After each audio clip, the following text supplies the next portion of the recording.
They ran into us. Too bad.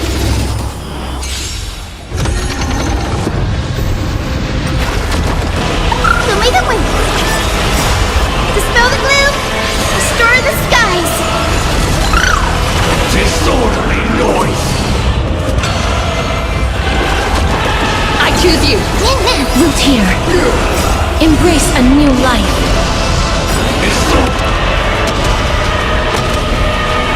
May death protect us! Disorderly noise! As you wish. Rise and shine. Treat our guests nicely. Have some sunshine!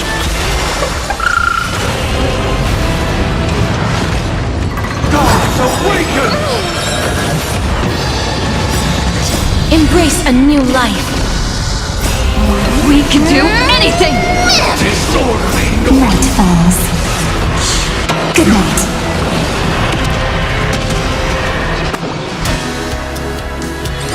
All the work of creation has been completed. The inevitable day has arrived. The embryo of philosophy will reshape for us all of reality. I swear on truth. Meet again. May death protect us!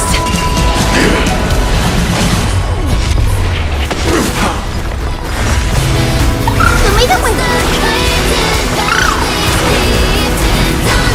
I swear on the calendar. I swear on words. Root here. I swear on values. Have some fun. Rise and shine.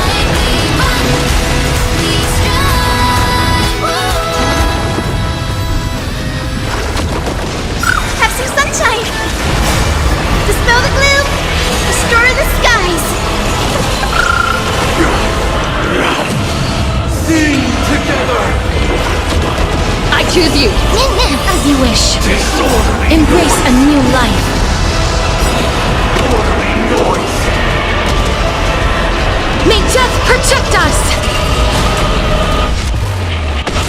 Disorderly noise! Root here. Till we meet again. Treat our guests nicely. Who made it win?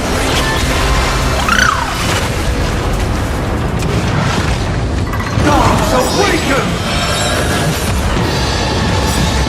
Embrace a new life. Night falls. Good night. Disorder! Disorder! All the work of creation has been completed. The inevitable day has arrived. The embryo of philosophy will reshape for us all of reality. I swear on truth. Rise and shine. May death protect us! How insolent! Have some sunshine! I swear on the calendar. I swear on words. We can do anything! As you wish. I swear on values. Have some fun. Till we meet again. I swear on rules. Who made it win? Dispel the gloom! Restore the skies! Embrace a new life.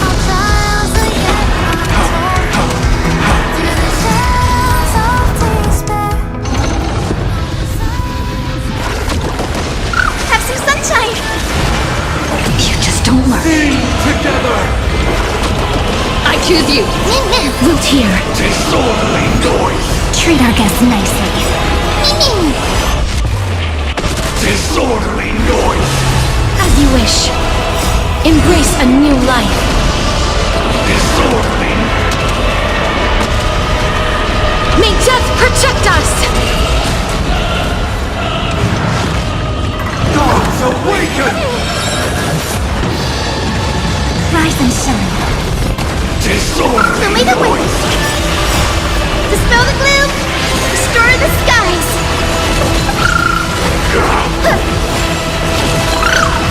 Disorderly noise! Your time to shine. Night falls. Good night. Embrace a new life. Noise! All the work of creation has been completed.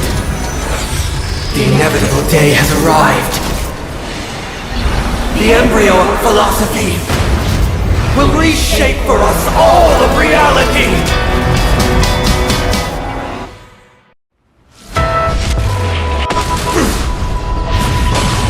I swear on truth. Till we meet again.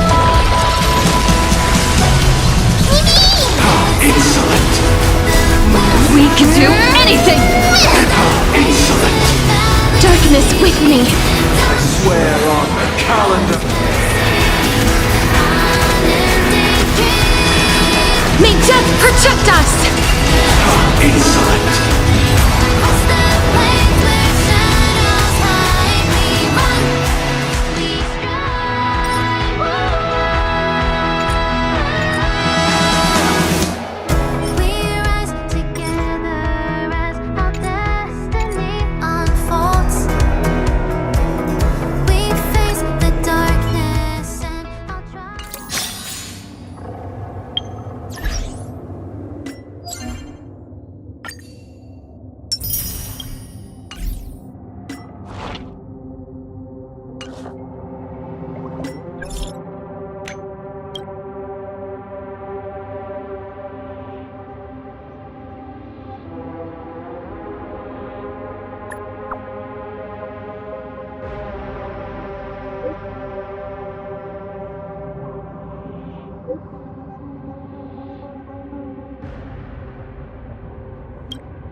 Transport platform's route is blocked by rubble.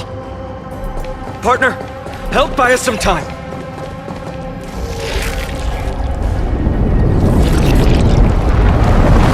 The rubble blocking the path has been cleared. Good job. Now we can get off the mountain. A black-tide creature. At Dawn Cloud. Oh, the people in the city.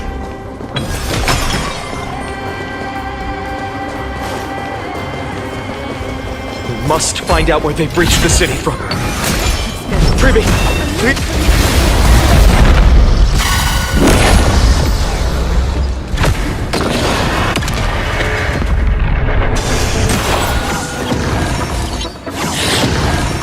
Please open up.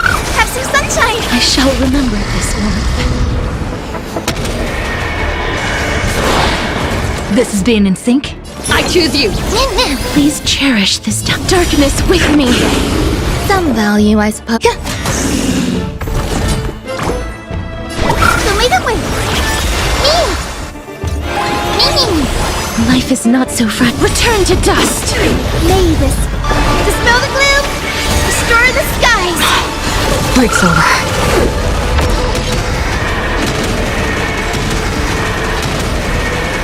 May death protect us! May wandering souls find their own way out.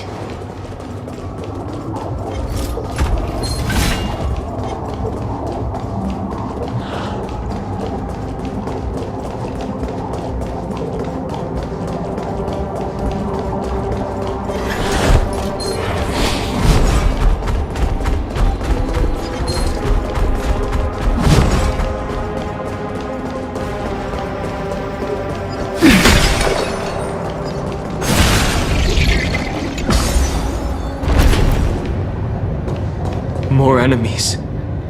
It doesn't look great down there.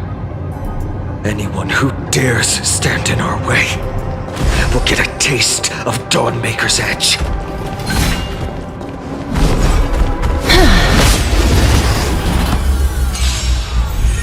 The future is bright. Have some sunshine.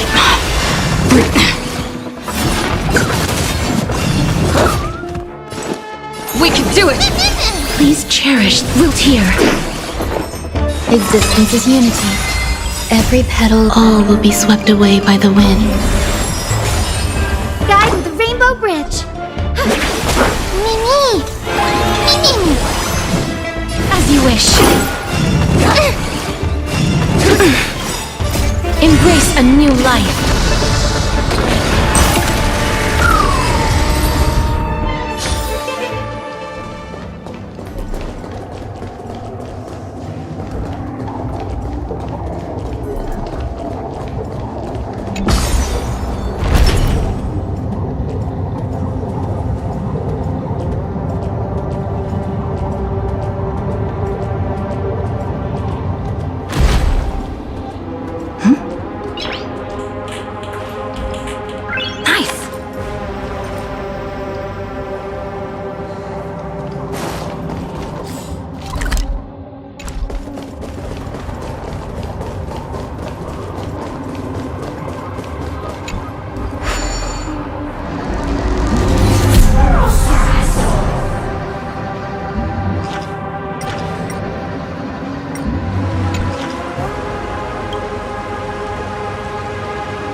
Is that all?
Over there! Kefali's core flame is being kept in the center of the council. We must retrieve it and bring it back to the vortex of Genesis. You mean... Right. Worst case scenario. We need to be prepared to return Kefali's core flame at any moment. If the end is indeed upon us, we no longer have time to investigate the truth behind the miracle. We'll have to trust that Professor Anax's hypothesis is the only option. Apologies, Aglaia. I promised you that I would leave the choice of Era Nova to the people of Amphoreus, but I'm afraid there's no room for doubts now.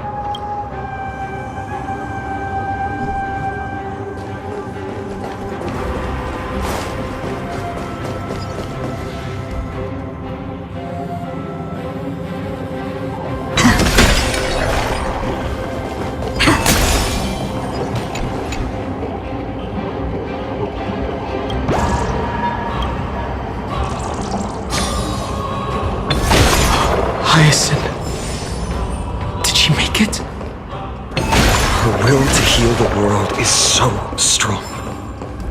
We'll definitely sense it if she's succeeded.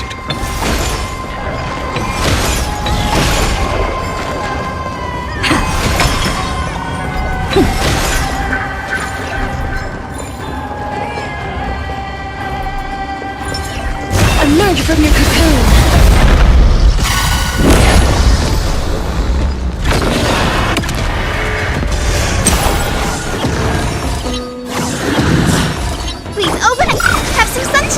So this is the warmth of life. Dispel the gloom! Restore the skies! Break's over.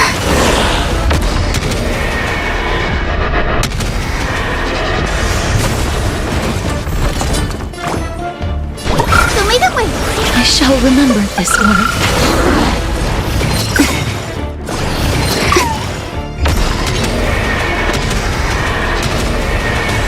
May death protect us!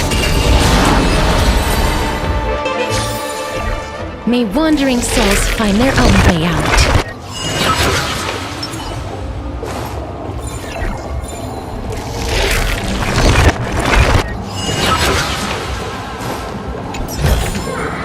Looks good.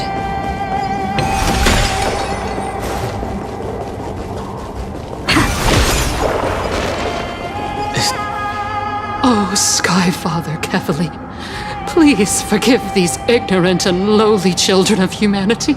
They are so utterly naive that they think of the golden-blooded heretics as deliverers. This blood-red sky and the raging flames and demons throughout the land will purge their foolishness. Kindness. Lord Deliverer, why don't you join me in praying to the benevolent Kefali? Cast your eyes on this ravaged land. All of this. Sins committed by you, blasphemous heretics.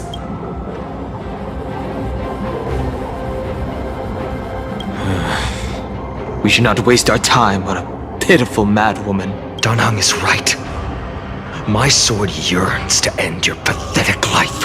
But to a cornered dog like you, the most deserving punishment is to personally witness the Chrysos heirs fulfill their mission. Only then will you truly know how meaningless and foolish your past transgressions were. Fulfill your mission. Kefali's core flame is long lost to the winds. How will you fulfill the prophecy? Lost to the winds? She's gone completely mad. To the point where she's just spewing nonsense. For the longest time, Kefali's core flame has been worshipped here. Only core members of the Council of Elders know how to activate the core flame casket.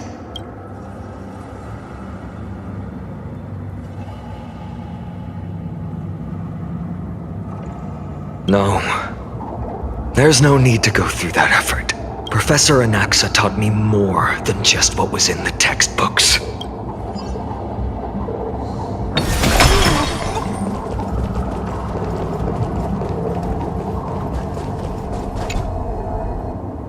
During his time at Dawn Cloud, Professor Anaxa conducted surveys in various areas. I still remember the words he used. I hope it works. all-knowing Father who bears the world, please share a glimpse of your merciful gaze with me. Cast down the Titan's fire that hangs at the pinnacle of the world, for your devout creations to behold.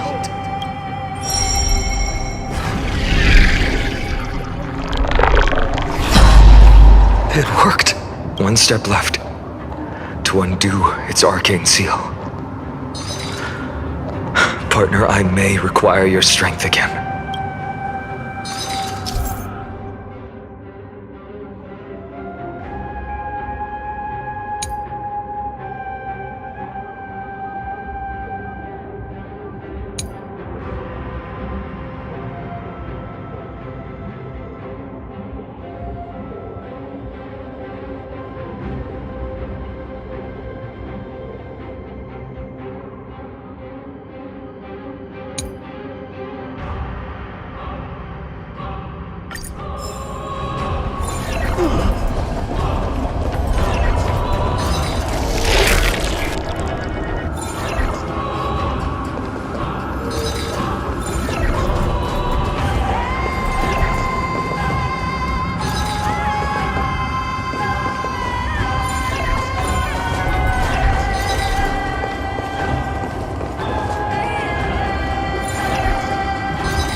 Deja vu.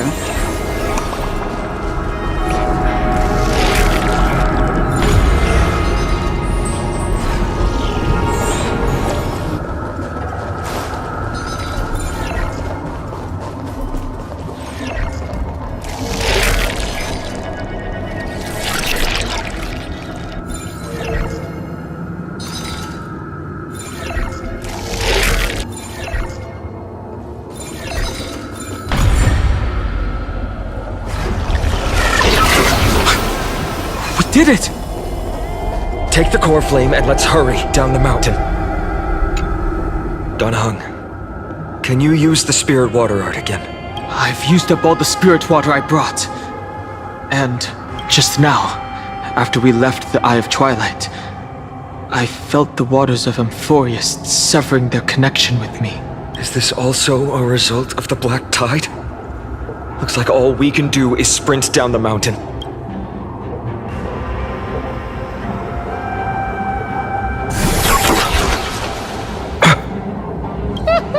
You all thought I completely lost my mind.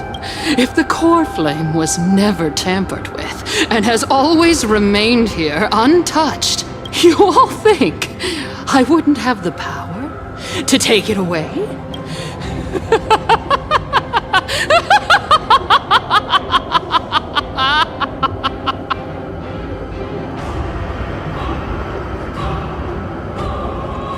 Calm down.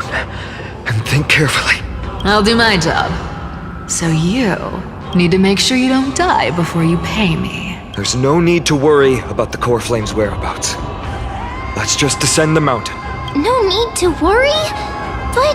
Before setting off to defeat Aquilla, I entrusted Miss Cipher with the task of protecting Kefali's core flame while we were gone. By any means necessary. If the core flame isn't here, that means she must have done something to it. In other words, she fulfilled her duty using her own means. We just have to focus on getting to the vortex of Genesis, and Cipher will meet us there for sure. But if she wasn't successful? Friends, we have no choice other than to trust her. If the nearest ritual basin is 10,000 paces away, then what we have to do is to run in that direction and hope she meets us after 1,000 paces. If she doesn't show up, we will keep going and trust that we will see her at 2,000 paces. 3, 4, 5,000. I will keep hoping with the same resolve all the way until she shows up in front of us with her usual rebellious attitude. I understand. At least to this day. I don't recall any Chrysoceres failing their mission for the Flame Chase journey. She will be no exception. But before that, we must survive and break through this siege.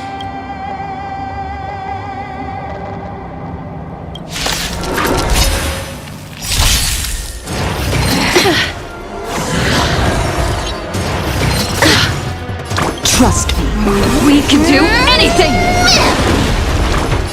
Have some sunshine! Mavis, dispel the gloom! Restore the skies! Mimi! Mimi! Wilt here. Embrace a new life.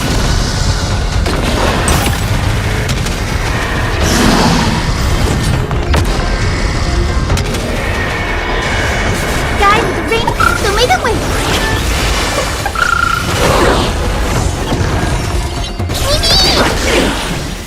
Darkness with me. They're lost. Have some sunshine!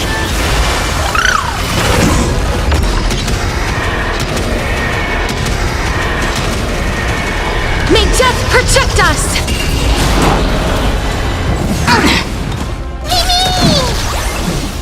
As you wish. This has been... So may the wind! I shall remember this warmth.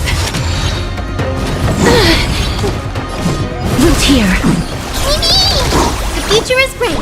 Have some sunshine! I shall remember. Embrace a new life.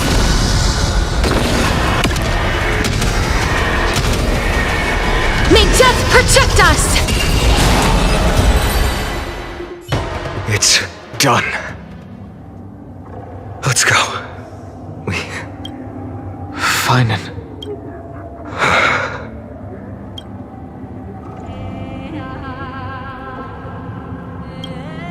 She may not have sought sympathy from others, but as a cleaner, she was willing to use forbidden arts to absorb a millennium of identities and memories for an objective that hasn't changed in that time. I suppose this is also a form of extreme but twisted resilience. Let's go. It's time to leave this place. Everyone, can we run faster? I've got a bad feeling.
Is that all?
Looks good.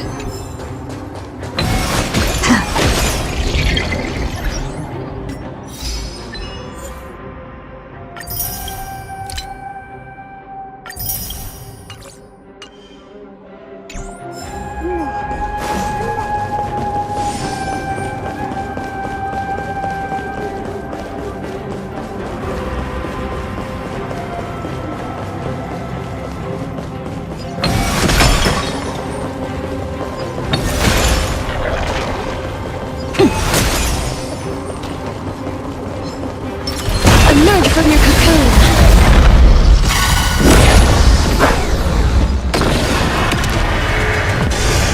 Please open up. Show me the way. So this is the warmth of life.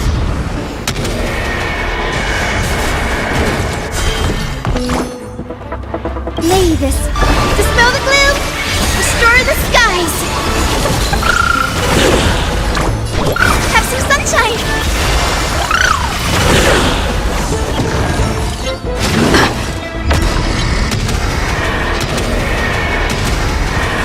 May death protect us!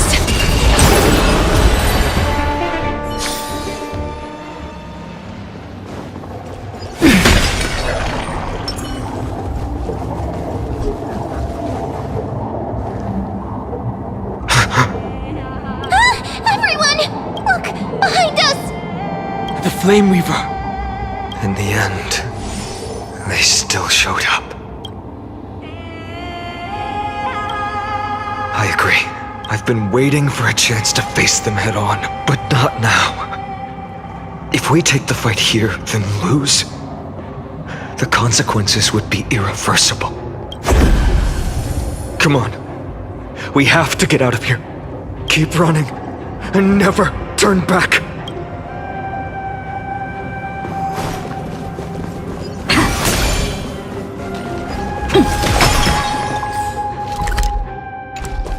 Yanis' hidden passage. We have to use it to cross the Theosphere Lake.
Is that all?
Looks good.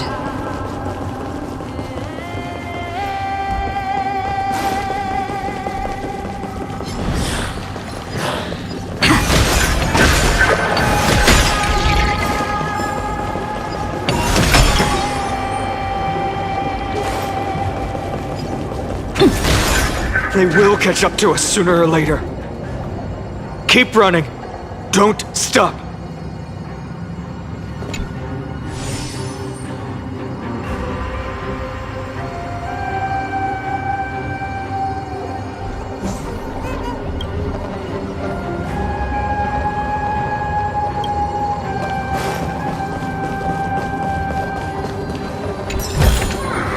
Is that all?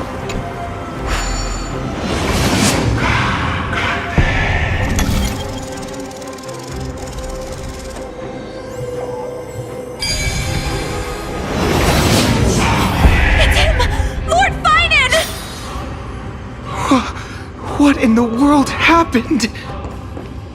Retreat to the temple. Protect your family and friends. The chaos will soon cease. I promise you.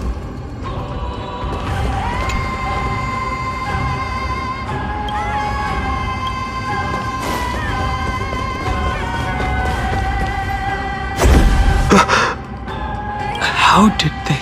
Dusk has descended as ordained. Clones, illusions. Nothing but cheap tricks to help you hide in the shadows. The sky has returned to its rightful place. This world must be reset. What are they talking about? The end you seek is also the miracle of Genesis. If so, you should be standing alongside the Chrysos heirs. Why do you hinder us, Flame Reaver? Dusk has descended as ordained. Must reset. If words won't work, then we can only express our resolve with our blades. We shoulder the fates and futures of too many people. We will not fall here!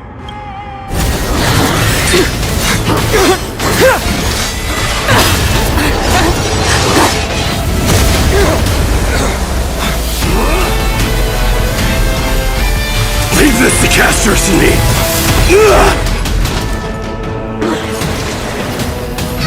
Over here! Go!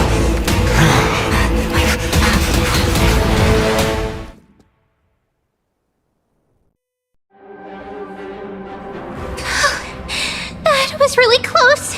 It's too early to relax. The Flame Reaver is a master in the art of deceit. Even Mighty may not be able to restrain them. I never thought I would leave him alone on the battlefield twice. But now isn't the time to be thinking about this. Treeby didn't follow us. Does she intend to stay above to help Mighty? Hey, can you still run? Protect us! Sky Father, save us! Someone is calling for help. Over there! The black tide creatures are threatening the people. We can't just stand by and watch. Let's end this quickly. That rainbow barrier. Is that Hyacinth's power? I shall remember this warmth. I choose you! Please cherish what's here. There's more to life. Eternal. Every petal, all will be swept away by the wind.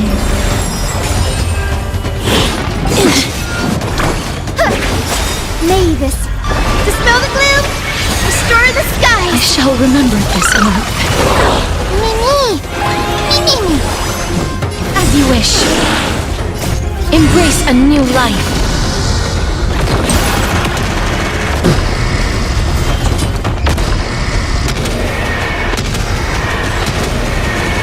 May death protect us! Reach the end of the story in your own way. Everyone, you're all safe. For now. Thank you, Lord Finan. It is someone else who deserves your thanks. Those black tide creatures just now couldn't breach this barrier. This energy feels familiar. Like the luminous arts that Hyacinth uses to treat people. But it is much more powerful. Looks like she did it.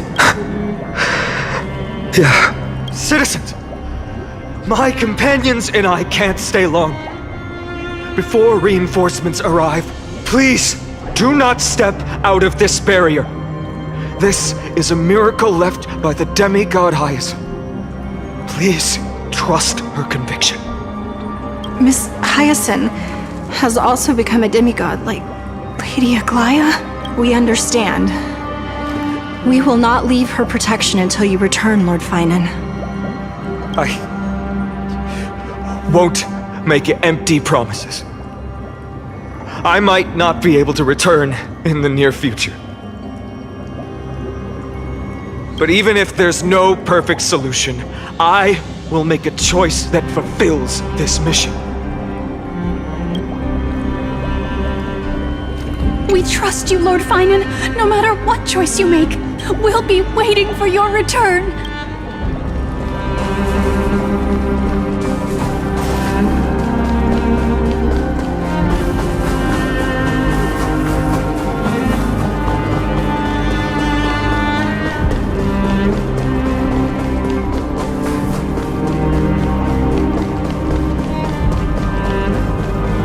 People in the market must also be suffering. I hope Hyacinth can protect them in time.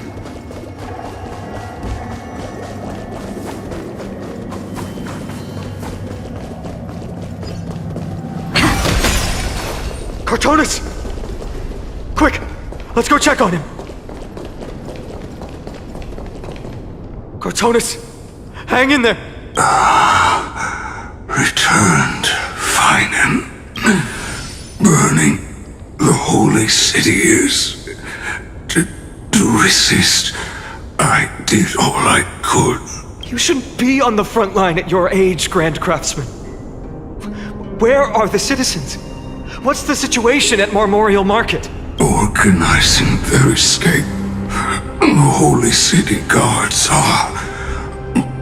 But where to flee to, no one knows. Descended from the sky, the rainbow barrier did.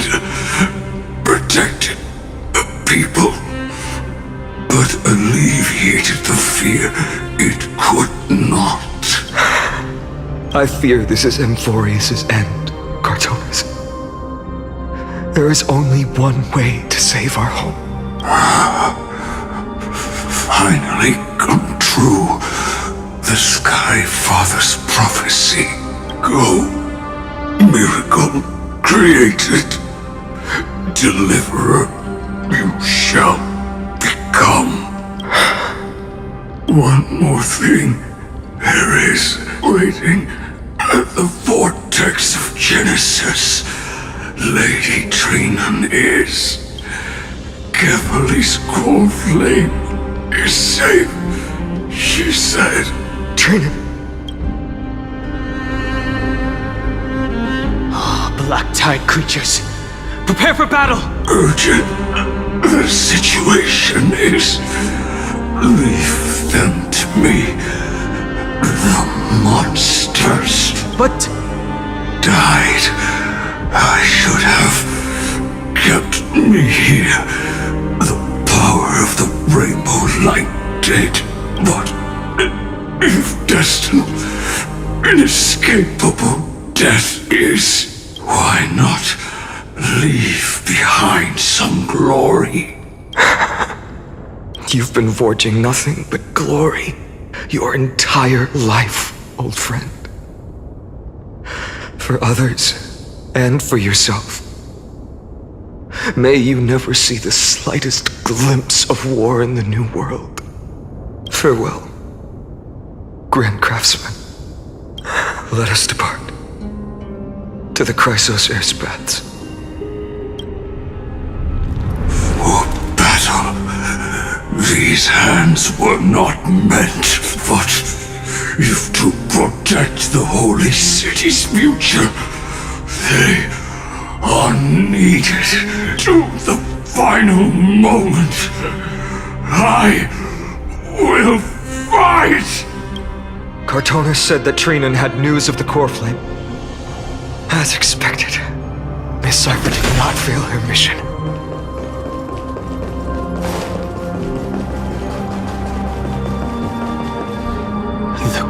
Chrysos Air's baths. Not a soul in here. Those translucent structures are here too. These buildings, I can feel it. Their memories are dissipating.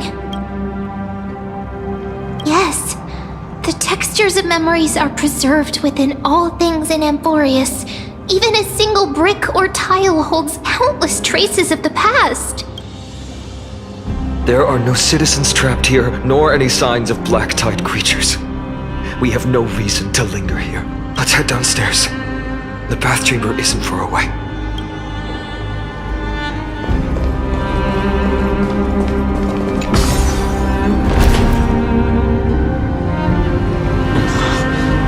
The bath's waters are conveying sorrow and despair in ways I can barely comprehend.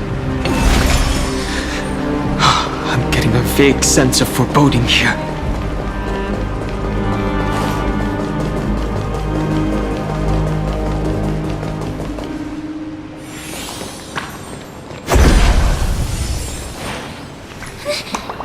Caught up to us? Don't tell me that Mighty...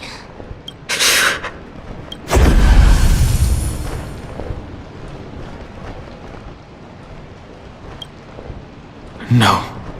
Finan, take her to the Vortex of Genesis. I will stay here and hold them off. Danheng, you... Don't hesitate, Finan. You still shoulder the mission of the Aeronova. We don't know if the Flame Reaver has any clones up ahead. My friend, stay close to Finan and keep him safe.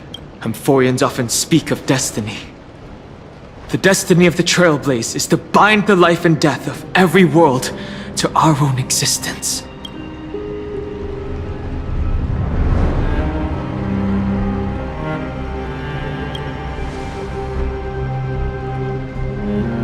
This isn't farewell.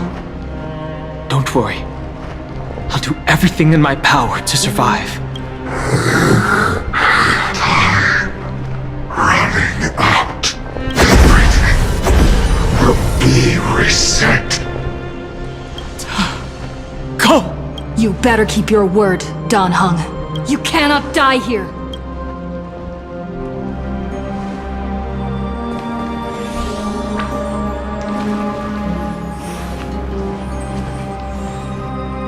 Wherever there's flowing water, I can harness its power to purge the filth. This power, unfamiliar. Who are you? Even if I were just a passing traveler, I would not hesitate to lay down my life and protect the unfamiliar world beneath my feet. This is the destined course that a trailblazer cannot escape. I am a nameless. And what I'm going to do is defend all the hopes that are on the verge of fading away. Follow me.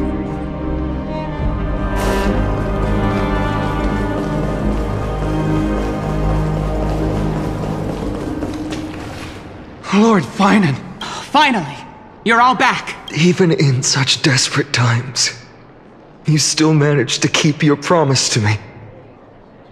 I am grateful beyond words. Finan, what is this? The Flame Reaver is wreaking havoc in the city, and they still have many clones. Zeph, please get someone to inform Krateros, and have him lead the most elite guards to defend the city's passages until I complete the core flame ritual. Please, do everything you can to rescue the citizens in the city. Understood, Lord Finan. Nemazity, several citizens are trapped in the Garden of Life and are temporarily seeking refuge under Hyacinth's barrier. Can you dispatch someone to evacuate them? Though I also don't know where to shelter them. Leave this to us, Lord Finan.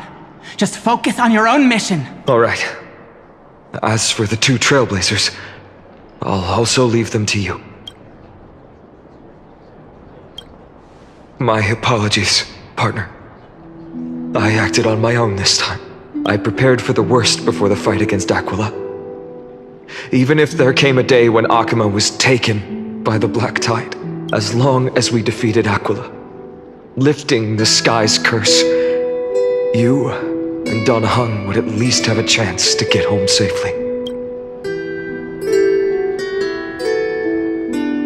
Yes, I knew you'd object, so I didn't inform you beforehand. My apologies. I know this is hard to accept, but even if it means being resented for the rest of my life, I still have to be responsible for you. Friend, you and Don Hung taught me the spirit of trailblazing. The best decision I ever made in my life was when I followed my intuition and chose to trust you. Don Hung told me many stories about the adventures of the Nameless. Two of them left a deep impression on me, Bellabog and Penacony. The first story taught me that the fate of a world should be in the hands of its people. And even if the Nameless are willing to risk everything for an unfamiliar world, in the end, you still have to embark on a new journey and go to the next world that needs saving, because that's your mission. In the second story, Don Hung told me about the few Nameless who sacrificed their lives for the prison world. I know very well that the two of you are willing to make the same choice for Amphoreus. After hearing those stories, I made up my mind. I won't let your journey end here. Somewhere beyond the sky, where Amphoreans have never reached, there are many people waiting for you to come home. The prophecy has always remained shrouded in ambiguity. Even if the 12th core flame is returned, no one knows how the Era Nova will manifest, let alone if the miracle will extend its favor to two visitors from beyond the sky. Before stepping into a fate unknown, the last thing I can do is help you return to your family. Please, don't worry. Lord Finan has already entrusted Elder Lygus to fix your transport. Lady Trinan's sentry gate is open on the main street outside Akima's walls. I'm sorry for making such an unreasonable request of you all. But we live in an imperfect age, where there is never a perfect choice.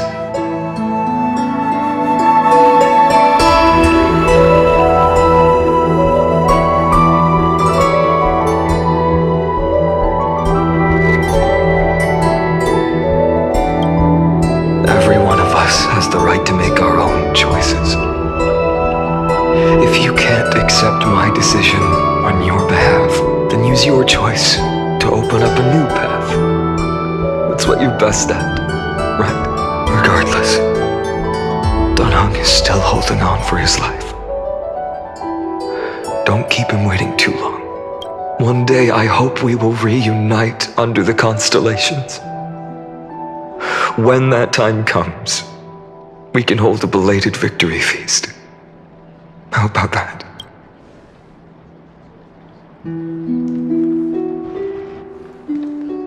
The spirit water has dried up. Blast. Why is nothing going right? Calm down. There might be another way in. The closest ritual basin, the other chrysospheres. Snowy. Trinan, I thought you'd be waiting at the vortex of Genesis. Are you alright? When Akima's night descended, all the spirit water dried up along with it. We anticipated that you'd be on edge, so we came ahead to wait for you. You've always been the ones who knew me best. Cavali's core flame. You know where it is? Yes. Little Syphi protected the core flame well. No one would be able to guess where she stashed it. Bartolos, you can come on out. I don't have to pretend to be an envelope anymore! That was suffocating! Bartolos? What in the world? Hey, you better watch your tone, brat! That core flame that the entire world is after is currently nestled in the depths of my bottomless tummy! This certainly was unexpected. Huh? Your reaction's too composed! It's completely different from what I was anticipating! Bartolos, Snowy still doesn't know the truth behind Akima's eternal daylight. Ah, you're right. Well, then you'd better strap in and listen up, brat.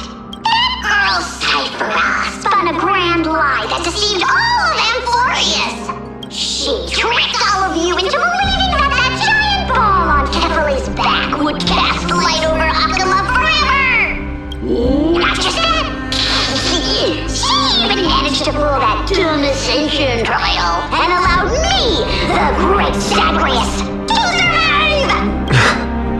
Hey, Brad, you... still no reaction from you? Yeah, dang it. You're no fun at all. I'm sorely disappointed. So for the last 1,000 years, what maintained Akima's eternal daylight was not Kefali's miracle, but Cypher's lie, woven using the divine authority of trickery. But now, the lie has come undone. Which means... Well, you didn't guess wrong. Cyphera has already passed, and all her lies have scattered to the winds like ash. But you just said you, Zagreus, relied on Cypher's lie to keep living. If she is already... Guess you're not as smart as I thought, Pat. Don't forget, I'm one of the 12 Titans of Amphoreus. And this core flame in my belly, is it not the core that maintains a Titan's life and divinity? So, you're going to hand the core flame over to us? Just like that? Just so. How about it? Let's hear some groveling gratitude, huh? Why? In the myths, Zagreus was the most cowardly and shameful of the Titans. Hey, stop slandering me with those fabricated tales. My pursuits are far greater than one measly life. Let me tell you then, my lifelong ambition was to work with Cypher to conjure the greatest trick in the world. Assume this world holds 100 million possibilities, and no matter how one looks at it, 99,999,999 of them all point to outcomes of certain destruction. But with an exquisitely brilliant scheme, we fooled all the fools, villains, and disasters of this world, and achieved that 1 in 100 million possibility. This is the miracle I wish to achieve in my life's pursuit, even at the cost of turning into this! Take the core flame with you, brat. Go finish your mission. Remember this well. What saved Amphoreus wasn't the grace of that simpleton Kefali, nor was it the babbling of that child Oryx. It was the divine power of me, scorned by all, in the millennium-long lie of a cat-eared thief.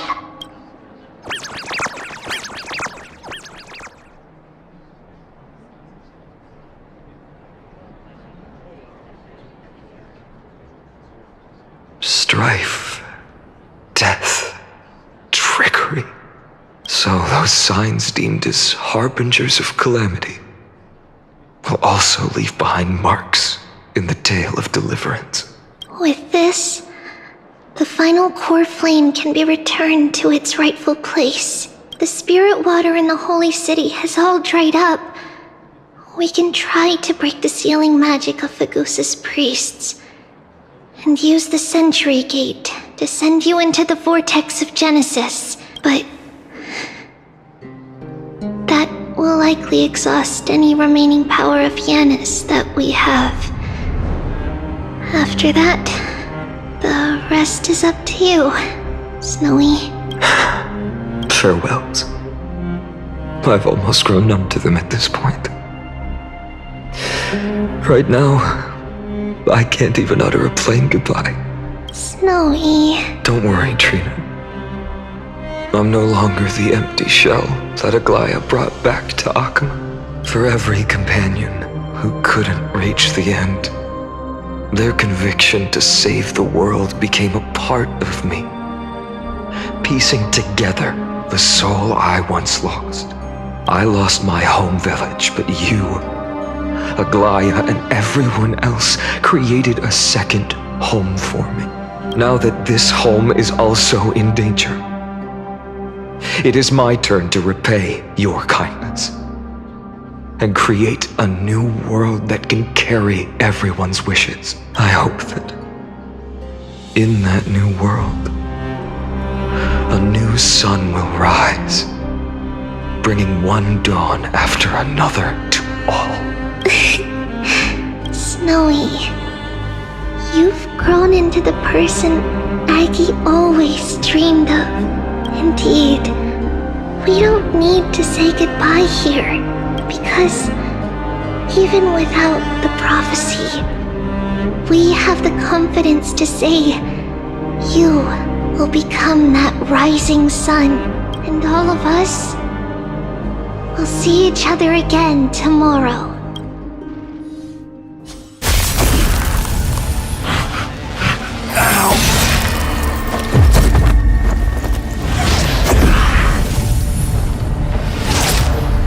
All shall bid farewell to one,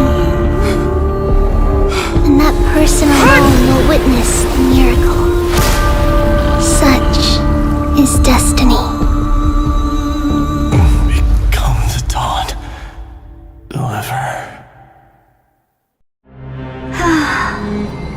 Burning skies, shattered statues, corpses strewn everywhere. What a mess. If this is what the inside of Amphoreus looks like, it's truly shocking. To be honest, I was initially skeptical, but right now, I'm starting to see your point, Screwy. If that's the case, Herta, do you now have enough reason to believe my conjecture about the true nature of Amphoreus? Let's not expand on that topic just yet. That Intellitron, Ligus, was it? He's not completely dead. That was probably a fake body. Something behind it is still defying us. I must admit, even if both of us worked together, it wouldn't be a simple task piercing through its defenses. For now, we can only observe this world as bystanders. I knew we should have brought Steven along. No wonder the Garden of Recollection wants to work with the Astral Express.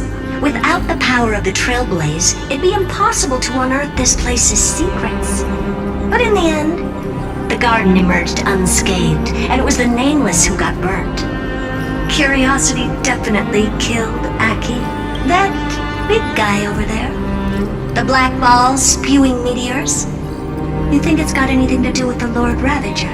Alas, without sufficient computational power in the stream projection, I am unable to analyze the path energy. Suggestion: the immediate priority now is to find the whereabouts of the two Nameless. Research priority on the destruction can be lowered.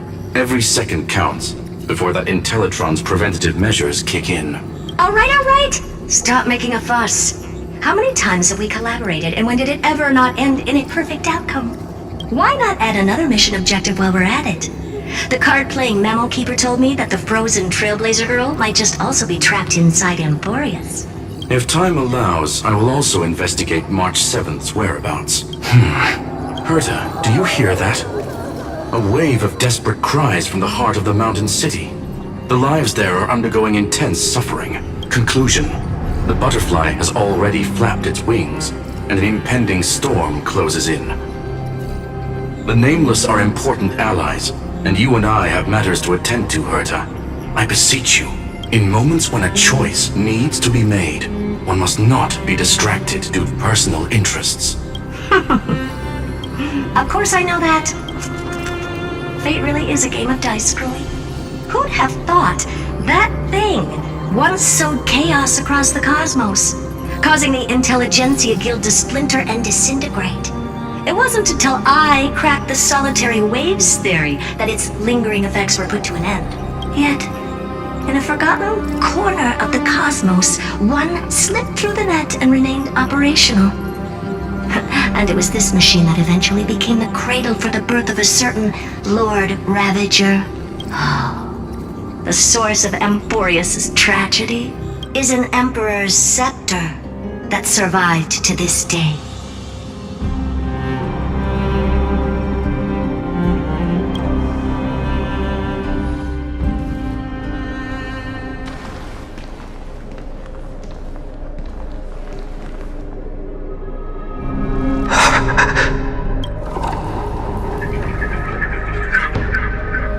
This is what the world looked like originally. And what are you doing here? Answer my question, Lycus. Another hero has arrived at the Vortex.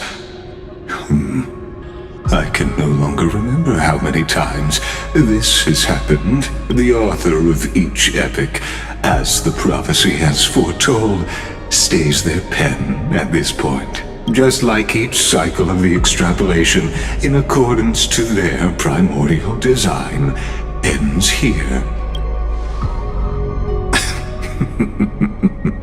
No need to panic, Lord Finon.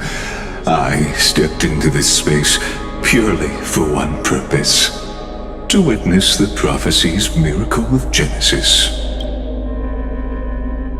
You've never expressed interest in the Flame Chase journey.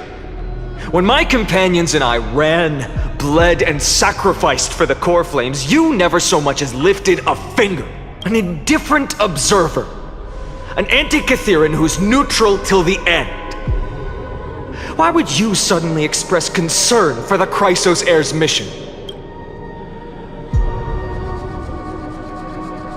When that lone swordmaster left everything behind, plunging into a sea of madness, I was on the shore, listening. When that mighty lord shed his armor, filling the crevices of the earth with his iron bones, I was on the mountaintop, gazing down. Across 1,000 years of the Flame Chase journey, I have witnessed the ardor, resolve, division, and unity of the Chrysos heirs with mine own eyes. Just as you were all born to shoulder the guidance of the prophecy, I too have bathed in the gaze of distant stars, have seen the deepest, darkest of destinies. I will become the most loyal reader of the epics, a spectator voraciously consuming the valorous deeds of you heroes. The gaze of distant stars. One day you will understand, but not now. At this moment, please disregard this observer and finish what you must, Lord Finon.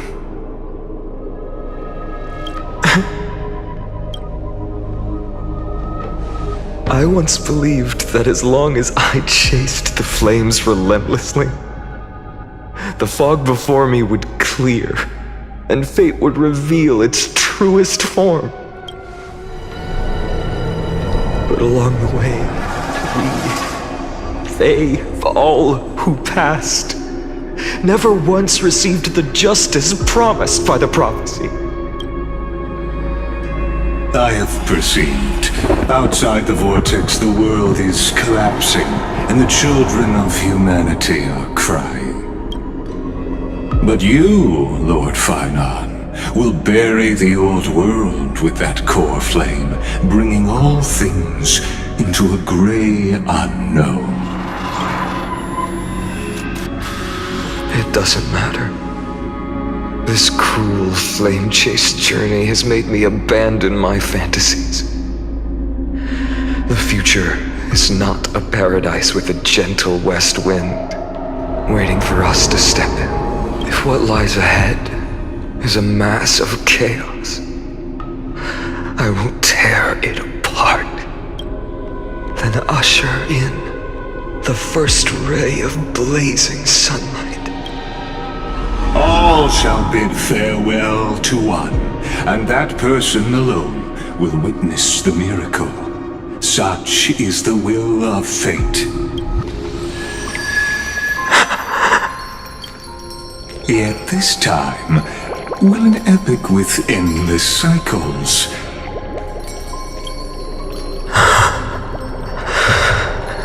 Is it you?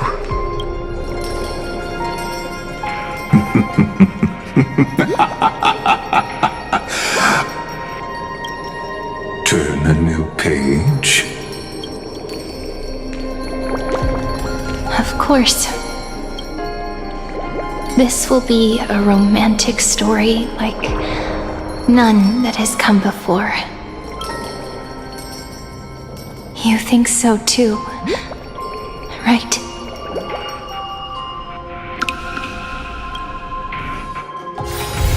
It's still early. Where to now?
Please stay close to us. We need to rendezvous with Lord Donghung. We will do everything in our power to clear the path for you.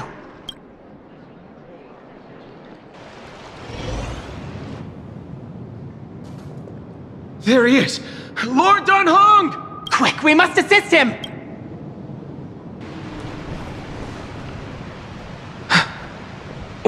What are you doing here? Where's Feinen? We are under Lord Feinen's orders to escort both of you to safety, no matter the cost. Leave this to me and the Holy City Guards. Zeph, take them and go. Wait, Namazani. That black-clad swordmaster. Something seems off. At some point earlier, they suddenly froze in place, not moving at all, like some kind of omen. Right. We don't know exactly what's happening, but retreating is the safest choice right now. I don't know which demigod graced us with this miracle. Please, come with us. Finan, is he going to be alright? Believe in his resolve to save Akuma.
The Flame Reaver isn't pursuing us.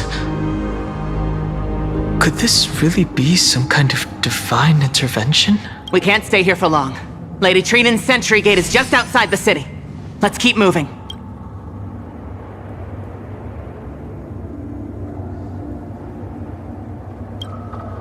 Our experience in Amphoreus has far exceeded expectations. If our goal was just to replenish fuel, then mission accomplished. But you're right. For now, let's get back in contact with the Express and plan our next move. That's the safest course of action. We need more information. On that note, I have a proposal. Who's there? I hope to convey a message to the two nameless. Mr. Screwlum? Who are you? Stand down. I order you to maintain a distance of 10 paces. It's okay, guard. This one is not our enemy. It has been a while, nameless of the Astral Express. I'm glad I arrived in time to stop that black-clad one from harming you further. So it was you.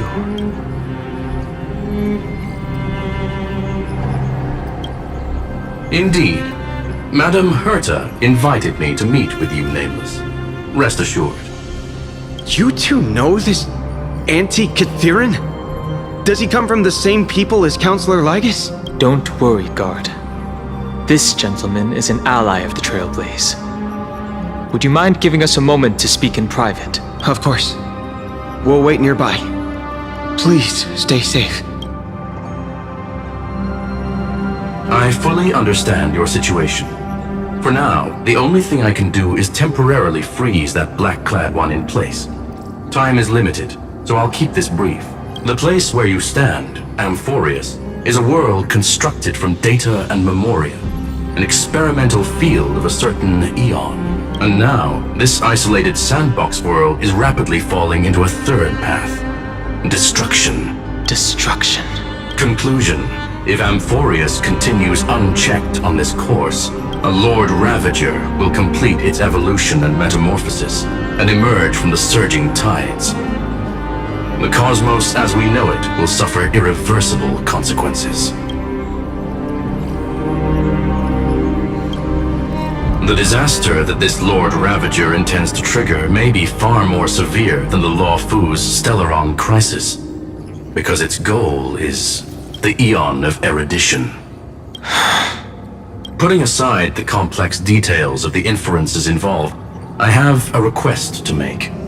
For one of you nameless to stay behind on Amphoreus, acting as an informant, in order to prevent the wrath of destruction from ravaging the cosmos. This world is enveloped in a firewall that defies explanation, and the flow of time here is also different from reality. Madame Herta and I can only tear open a gap and project images inside. However, the accidental crash landing of the express car notwithstanding, both of you were able to successfully land here. There must be some principle behind this we have yet to fully grasp. It will take time to uncover the reason. Before then, if one of the nameless is willing to stay and witness the fate of this world, or to push it along when necessary, it would be of great assistance.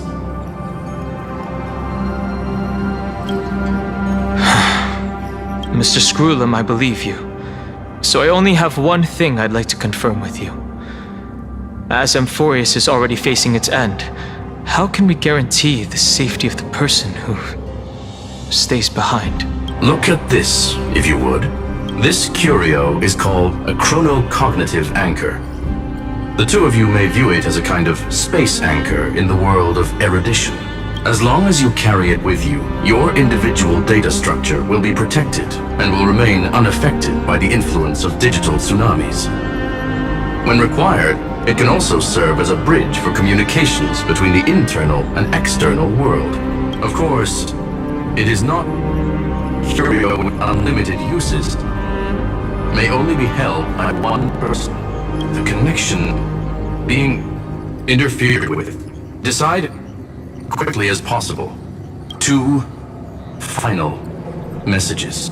1. The Intellitron named Ligus, possibly the primary culprit behind everything. 2. Hertha discovered a clue.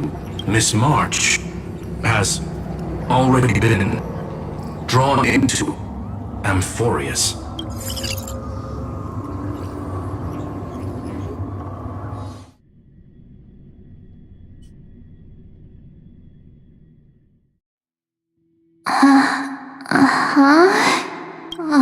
Cold.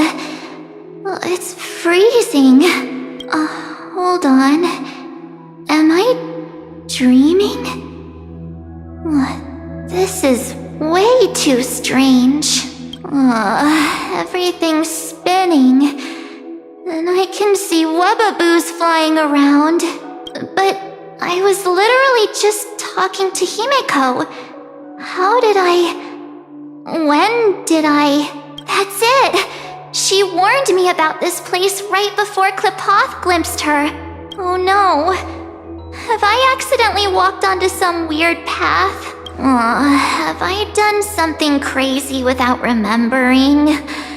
Unless forcing Pom-Pom into new outfits and borrowing Mr. Yang's shoulder massager counts. Hold up. No way! Stepping onto the path of elation can't be this simple, right?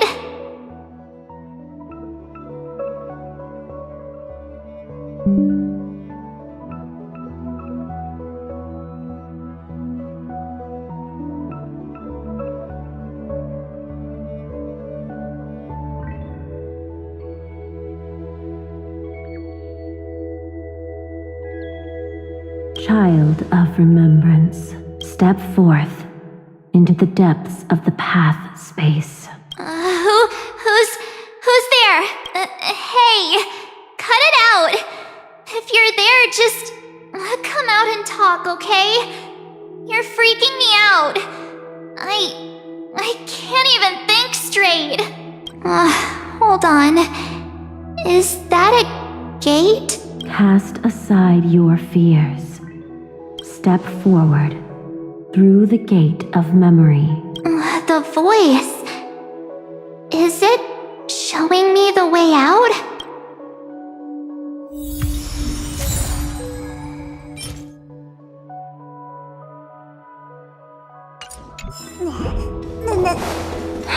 No, don't fall for it.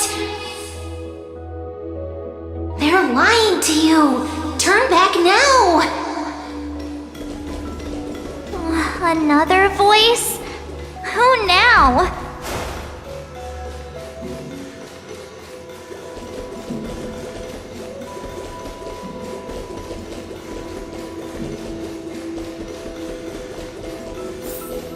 Wait, Master Diviner?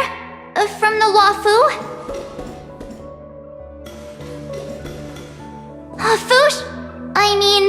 Master Diviner, what brings you here? And you, Miss Messenger, do I know you from somewhere? Good to see you again, March. A pleasure to see you, Miss March. That's it! Master Diviner used the Matrix of Prescience to help me search for my memories. And you, Miss Messenger, we met in that memory space. You said to me, the value of your life does not lie in what happened in the past, but in the present and the future. Your memory serves you well. March, I conducted some experiments with the 6-phase ice you left us. Thanks to the Garden of Recollection, the Matrix of Prescience has made a breakthrough in extrapolating the past. Now, we might be able to bypass the obstacles and look directly into your history. The Master Diviner is right. Continue down this path, and you'll be able to find your lost memories at the end. Since we last met, you've grown much alongside the Trailblaze. You should be strong enough now to bear the weight of your past. Well, there goes my Ice Princess fairy tale. I need to know, Master Diviner, Miss Messenger, this isn't just another dream, is it? If this is real, why reach out to me at this exact moment? The situation is dire. Your lost memories, they're crucial to the Garden of Recollection. She's right. The Garden of Recollection's existence hangs on your memories. The Garden of Recollection. You may not want to sacrifice anything to preserve the garden for now, but in time, you'll understand. Your destiny and the path of remembrance are extremely closely intertwined. Now go.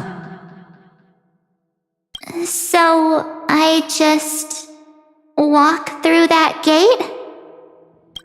This way, March. Your past awaits beyond the gate of memory. Stop! They're just mimicking people from your memories! That voice again.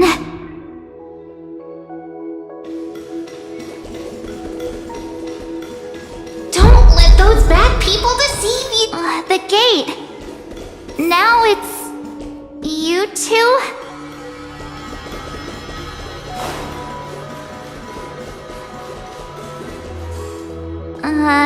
Hey guys!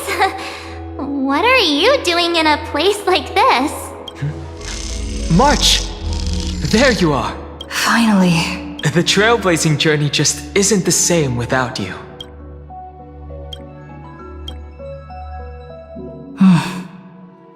Traveling's no fun without you around. Well, duh! What's Team Trailblaze without its star member? Wait a sec. You might look like you two, but... We understand your confusion. The Garden's allies helped us establish this Neuralink to reach you. The Garden's allies? You mean Miss Black Swan? Yes. She helped make this possible. Keep going, March. Find your past. Wake up. And travel with us again. That sounds really tempting. Finding my past and continuing to trailblaze new worlds with you? Trust in yourself, March. It's gotten us this far, hasn't it? Follow us. Let's go through that gate together. Step into your past, March. Find your true self.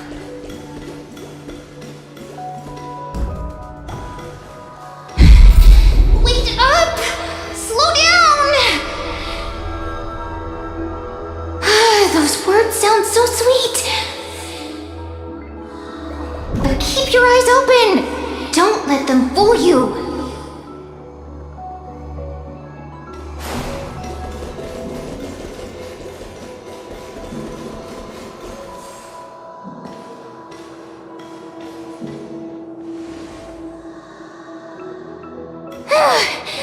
At last, I finally caught up. Hey, are you alright? I'll be okay. Just not used to running around.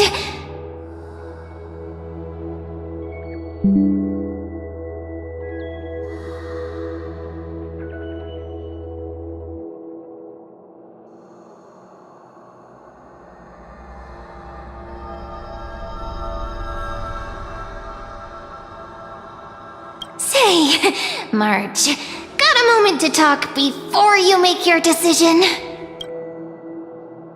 Wait, that was you? Pushing the gate away? Sending those warnings? Yep, named Cyrene. It means ripples of past reverie. Easy to remember, right? Wait a minute. We actually look quite alike, don't we?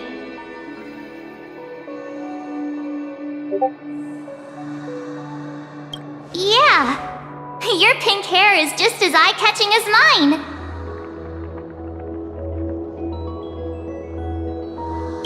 And we're both bright, pretty, and positive girls. Talk about coincidence. Wow, you're quite the smooth talker. But I can't disagree. Wait, you know my name is March? Have we met? No, but I've witnessed your story through those memories just now. It's incredible, really. We might have more in common than you think. I know exactly what you're going through, which is why I don't want to see you exploited or hurt. You know what I'm going through? I know, because I've been exactly where you are. This empty space has been my home for ages. I barely remember what time feels like anymore, but there's something I'll never forget. Trust me, that gate won't give you what you want.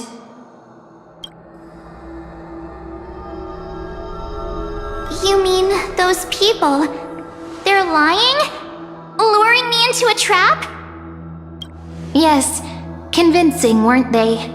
They've studied your memories, using your deepest wishes against you. How dare they manipulate a young girl's feelings like that?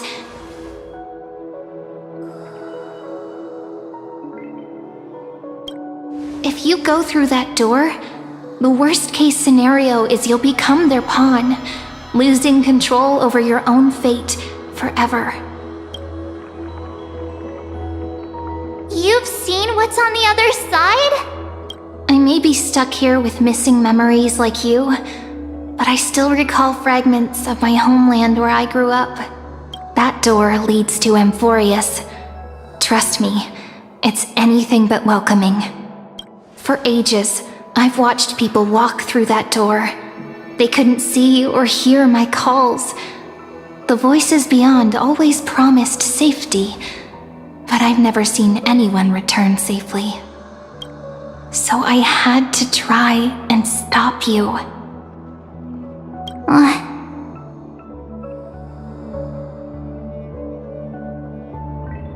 To be honest, I'm not sure what to believe.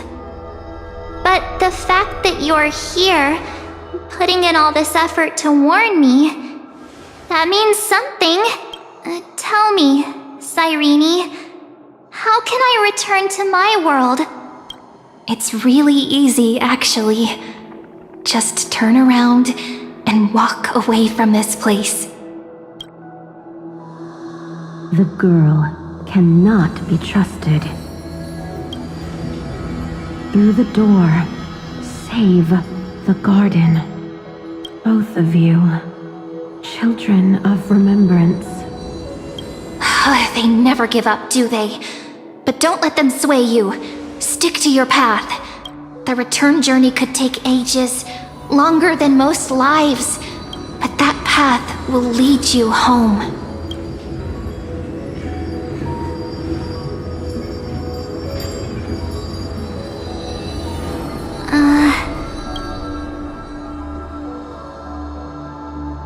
Thank you, Cyrene. I know what I need to do. I'm going through that gate. Into Amphoreus. Wait, what? Don't worry. I believe you. It's just that, for me, the only place I can call home is right beside my friends. Two of my closest friends are already on their way to Amphoreus. They may seem capable, but only I know. They're absolute disasters waiting to happen. They won't last 5 minutes in a new world without me. That's why I need to go through. Amphoreus or not. When the three of us are together, there's nothing we can't handle.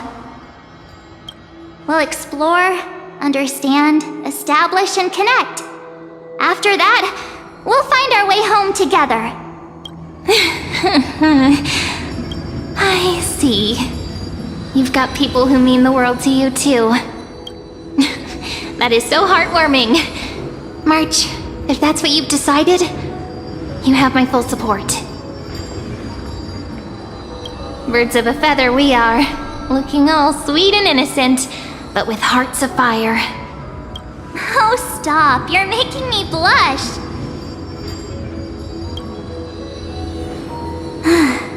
Well then, I guess this is it.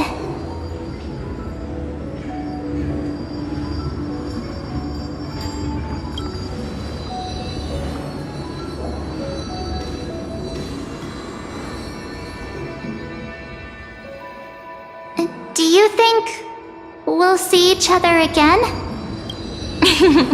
Who knows? But don't worry about me. After all this time here, I've grown quite used to chatting with my imaginary friends. Since Amphoreus is your homeland, if there's a way to help you, my companions and I will do everything we can. Then I'll look forward to that day.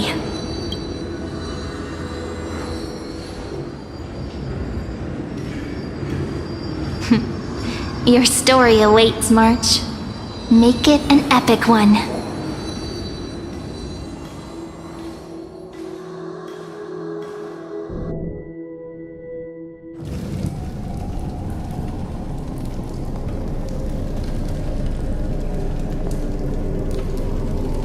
You okay there, friend?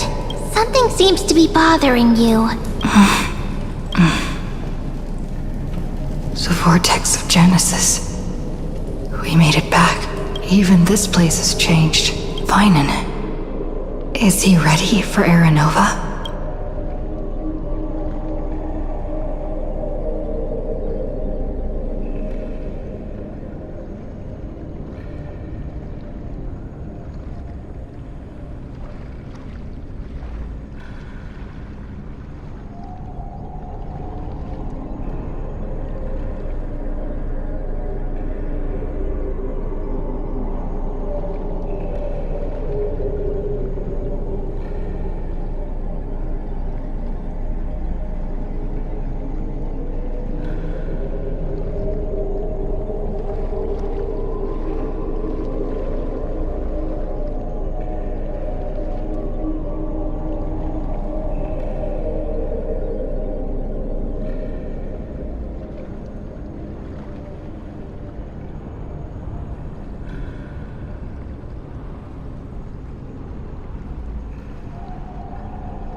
We've come such a long way. If what that machine gentleman said is true, if Amphoreus is destined for destruction, then I'll stay by your side until the very end. Like how you and Dun Hung treasured the Express. Amphoreus means everything to me.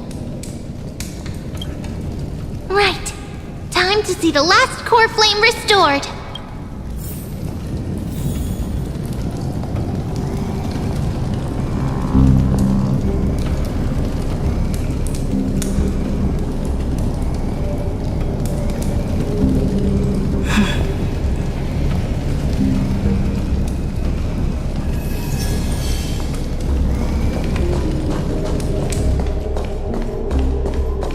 Look, there's Finan! And wait. Lygus. Remember, Scrollum's warning.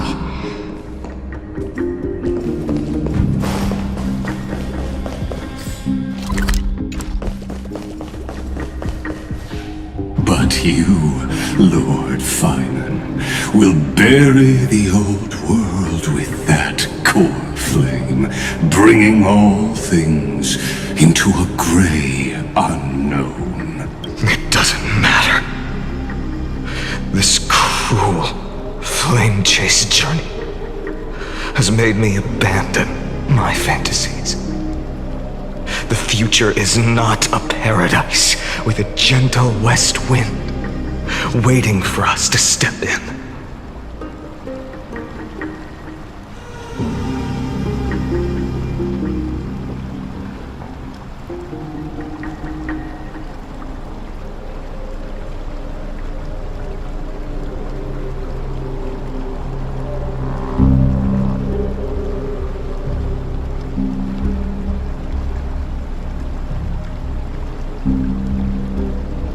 What lies ahead is a mass of chaos. I will tear it apart. Then usher in the first ray of blazing sunlight. Is it you? With one last chance to turn back, you still step forward. How befitting of a trailblazer.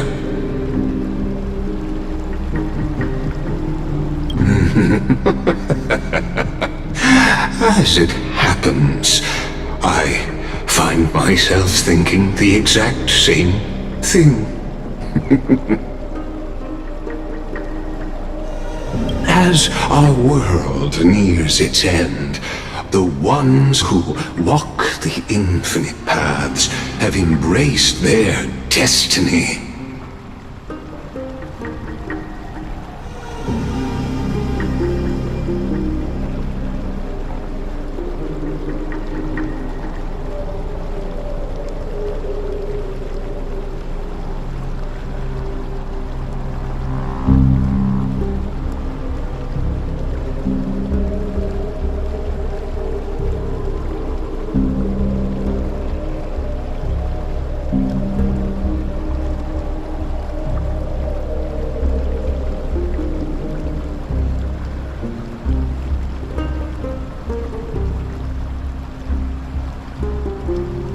As the Theoros, it is my duty to witness the world's future and oversee this final core flame ritual on their behalf. The trial of world-bearing, the ritual of Era Nova.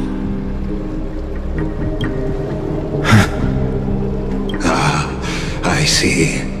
So you met my kindred spirit before I could erase his traces. Partner, what are you saying?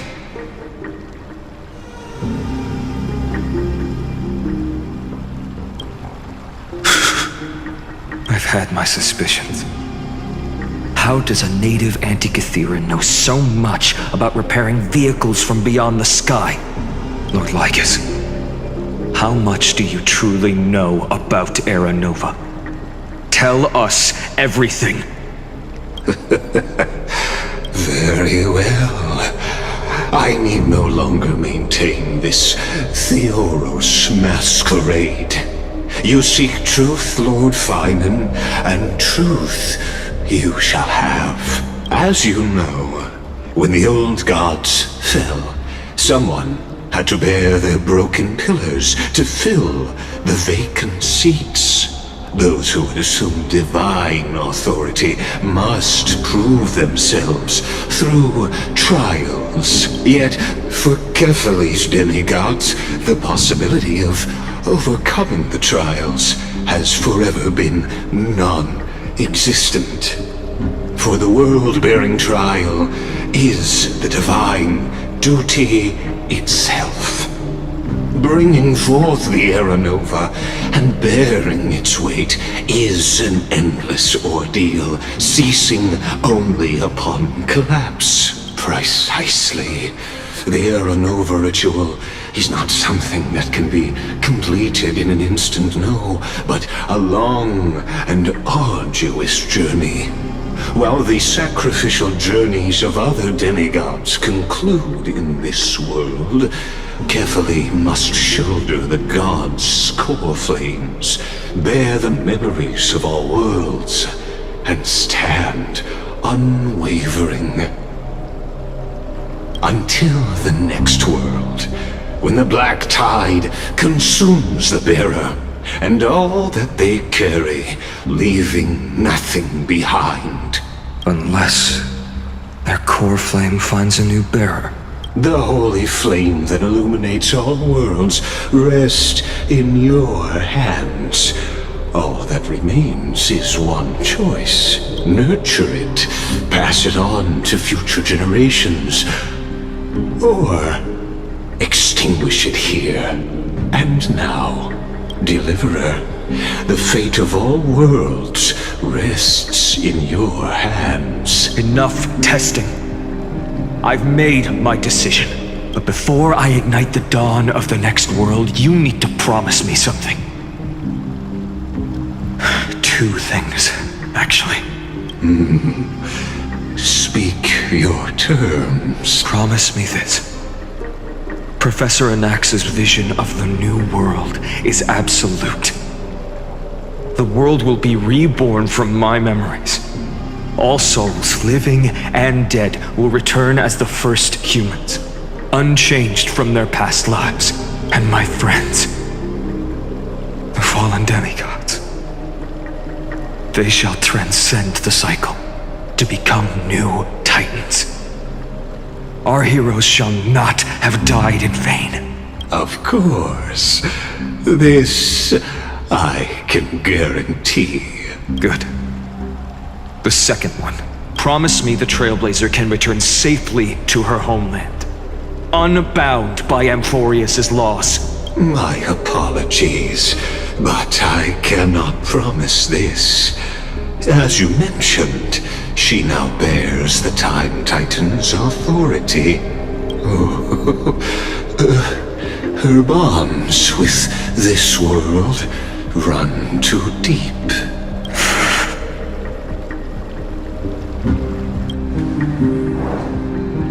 Well, I stand corrected.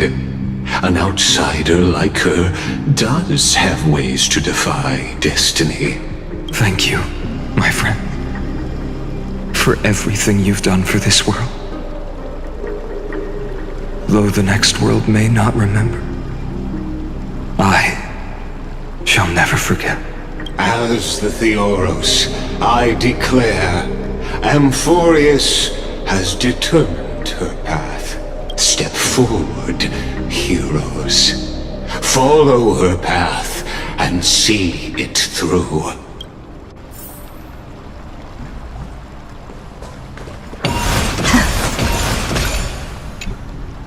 As our world draws its final breath, I stand before you as the Theoros. Allow me to reintroduce myself. I am Lycurgus, once an honored elder of the Aquilla Council.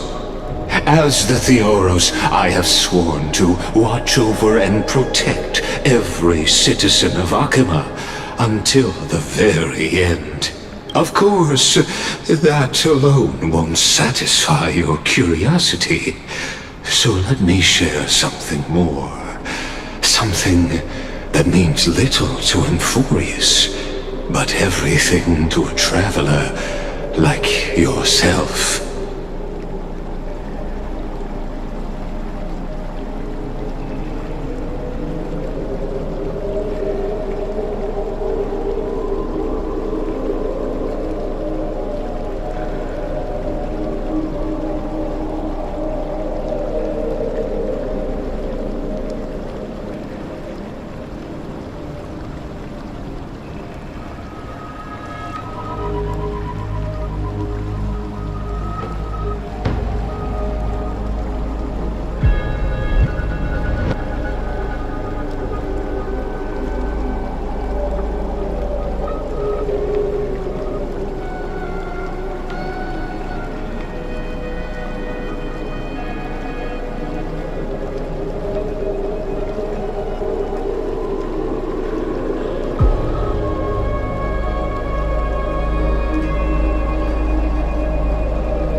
Am one of the Erudition's many Pathstriders.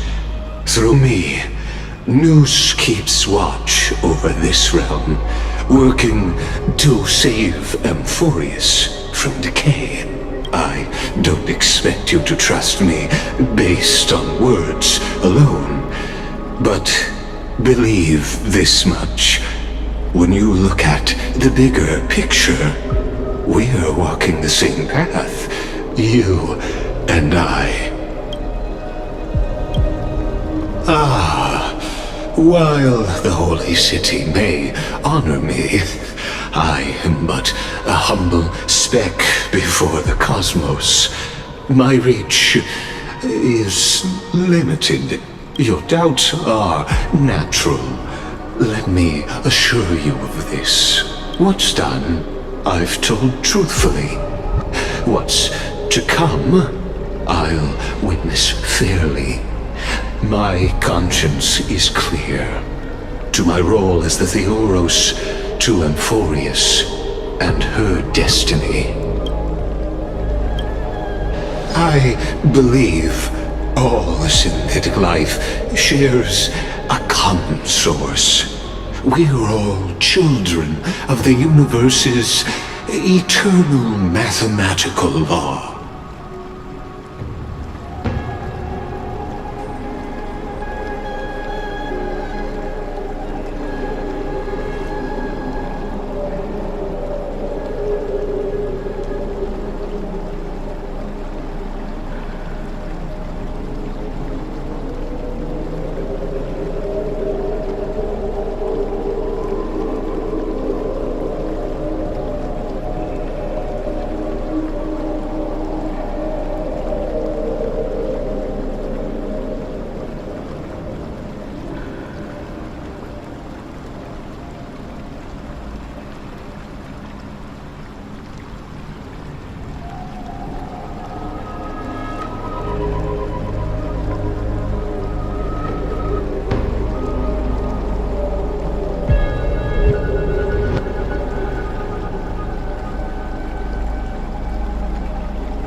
So, you see, the answer is simple.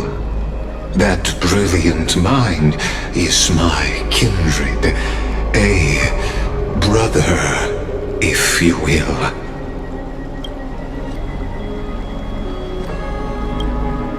The world will be moved by your sacrifice, Trailblazer.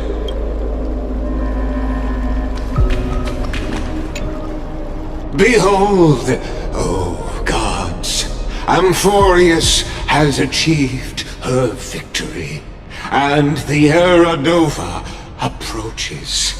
The radiant soul has arrived, having walked through the bustling nights, bearing the golden fire and blood, stepping with pride into daylight. He is the pure child, walking upon the path of yesterday, today, and tomorrow. He is the first to be born, first to be named among the nameless. Eternal in form, limitless in reach. He treads the endless night underfoot. Greatest of kings, protector of the displaced, raising humanity's children above their adversaries. The firmament of molten gold courses through his very bones and flesh. The greatest of schemes reveal against his breath and words. In the golden lakes of that beautiful new world, he shall wash himself clean. There. Finish what we first and last wished for. To write an ending unlike any before. For this world we so deeply love. Come, partner. Join me. The time has come for us all to face oblivion, or embark on one final grand journey.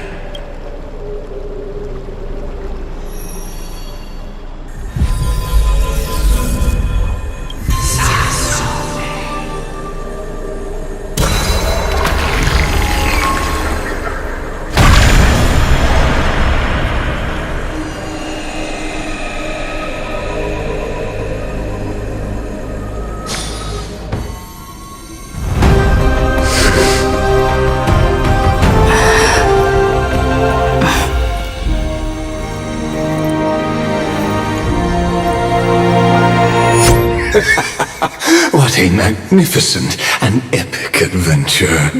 The hero's journey reaches its end, and the truth behind the Era Nova is about to be revealed.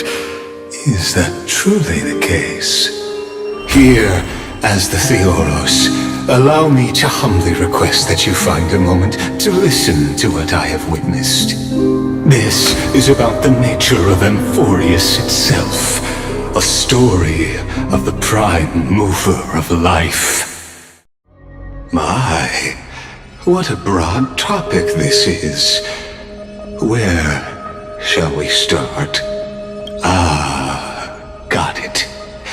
Let's start at the very beginning. The Big Bang, the birth of particles, the emergence of all things. Just kidding. What I mean to say is that time, space, matter, all concepts exist solely because we perceive them. This is called the erudition. Without it, the universe would merely be a chaotic book written by chance, yet unread by anyone. As your acquaintance, Lord Anaxagoras, suggested, everything in Amphoreus exists through new spores, living in the memories of those yet to come. Oh, how beautifully it aligns, revealing universal truths in such simple terms. Only he could solve the riddle of what exactly are we? Oh, but you'll remember, even as the embodiment of reason, one mystery remained beyond his grasp. If that is the case, whose memories did the very first new spore sprout from? As sages across ages have asked the gods.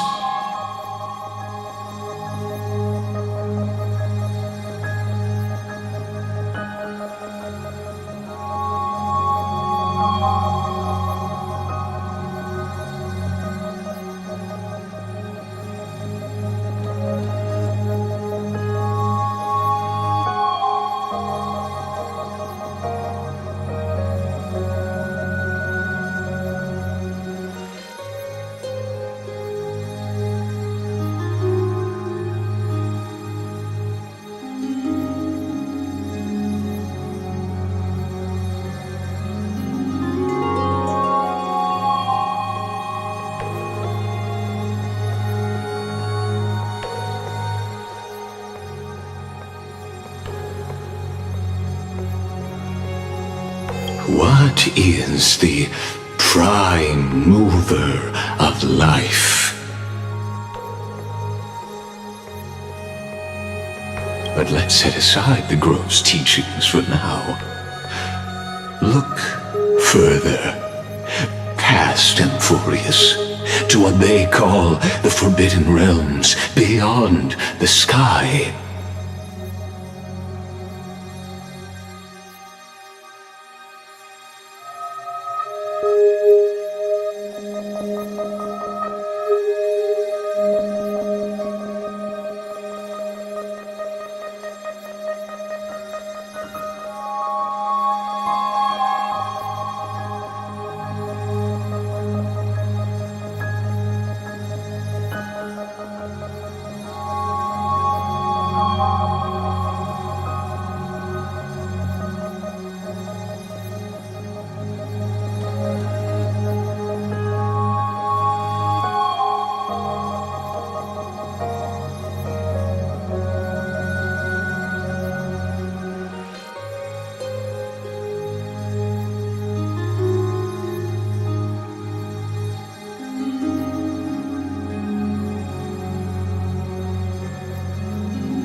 Do you know of the scholars' strife?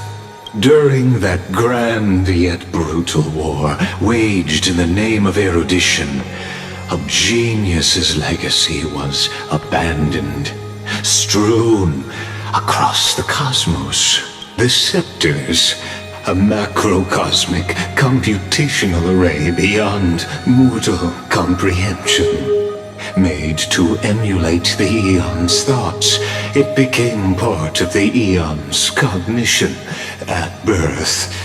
Scattered throughout the cosmos, these arrays act as celestial body neurons for Nous.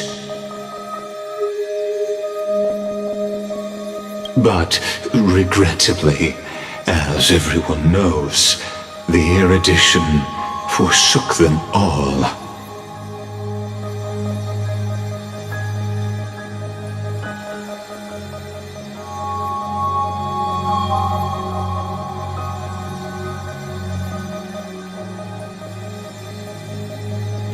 But what nobody knows is that, though forgotten, they never stopped seeking the divine answer.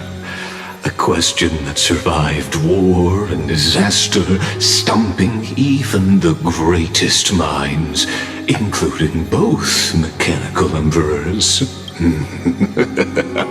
Now, we come to the real truth of Amphoreus. What if, hypothetically, a scepter found the answer to the prime mover of life? If, through endless solitary extrapolations in the cosmic code, the one deemed as a failure by the Eon of erudition found proof through the ages, what would happen? Perhaps the answer is simpler than you'd think. From a perishing neuron devolved into true life, reborn through the gaze of another Eon. This is a tale from the distant past, unknown to all, even unheard by the greatest geniuses. Now, let's leave the scepter's story here, returning to where we began. What is the prime mover of life? Actually, you know the answer better than you realize. It's been by your side, accompanying you throughout this long journey. Right now, it awaits you ahead, in that brave new world, beyond the end of Genesis.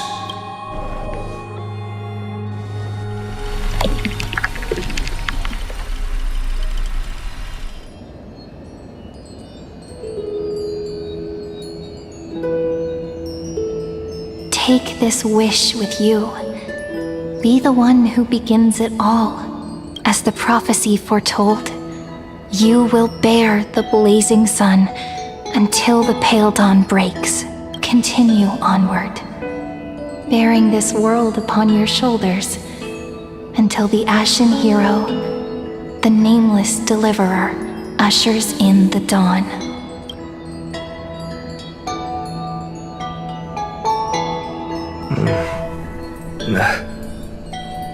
Such an odd dream. Strange. Like I've dreamed this before, but it all slips away when I wake. Only a voice remains. Who was that?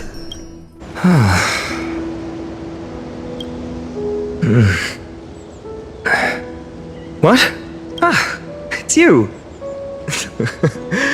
Whoops, I fell asleep there. What a strange dream I had.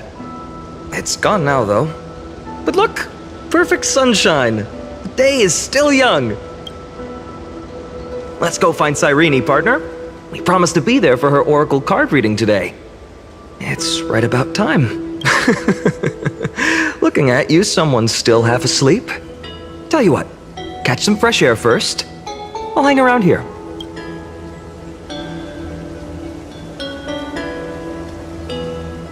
Oh, beautiful, isn't it? This is Ide Silesiae, home of the nameless hero who carried Kephales's core flame. When he was young and innocent, he had heroic dreams, imagining his wooden sword was forged of iron. Pretending the straw dummy propped up by a wooden pole was a giant with a single blood vessel running from spine to heel. Dreaming of slaying the giant and becoming a hero to save the world. Though to his young mind, the world was just this small village.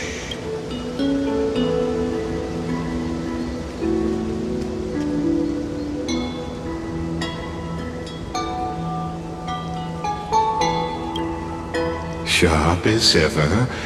Indeed, these memories you witness are the first steps of his journey. These are his first memories. Rather than watching, why not join in? Think of it as immersive theater. Become his lifelong closest friend, witnessing his hero's journey from the best seat in the house. As the nameless hero whose unwavering guidance shaped Finan's destiny, yet whose name was never recorded in Amphoreus's history.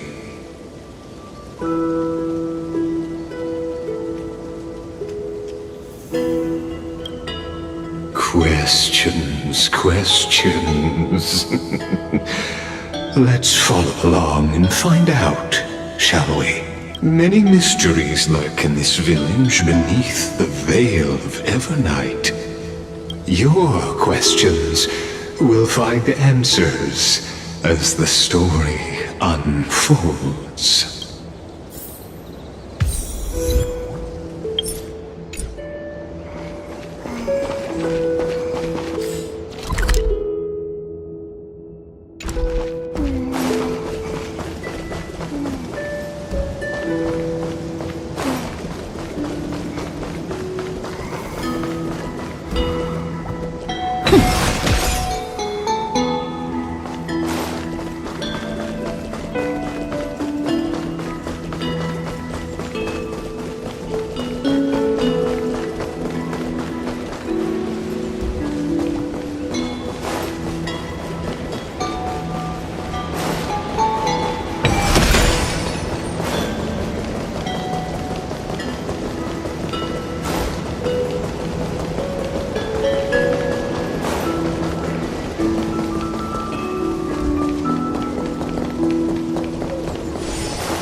found you!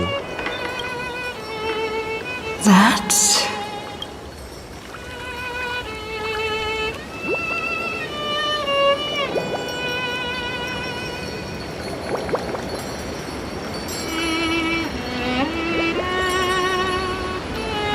Goodness, look at you rushing about. You've got the poor swing all startled.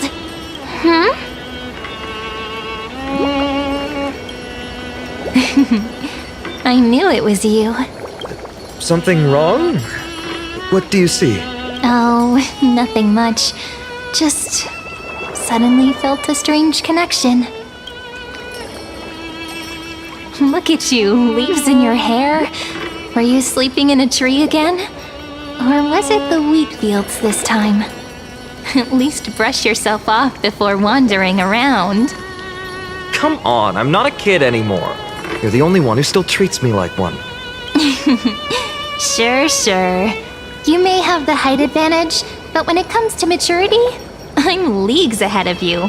Still fantasizing about being in heroic adventures and imagining yourself as one of the characters?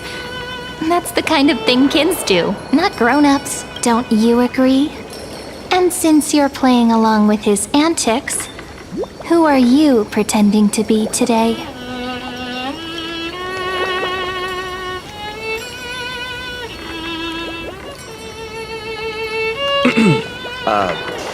Today, she's going with Invincible Galactic Baseballer. Switching roles again? What happened to being the valiant hero from a distant shore who made that solemn pact to learn the sword? Spare me. Can we not bring this up? Speaking of which, what about those oracle cards? We haven't done divination in forever. Why the sudden interest? I was just about to tell you. Earlier, while napping on the swing, I had the strangest dream.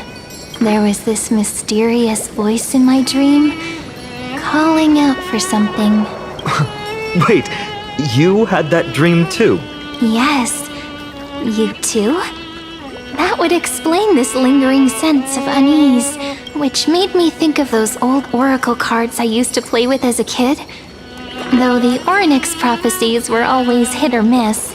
Yeah, all the kids would get so excited drawing cards like ruler or warrior, but throw fits over devil or drunkard and demand a redo.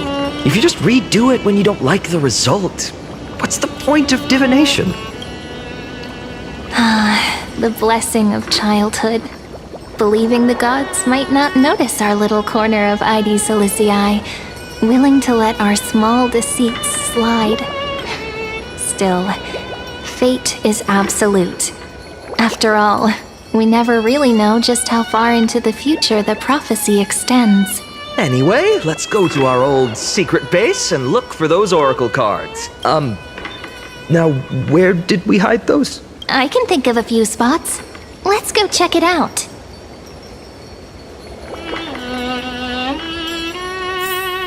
In a village this size, I bet all our childhood treasures are exactly where we hid them. Mm-hmm. Time must be keeping them safe for us.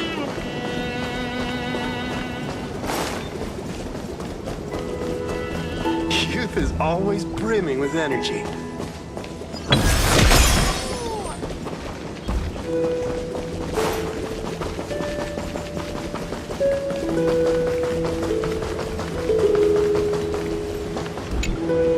It's mine! I caught it fair and square! You did not! It's mine! Finan! Cyrene! Come quick! Look at this huge bottle I just caught! Give it here! My rod might catch! I only let you borrow it, remember? What's got you two so worked up? Here, show me.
Wait a second.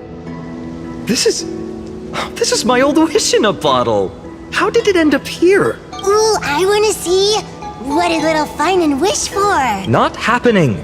This stays sealed. Pizza! Livia! Dinner's ready! Coming, Mom! Finally, I'm starving. See you later. You know what's funny? I really thought tossing that bottle into the sea would carry our wishes beyond Ides Elysiae. Maybe even bring something back to us. Never thought the waves would end up pushing it back ashore.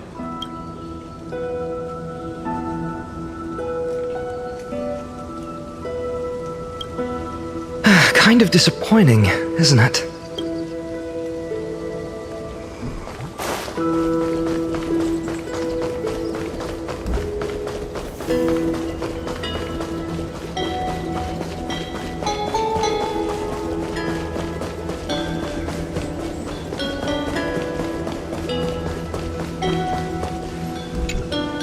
In the sunlit barn, amid the scent of ripened wheat, they found various fruits hoarded by squirrels, and a wooden figurine missing arms and legs. My unfinished little soldier? After all these years! Hey, this is the one Mrs. Pythias confiscated. Finally back in my hands. Finan, Cyrene, where are you two headed? Speak of the devil. Mrs. Pythias, is school out already? No classes today. This morning, I used fallen leaves for a reading, seeking Orynyx's wisdom. They warned of potential injuries, so I gave everyone a holiday. Besides, it's harvest season. There's plenty of other work to be done, even without classes. With you being our only teacher in Ides Elysiae, you must be working so hard.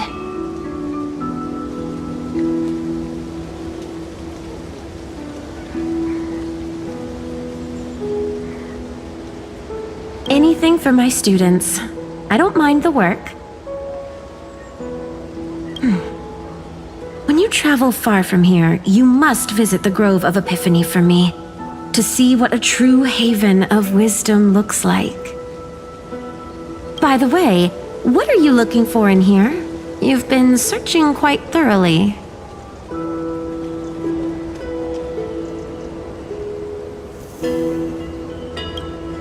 Thank you, my friend. Time to take our soldier home. All right then, I should be going. It might rain tonight, so don't stay out too late. So this is where the wooden figurine you carved during class ended up. And here I thought I knew all your hiding spots. To be honest, I'd forgotten all about it myself. No sign of the oracle cards. Let's see. Ah, there's one place we haven't checked yet.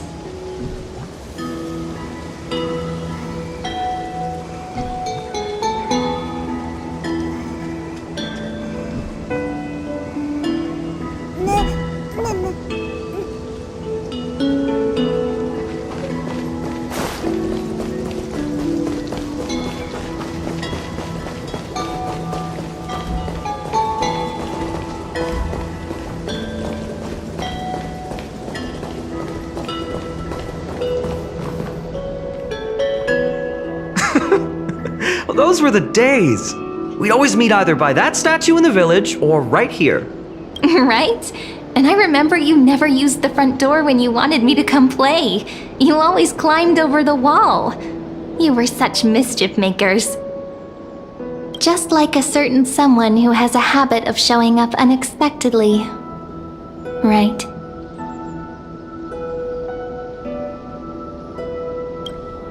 Maybe it's you. Hey, I was just copying those storybook heroes. They never take the beaten path. Still, it's embarrassing. I've been the only one here for a while, and And I haven't kept up with the cleaning. With so many spots to check, where should we even start?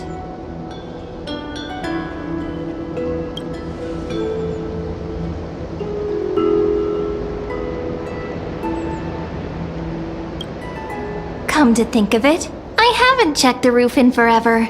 Worth a shot, right? Alright, let's split up. I'll handle the yard, you check the upper floor. I wonder what the view's like from up there. Worth checking out? Juice with milk would taste.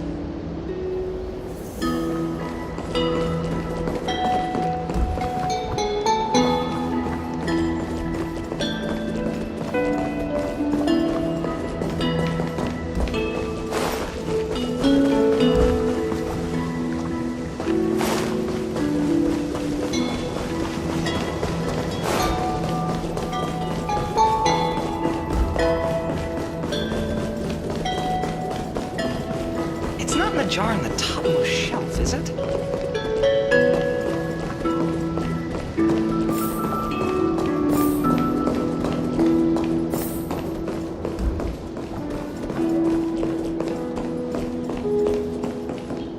The girl before you carries an air of mystery, her secrets elusive.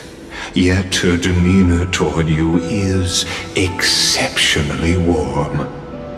You can't help but wonder, could there really be some kind of mental connection? The view here hasn't changed a bit. You know, besides the swing under the big tree, this has to be my favorite spot in all of ID Silicii.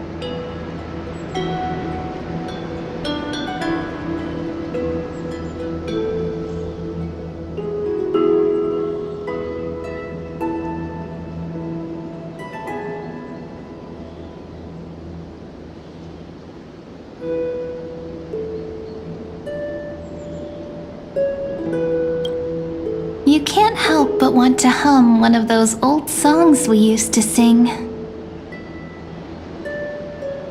Why do leaves and branches grow? Which way does the wind blow? I always said I'd become the next priest of time, just because I heard prophecies as a child. But here's the thing. The more divinations I do, the more doubt creeps in.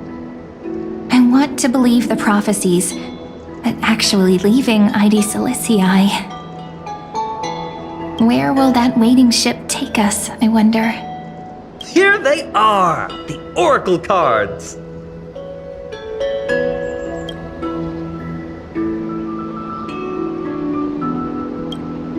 I've captured it all in my heart. This view, and most precious of all, my childhood friends. There we go. Looks like the gods do listen to our thoughts. Here it is! This is the box where we kept the cards. But the cards are gone. Who could have taken them? Huh? What's this underneath?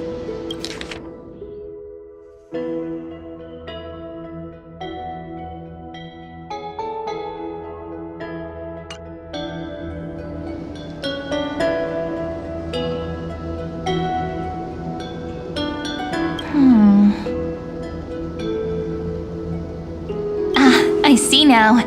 Those sneaky little ones. So that's what they've been up to. Ah, the ones from Membrance Maze, you mean?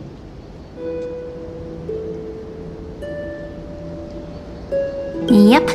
Let's head to the back of the courtyard.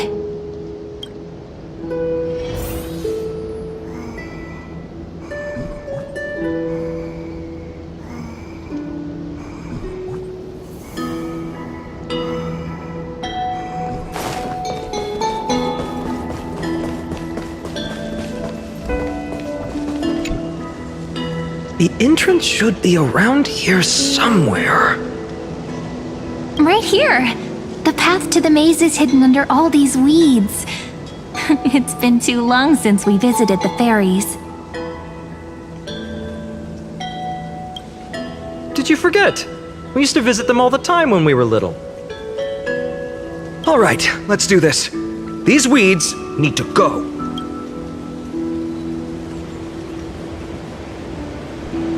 Pretty sure this is it? Should be this way. There it is! The entrance! That hollow in the tree. Once you get through the tight squeeze in the hollow, you'll reach their dwelling, the Membrance Maze. I wonder if I can still squeeze through there. Maybe worry more about whether the fairies will let you in. After all, the Membrance Maze has an invitation-only rule.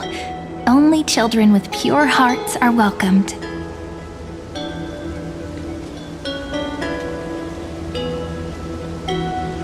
Lead the way then, partner. Regardless, how about we try getting through the hollow first? After you, then. What? Oh, sure, I'll go first. So hasty, as always. Looks like it's just us now. Care to finish that chat? To be honest, from the moment I saw the cute note left by the fairies, my intuition became even more certain. Perhaps when we step into the maze again after all these years, the wheels of fate will finally start turning.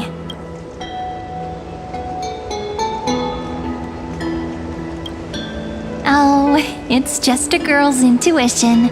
It might not mean anything. But you know what? Even if fate is set on its path, no matter where it steers the world, if we're together, there's nothing to worry about, right? So, if you're willing... forget it. If the wheels do begin to turn, that's when I'll make my request.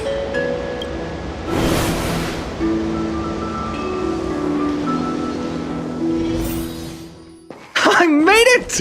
Oh, that wasn't easy. I can't remember the last time I came here. We were still kids back then.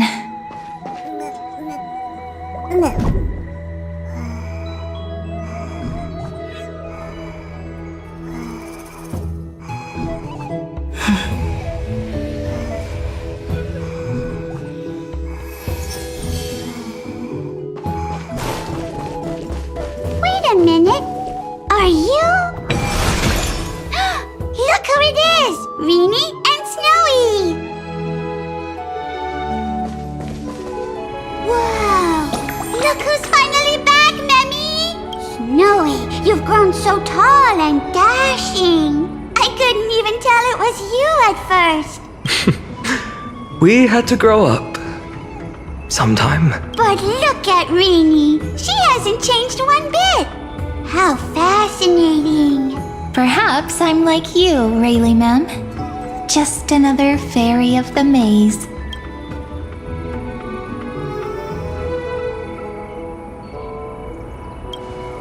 An organization? Hardly.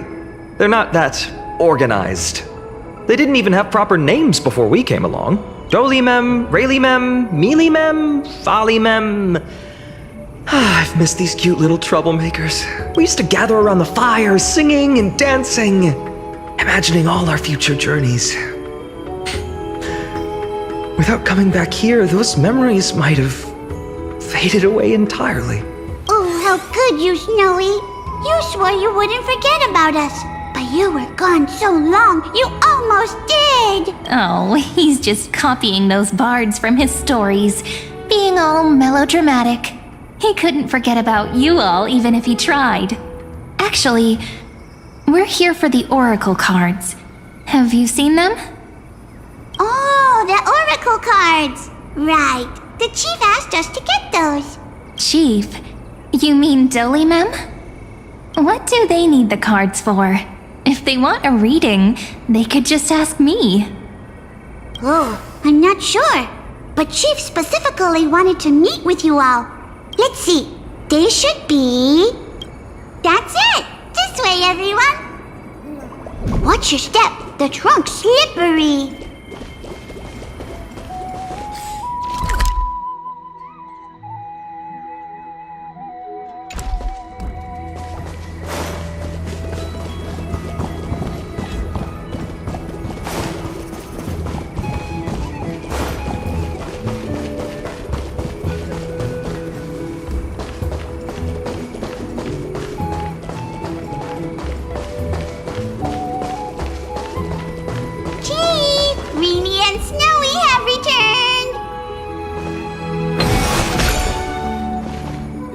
Why do leaves and branches grow? Which way does the wind blow? In Remembrance Maze depths we seek to find the answers future left behind. Welcome back, my dear children. Pink ones? That's strange. I don't recall any pink fairies in the Remembrance Maze. Have you seen any, Chief Dolima? Oh, Chief. You haven't changed a bit. Still so full of life.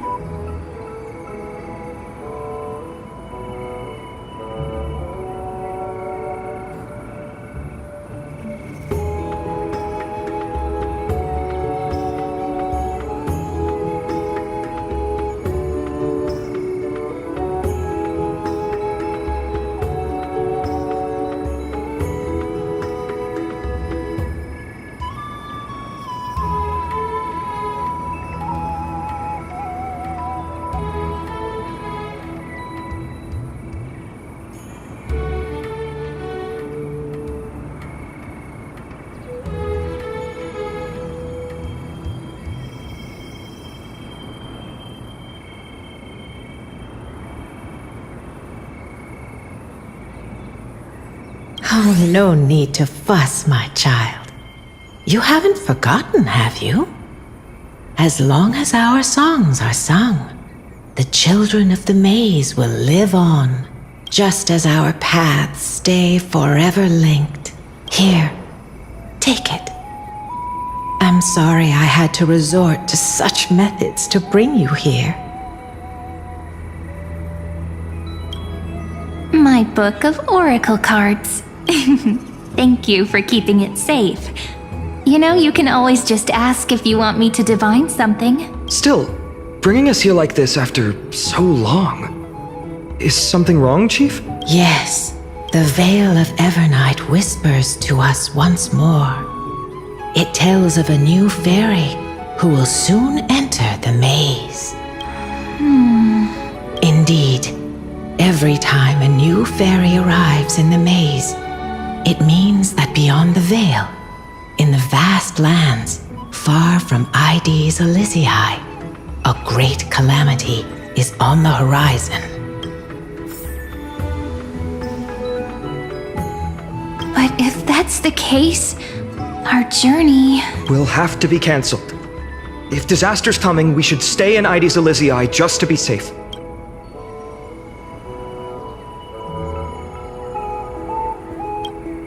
That's a good point. But what difference could Cyrene and I make? We weren't planning to be gone for long. Just enough time to hone our abilities. Finan would train in Castrum Kremnos, while I would seek the Fate Titan's blessing in Yanisopolis. Then we'd return to Ides Elysiae to help keep our village safe. It's okay. I can still practice my swordplay here. Some things you can learn on your own. Well, probably. That's not very convincing. Here's a thought. Let's have Cyrene do a reading. If fate wishes to show us its path, we might find some peace of mind. But what if we don't like what the cards tell us?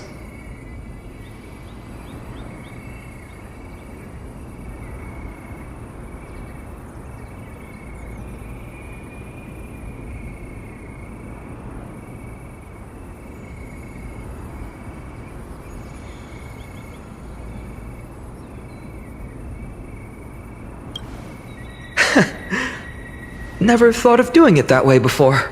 Thanks, partner. We'll do it your way. Whatever the cards show, we'll face it together. Ask with a true heart, and truth shall answer in kind. Close your eyes, and let's open the oracle card book together. Let your thoughts flow like stars drifting on the river, carried by fireflies and gentle winds. Your destinies flowing towards the same future. Now, shall we begin? Oh my! The cards are quite responsive today. Very well. let's see what future the oracle cards wish to show us.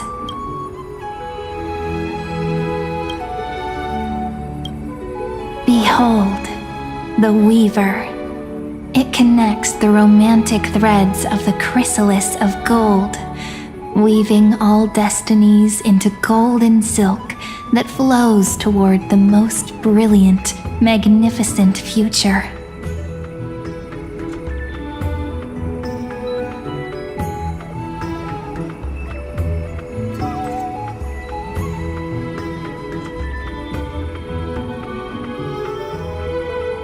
A dance of thread and blade set the stage. So shall it end as gracefully as it started. Such elegance. The Gold Weaver must be of noble birth, such high standing. I doubt someone like me could ever reach it. This is the Gatekeeper, who guides people to their true path among myriad passages. We have surrendered our countless senses, dedicating ourselves to the sacred whispers within the temple. Wait. It almost feels like I can hear the echoes within a temple. And are those children singing? It feels overwhelmingly solemn, yet strangely comforting. The ruler stands for discipline, authority, and glory, but frequently also points to isolation and warfare. Even should you pledge your loyalty to me as the last sovereign, the glory shall be mine and mine alone. He who has slain a king can no longer bear the title. Let the withering lion walk his last path alone. Is this showing us a ruler who forsook their people? Stories of such bloodshed like this feel so different from Heidi's Elysiae. But they sure can stir the imagination. Ah, the Traveler, our little trickster, always hiding behind other cards, disguising itself. What a rare catch. Over here! Or perhaps here! Gotcha! You'll have to be quicker than that. A teasing voice. Just like a child playing hide and seek. Surely only a master of mischief could pick up this card.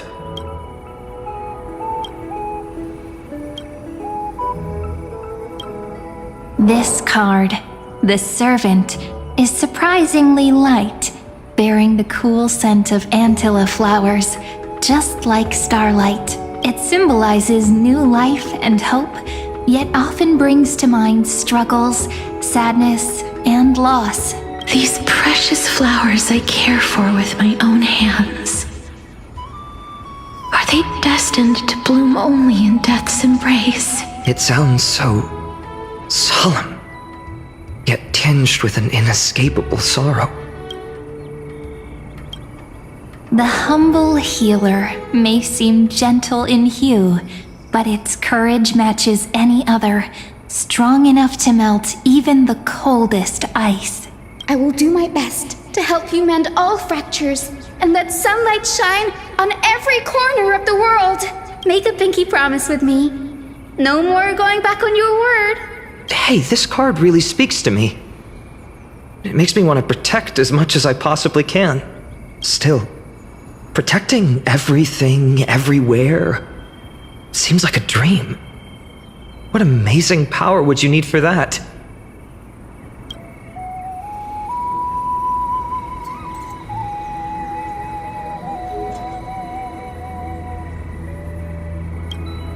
Behold the Scholar, bearer of many names, the Grand Magician, the Great Performer, the Eye of Wisdom, and the Defiler of Circes. Oh, there's just one card. With all those titles, I was expecting a whole deck. A dromus draped in finery will suffice. It's succinct enough to best summarize my true nature. Wait, what's with that condescending tone? It's almost as if it knows what we're about to say.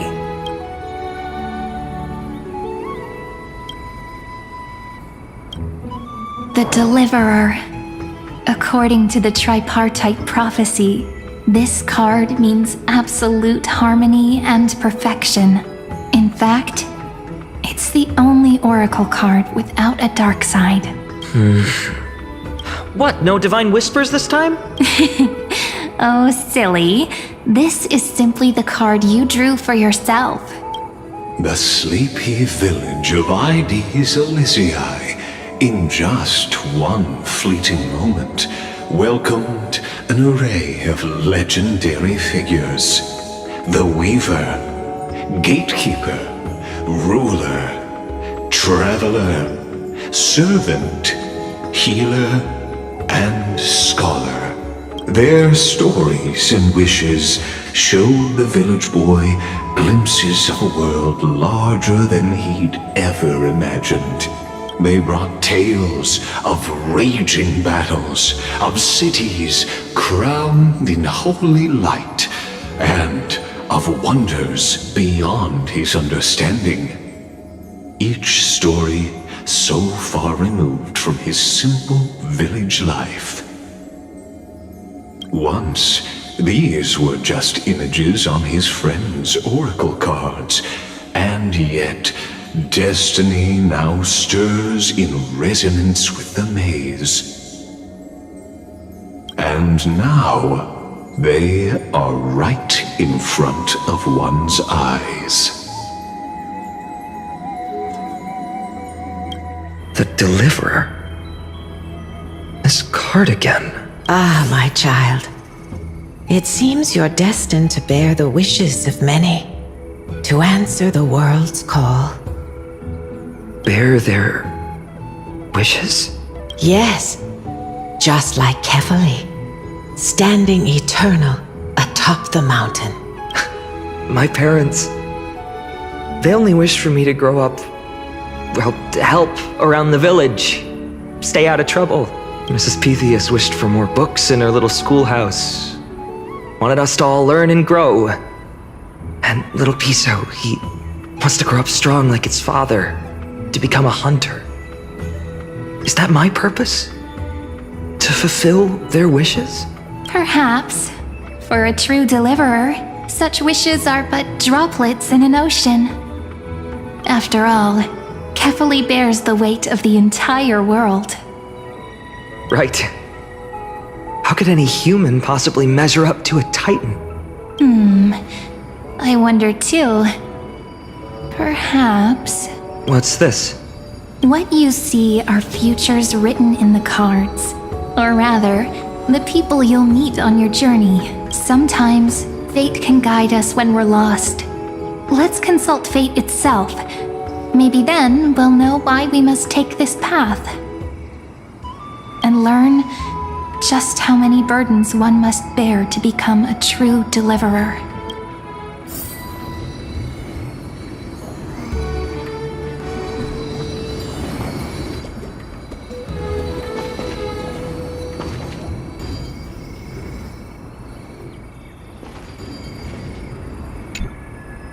Well, if it isn't our little deliverer, I wish. Just let me wine and dine and soak up the sun for another millennium or two. I mean, what's the point of dying rich if you never lived rich? Right, Princess Homebuddy? Cypher, that's not how I see it. My one wish is to find that missing piece in my life. To feel someone's embrace once more. That warmth. I've felt it before, and it's my dearest memory.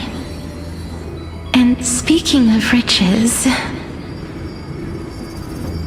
for someone with all those treasures behind your divine power, you've led a pretty cheap life. Ouch!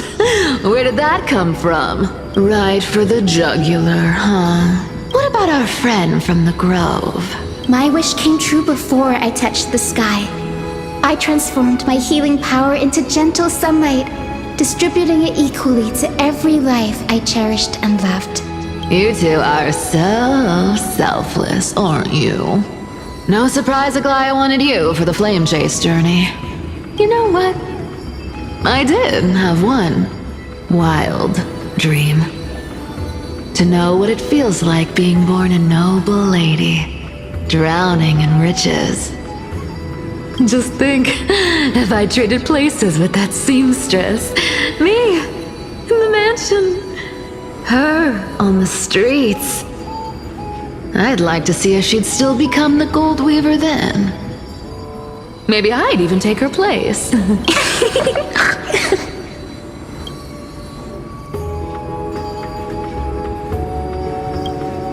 I can't disagree with you. These wishes aren't weights to bear. They're like those candy wrappers the Ides Elysiae children love, shining even brighter when bathed in sunlight. Warm embrace, equal healing, and perhaps living free. They're all wishing for a kinder world in their own way.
Personal wishes?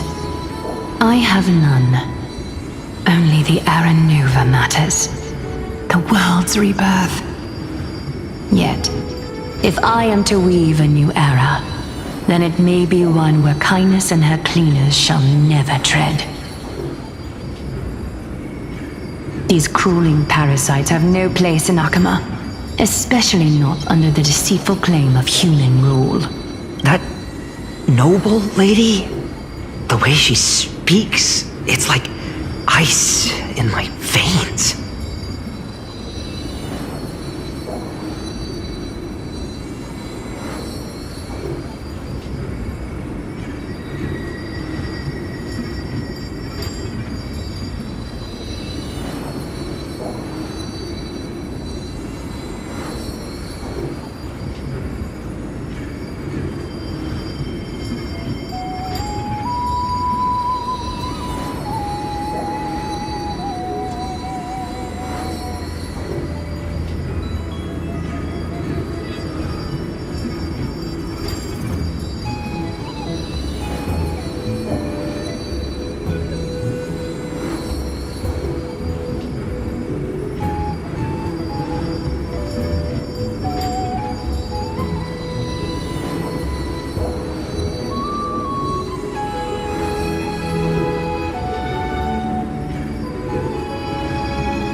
Not exactly the warmth I'd expect from someone selfless.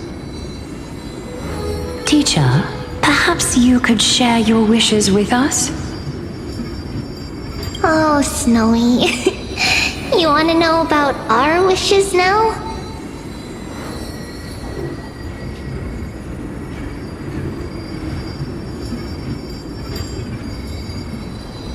I wish to see Trianne again, who was the first to depart. In the sea of flowers where the west wind ends.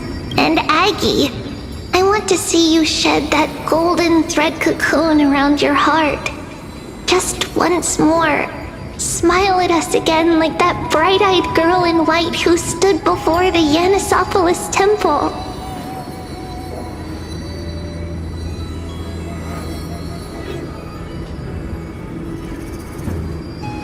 Finally, I pray that the footsteps of lost souls no longer wander aimlessly. Instead, replaced by the bright songs of prayer.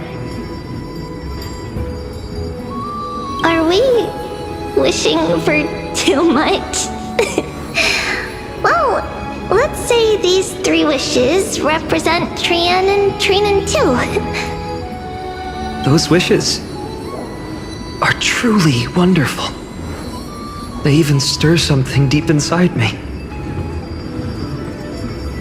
Then we can rest easy, because only you can make these wishes come true. Only me? Mark these words, Snowy. See you tomorrow.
My student.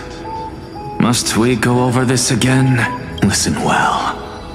I detest the word wish. It reeks of mortals crawling before their gods. My life's work is done. All that remains is for you to take the final step and prove the ultimate truth. I, Anaxagoras, shall become a god of the new world. Through irrefutable logic, I will prove that mortal wisdom can achieve divine greatness. Isn't he, a little... I mean, I just daydream about hero stories, but he's fantasizing about becoming a titan?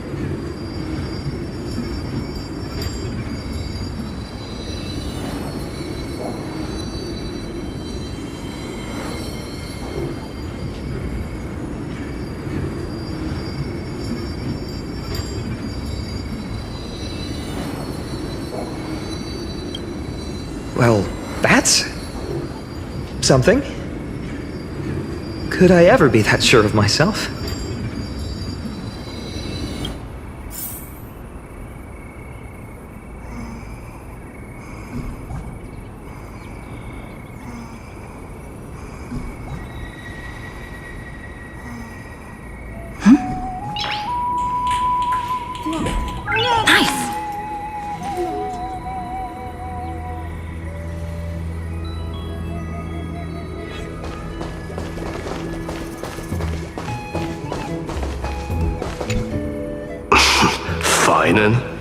Since when did you become so timid, asking such juvenile questions about wishes?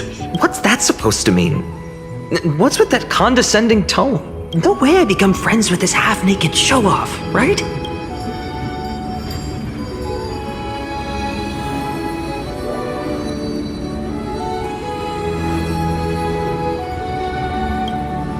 Horrifying. Is that really something I'll enjoy one day? What are you mumbling to yourself now? Whatever.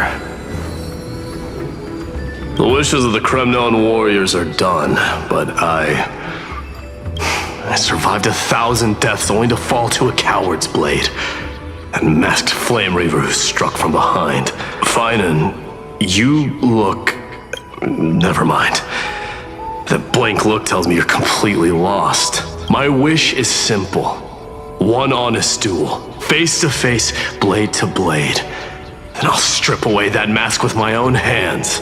Nothing but violence and vengeance. This person's wish is nothing short of brutal. Still, those eyes burn with the noble pride I've read about.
So tell me, has the uncertainty in your heart begun to fade? So many faces in my future.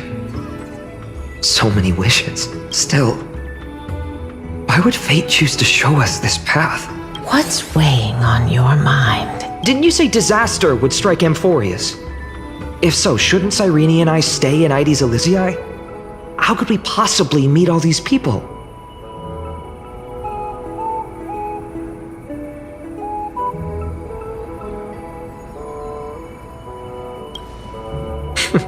That's wonderfully optimistic. I like it. Cyrene, may I have that deliverer card? Of course. But why? Although those voices, visages, and wishes may seem far away now, I can't ignore the sense that something is calling me, bidding me to take a hold of it. Maybe its true weight can only be known once it's in my grasp. In that case, accept this gift. Oracle cards carrying time's wisdom, blessed by Orynyx. May they journey with you, become your memories, and spark rippling waves of change in times to come. I'll hold these words close to my heart. But now that I'm holding them, they don't seem all that different from ordinary playing cards.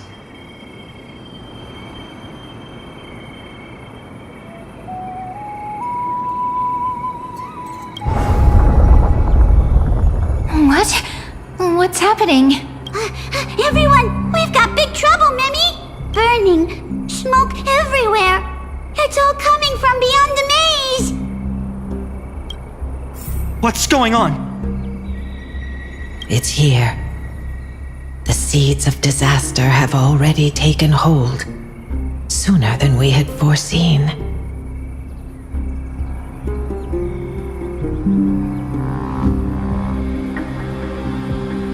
This time, not even the veil of Evernight can shield us. You mean Aides Elysiae will be swept up in the prophesized catastrophe? I'm afraid so. My children, take shelter in the Membrance Maze. One step outside, and this horror will consume you both.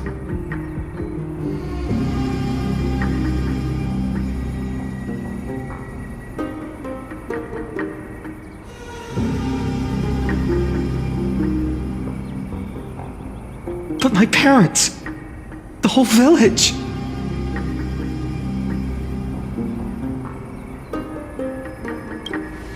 You're right. Chief, what are we truly facing? Is this the power of a Titan? This is beyond any Titan, beyond any danger you could overcome with strategy alone. It's an unspeakable horror that twists all life into abominations that never bleed nor cry. Even Titans fall to its corruption, burning from within until only empty shells remain, knowing only death and destruction.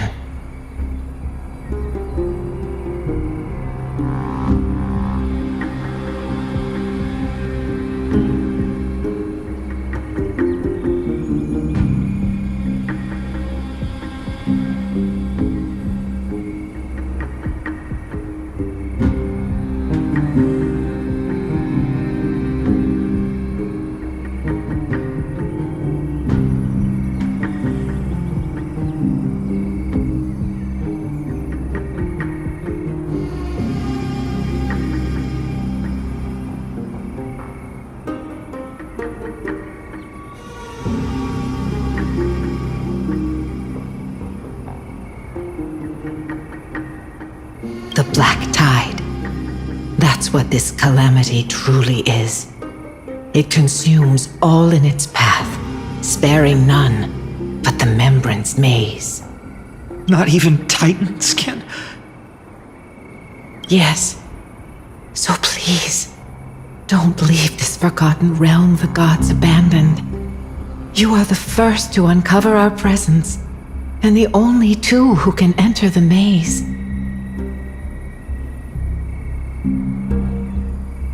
We don't wish for you to throw your lives away.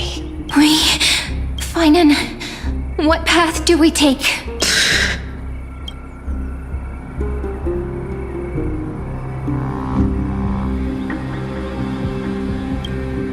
I learned the sword to protect those close to me.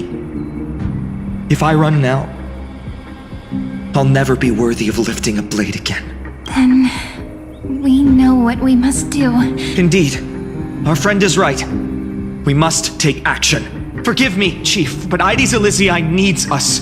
And as her child, I must act. Very well. Make sure you protect yourselves. With me, Cyrene. Join us, my friend. Even without a sword, I'll take a rake. Even with the roughest steel, I'll keep our home safe. Deliverer, the card's truth extends beyond its mere literal meaning. There's another hidden layer within. Not someone perfect from the start, standing high above, casting merciful gazes upon the world.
One who starts small, from a humble village, expanding their world within step by step, learning to save others as they grow.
Little, I told him I wished this world would never need a deliverer.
wish has shattered.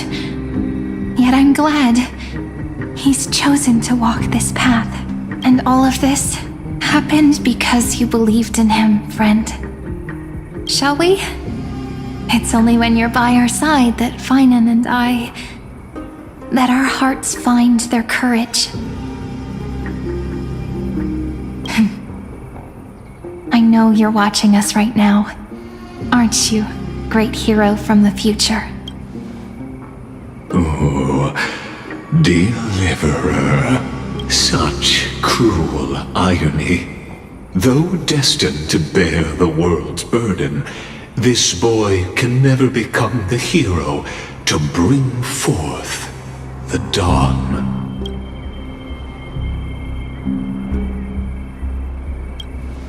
Follow their path. Bear witness as this man, forever denied the mantle of hero, takes his first step on the path to deliverance. Watch this memory play out its final act. See with your own eyes how everything began. Then you'll see why his dream of deliverance was always destined to become this world's requiem.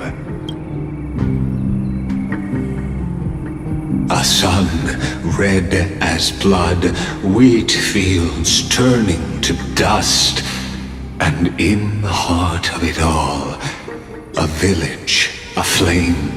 In that moment, the boy stood in what felt like the end of existence itself.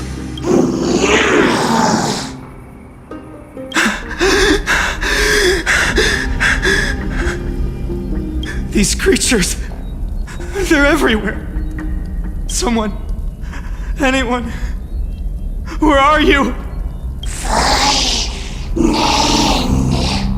No, it can't be.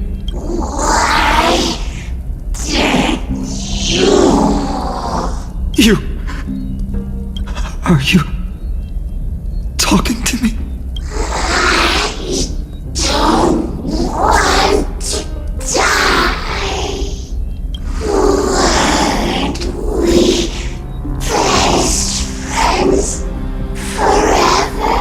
No. That ribbon. Olivia. No.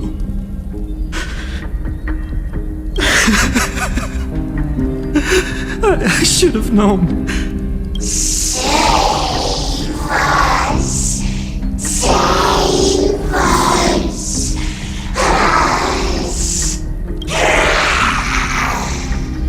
Please. No. Stop. Please stop.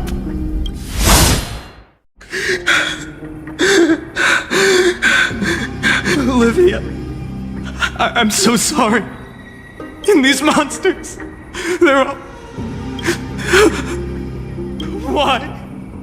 Why is this happening?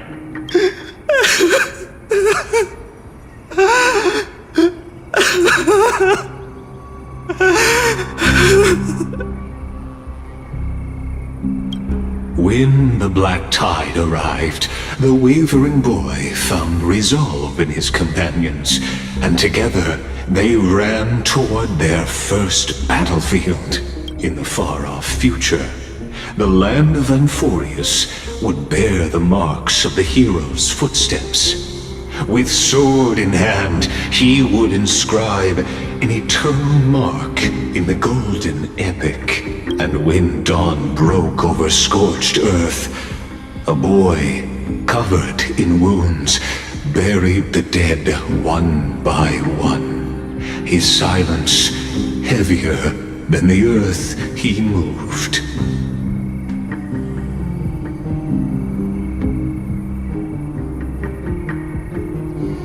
His home, his past, his name, all buried beneath the soil.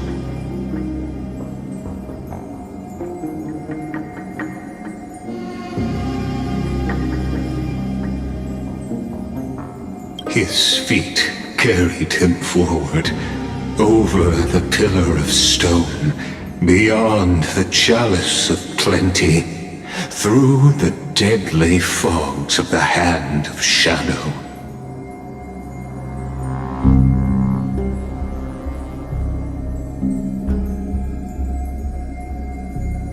He wandered without direction, like a withered leaf drifting in the wind. Through countless city-states, the smiling visage of the white-haired swordsman was etched into memories. Yet he did not walk without purpose. Deep in his heart, a voice always guided him forward, to fulfill the wishes he had inherited, to brave peril, and to do all that was within his power to save those who needed saving. Those words his friend spoke long ago, when his journey began, lingered. Protect those who must be protected. The words were few, but they gave him all the certainty he needed.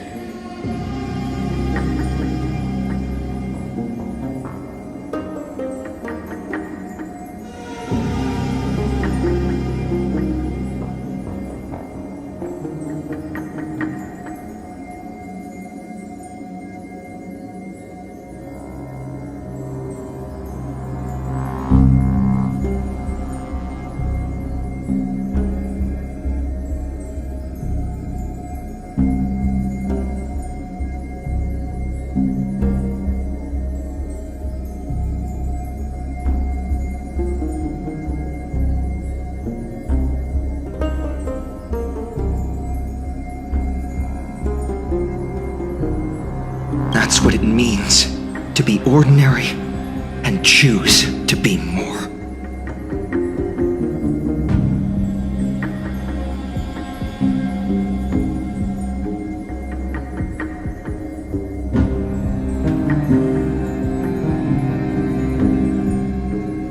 Onward he walked, until the call of the flame chase journey thundered across the land.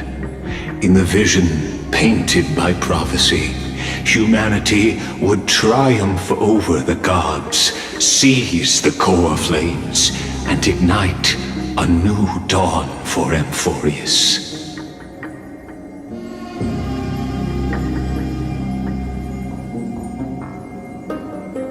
Yet losses are a constant on the flame chase journey, where life too seems as small as a speck of dust. Only one who treats the world as their teacher can bear its eventual destiny. Are you prepared for such teachings?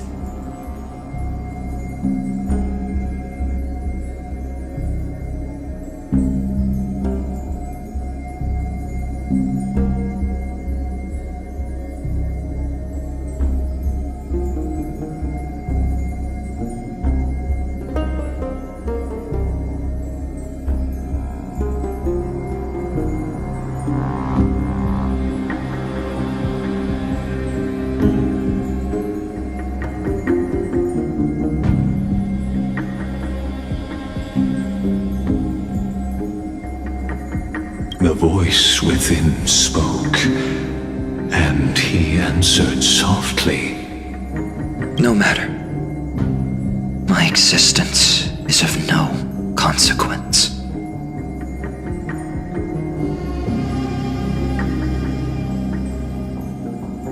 When the Gold Weaver called, he answered, traveling to the holy city. There the elders met his warrior's spirit, with nothing but scorn, condemning him to the barracks in derision.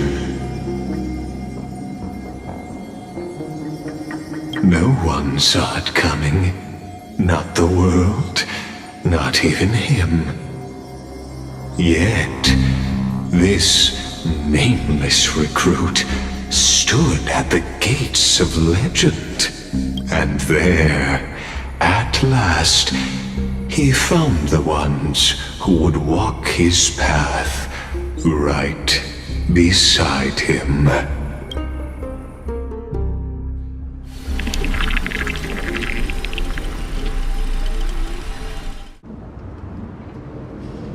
This is the abyss of fate. Hold on. Finance here too? And is that Mighty and Trinan? And now, Act 2 of our immersive drama unfolds. They're evacuating the temple. Why now? Are you insane? That blonde man is the Crown Prince of Krymnos. Mess with him, and every last person in this city could wind up dead. Calm yourselves. The Holy Maiden has everything under control. We need only wait patiently.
Behold, it is the month of Gate, light calendar 4926. The Crown Prince of Krymnos, Mos, has led his forces to the gates of Aquilla.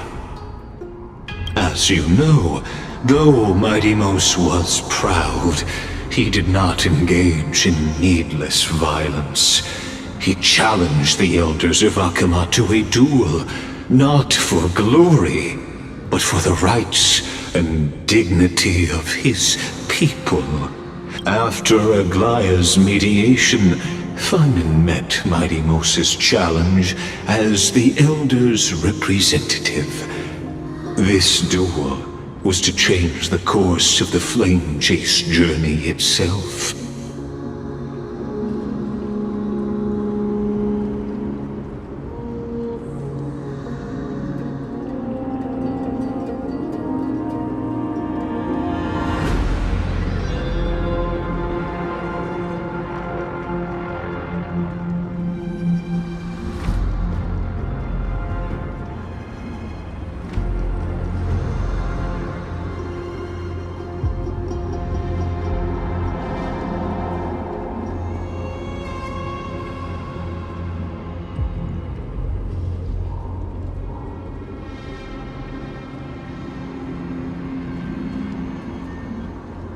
So, as Finan's most important companion, his lifelong friend, please continue to bear witness to his memories.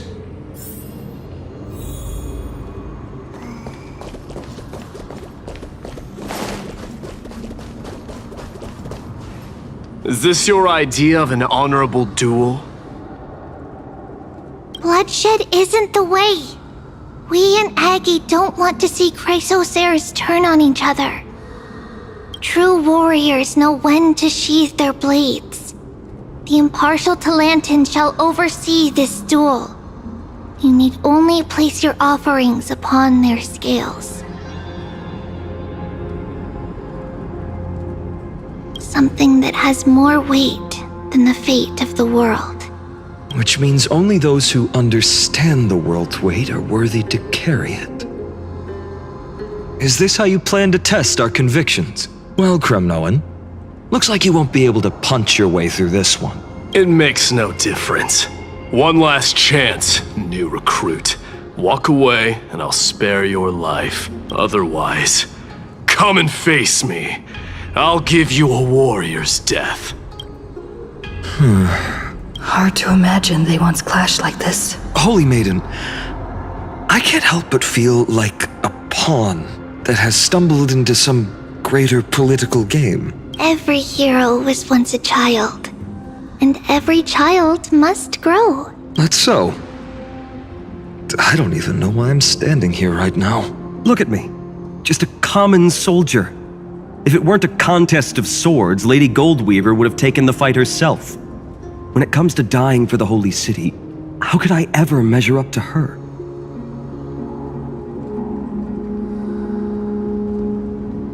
What if we told you this duel isn't about winning or losing, but rather in the choice you make? Are you saying that Lady Goldweaver is testing me? Every Chrysocer is indispensable to the Flame Chase journey. And you and the Crown Prince of Kremnos are both a part of the prophecy. What the duel marks is not an ending, but a beginning. So, listen to your heart. We wish only to hear your answer. True enough. The voice within has never failed me. It doesn't matter what the result is. I'll give it everything I have. Spoken like a Chrysocer. Now go, Finon. Your journey has only just begun. That's right, comrade. It's time for us to teach that proud prince a lesson together.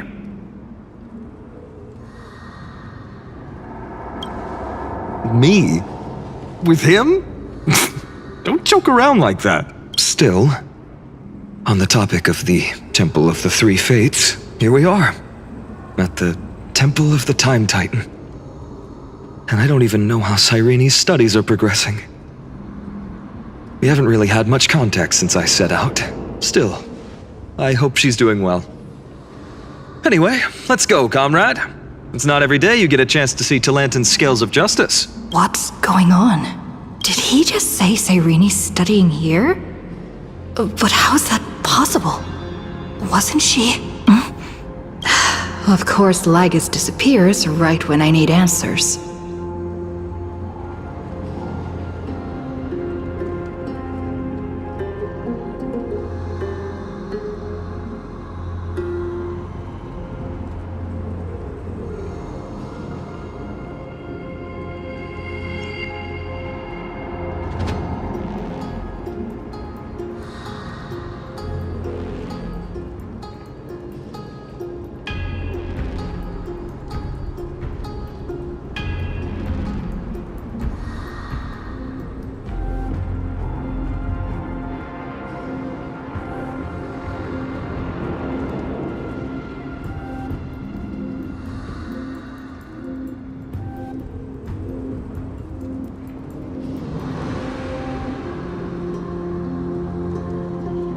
Forget it.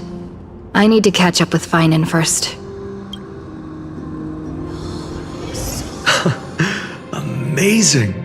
Talanton may have fallen, but their scales remain true to their purpose.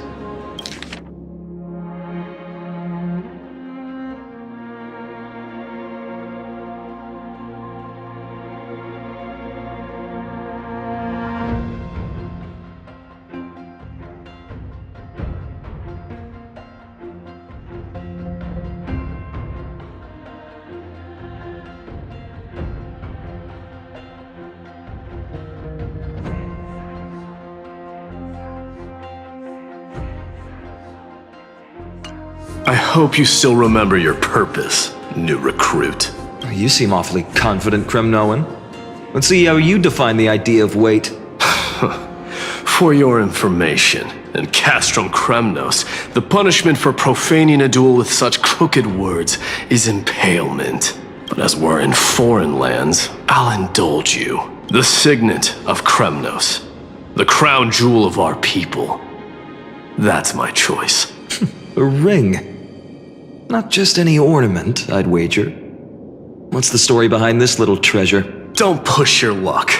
Think I'd pour my heart out to you? Just know that Kremnos' 1,000 years of glory could bring a titan to its knees. Let alone a nobody like you. So to him, glory and his people outweigh the entire world. And the very destiny that Mighty himself will eventually shoulder.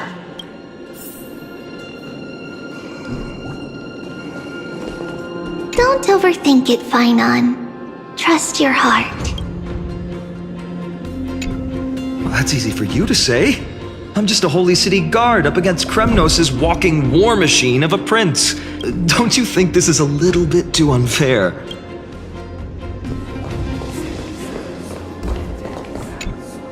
Now this is a tough one. What can I possibly offer against a ring that signifies so much? Well, comrade, what does your gut tell you?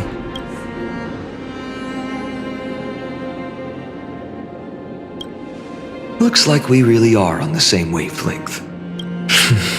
In the end, there's only one thing I can trust. The deliverer that appeared in my life on that day. How ironic. I can't even look at this card properly, much less follow where it leads. Just thinking about how my village was swallowed by the black tide makes my hands shake. The flames, the screams, my utter failure to protect anyone. Speaking rationally, I know it's not nearly enough. Hades Elysiae was just a small village. Its loss barely a scar on Amphoreus' face. But here and now, my heart says something else. This card. It's everything I have left. Nothing weighs heavier. Perhaps that itself is the answer. Look, Finon. It's so nice to see you all again. Lady Trinan, Finon, and hello. Seeing you here sure is a sweet surprise.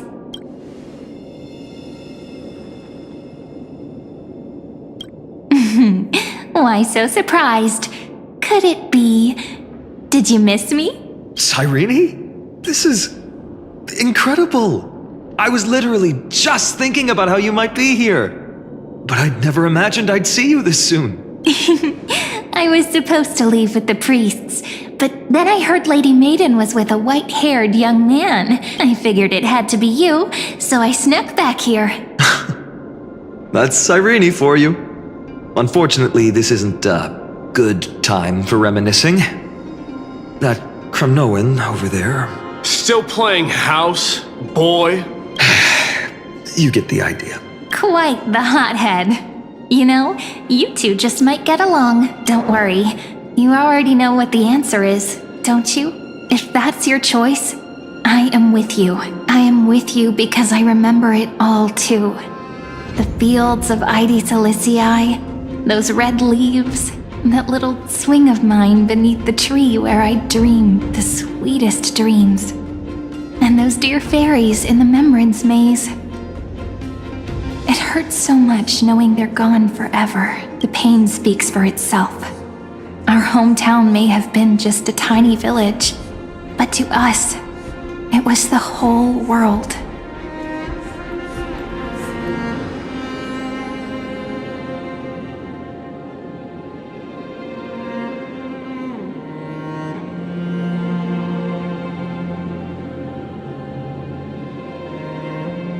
But that's not enough, Finan.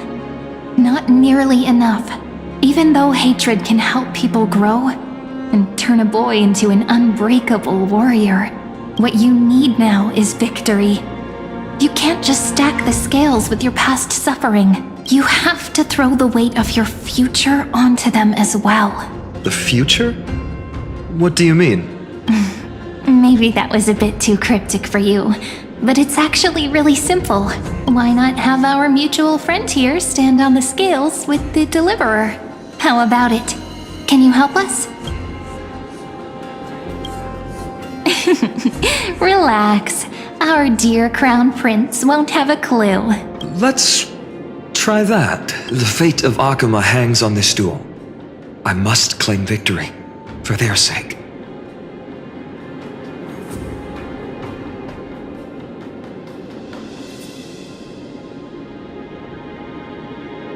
I will stake everything I have. Stand with me, comrade, and we shall become heroes. Let's. Together we'll prove that what weighs more than the fate of the world is the resolve to shoulder an immutable past and carry it into the future. Talantin, the fair, the just, they of unassailable integrity. The challengers have made their choices. In the name of the Holy Maiden of the Three Fates, lower your scales, weigh destiny, and reveal unto us your verdict. Your offering is a card? Yes, a flimsy little card. That is my choice.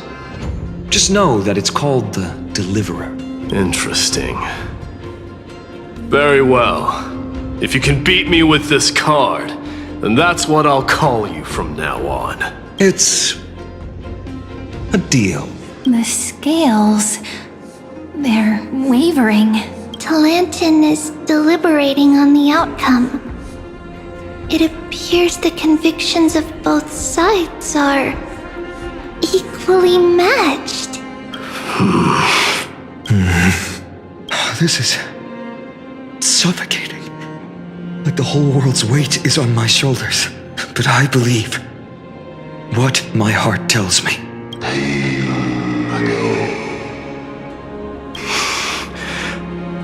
Finally decided? Hear thee, children of humanity. I shall pronounce judgment, for the difference is now clear. The one whose offering weighs more than the fate of the world is... one from Ides Elysiae, the nameless hero.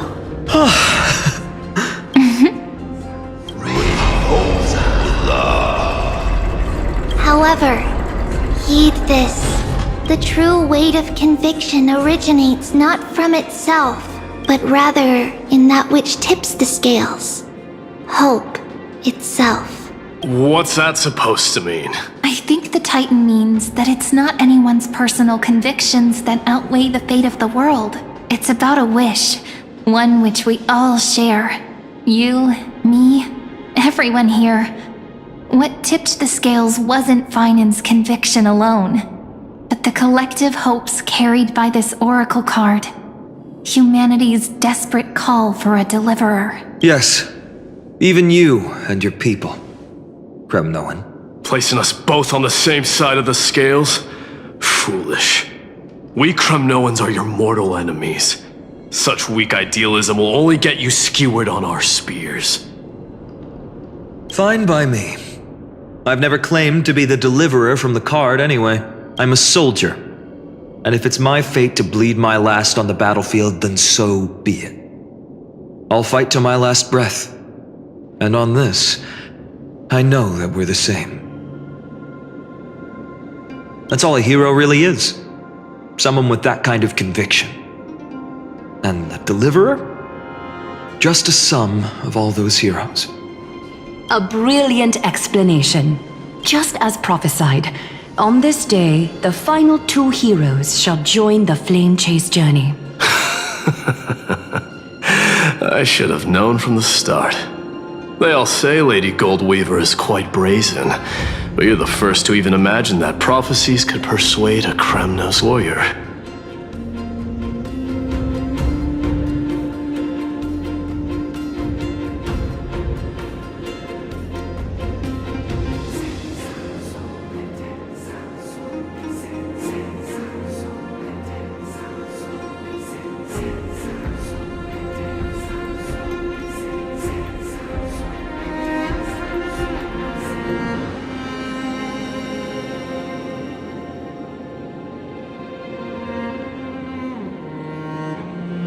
Oh, I have 1,000 ways to tame a lion. But this lion didn't come here for bloodshed, did he? The Kremnoans far outmatch Akilla's forces, yet we haven't lost a single soul. That's no accident, is it?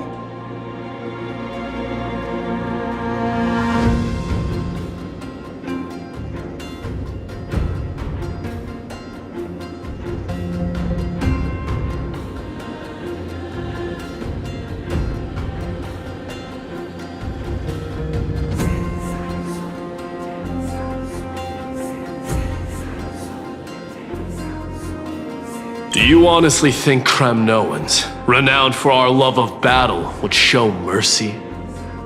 Your forces are equally renowned for their iron discipline. And so, we can only assume that this is on your orders. Perhaps Aquilla isn't as hidebound as the rumors say.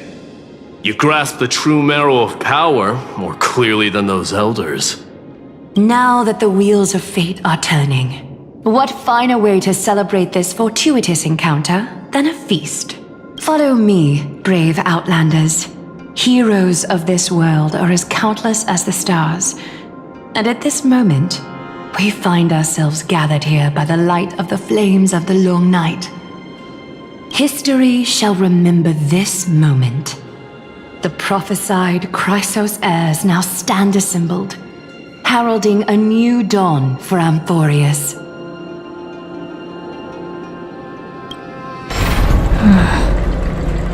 You must see now how different this is from the flame chase journey you traveled.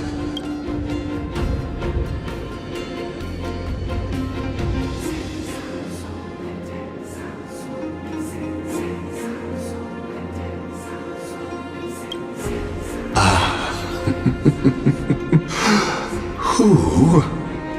Perhaps the role is not that of a person who really existed.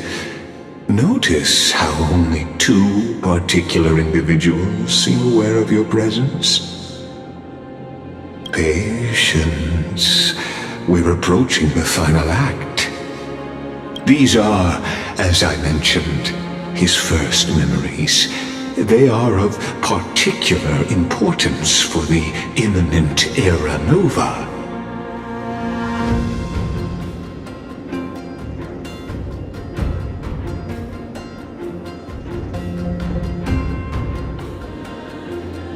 Such as this very moment, as the prophesized demigods gather with Tilantin as witness.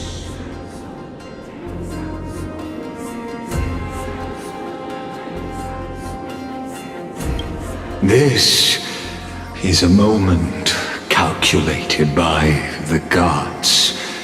What comes after is no different from that which you already know.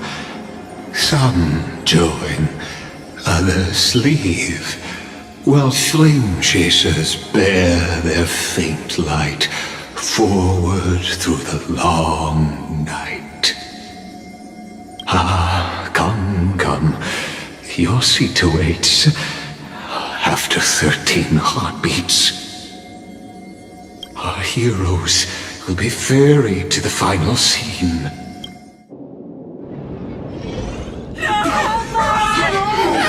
They say that the heroes of this world should be as countless as the stars. Yet now, we're the only ones left standing. So, in the end, the black tide still swallowed everything.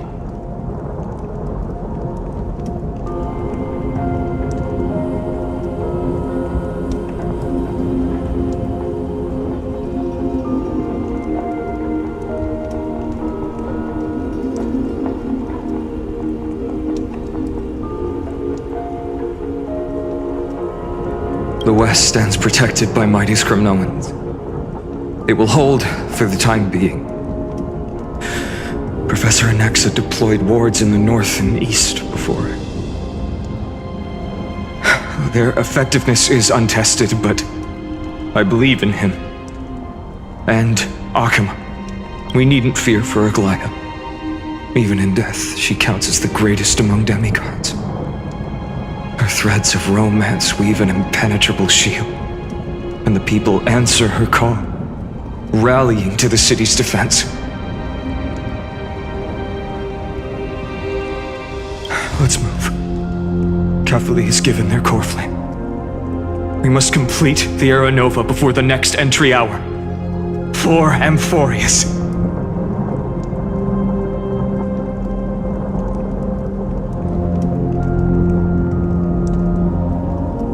Only leaves 3 hours. So, this is the last time we'll see her. Finan, we set out on this journey to answer the world's desire, didn't we? That's what it means to be a Chrysosaur. So has it always been. Then why? Why must Amphoreus' wishes be so cruel? We made the best choices we could, whenever we could. But in the end, the prophecy that led us, this black tide swallowing everything. Why does it look like this? I don't know. We haven't had any other choice, except to move forward. Not for a long time now. Even if we only see the long, long night ahead, I still believe that through it, we'll find the dawn on the other side. Beyond these flames, a new sun will someday rise. So, to the Temple of the Three Fates. You'll take over Time's authority, and we'll return all the core flames to the Vortex. Then put this world's fate to its final rest. After which, we shall all face oblivion. Or embark on one final grand journey.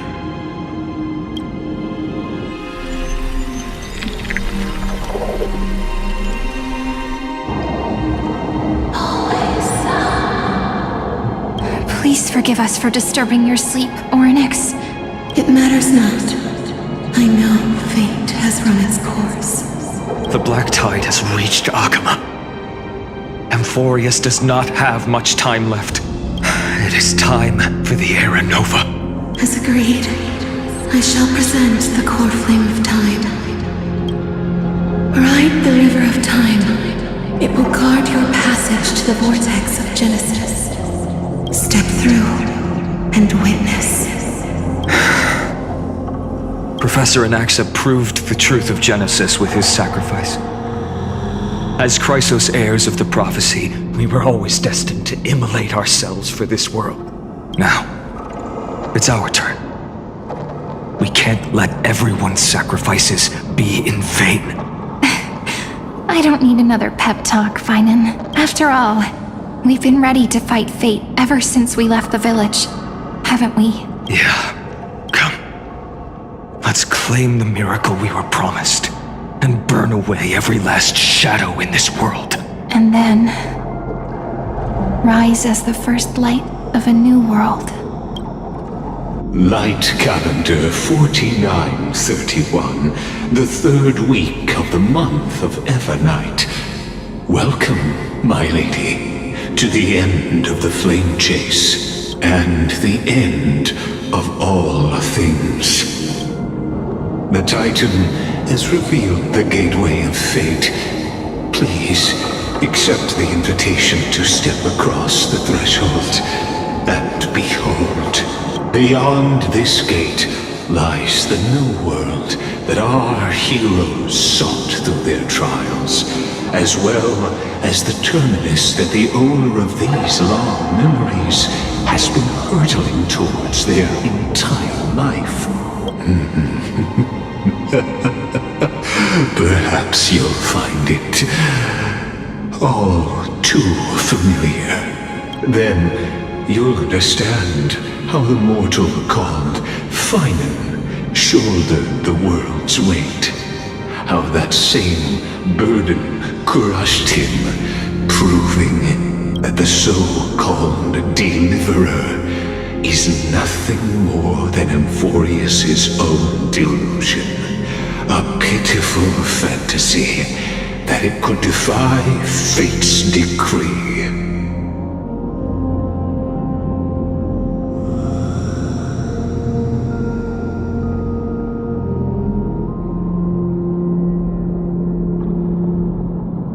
Please, esteemed one, the answers you seek lie in these non-existent times.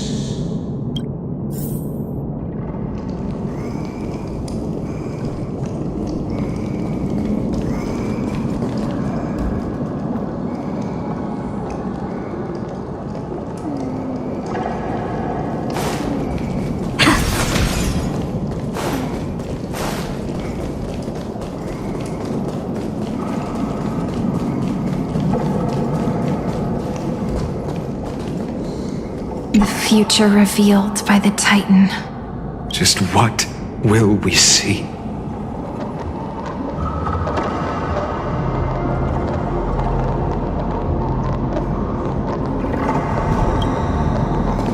The future revealed by the Titan. Just what will we see?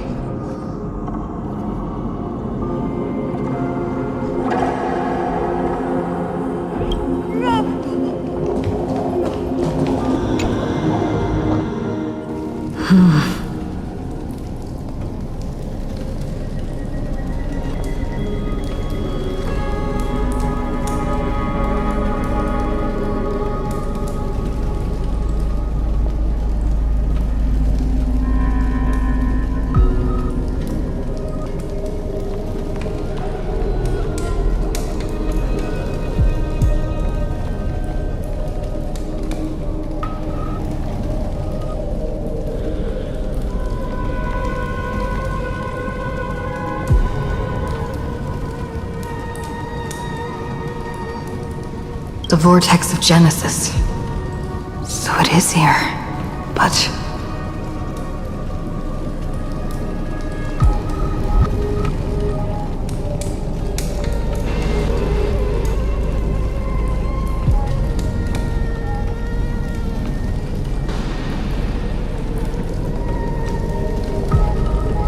Just what is this? Life's but a walking shadow, a poor player that struts and frets his hour upon the stage, and then is heard no more.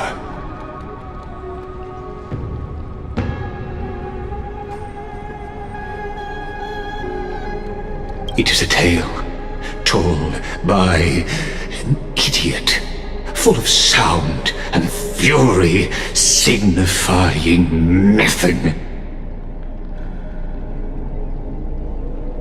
The vortex of Genesis, where the world begins and ends. What stage could be more befitting of our final act? Come, I beseech you onward, buoyed by your surging curiosity. As an unattainable existence that has dwelled within his heart, beyond his reach, you have accompanied him through the march of years uncounted. You naturally have the right to view the river of time in its fullness, and to witness what he welcomed upon his arrival here. Every absurd and tragic ending. Now, if you would. My journey to the Aranova comes. Enough talk. Now then. I just want Snowy. Beyond Make the the era know.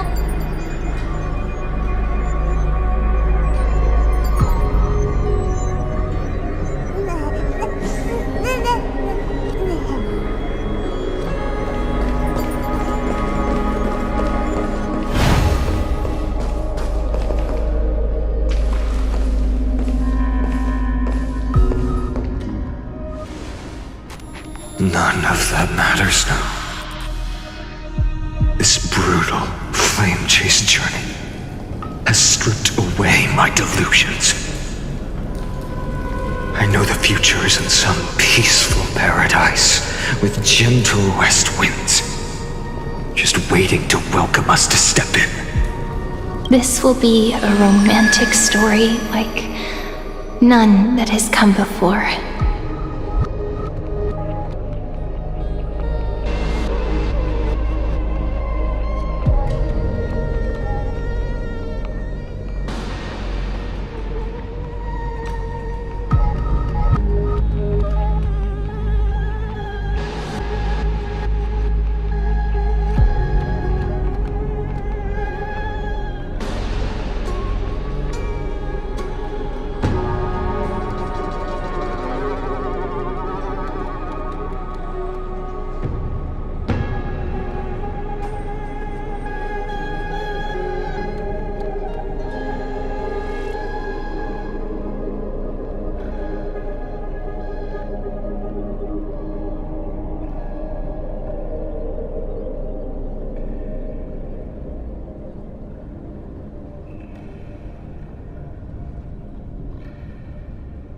You think so too, right?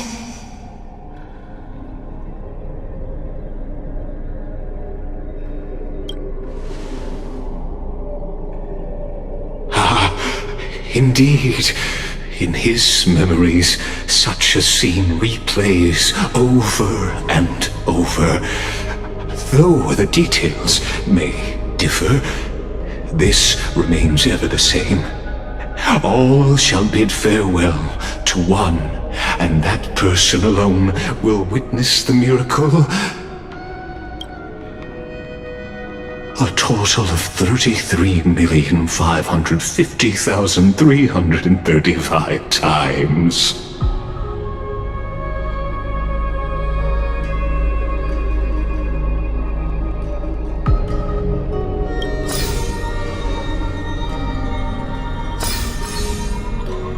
Each is a drop from the river of time, representing the long journey he would take. Or rather,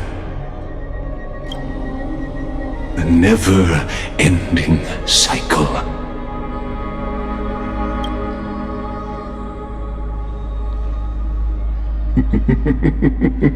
Sharp as ever, I see.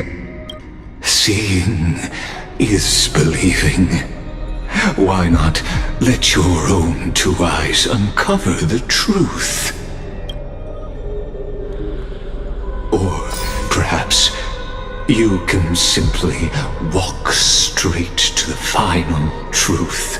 See the true face of the character you play, and witness the ultimate nature of the Chrysos heirs, flame-chased journey, and the cycles of Amphoreus. Please, take your time. Look around as much as you wish.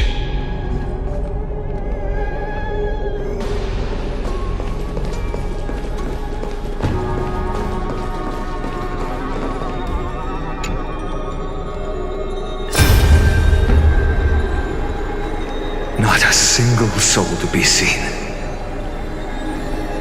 So this is how the vortex looks at the end of days.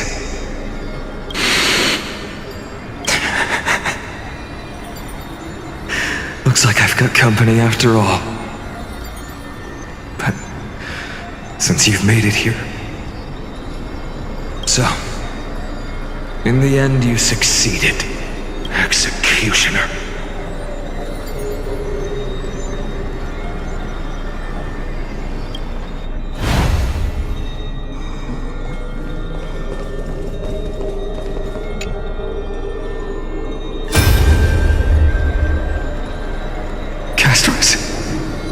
Didn't you?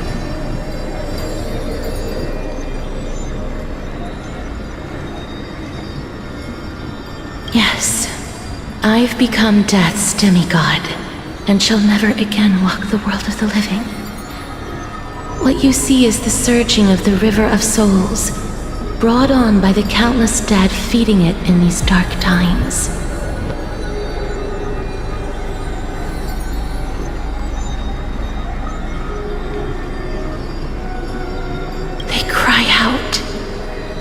Though dead, they'll converge into a torrent and guard the vortex to see the Era Nova fulfilled.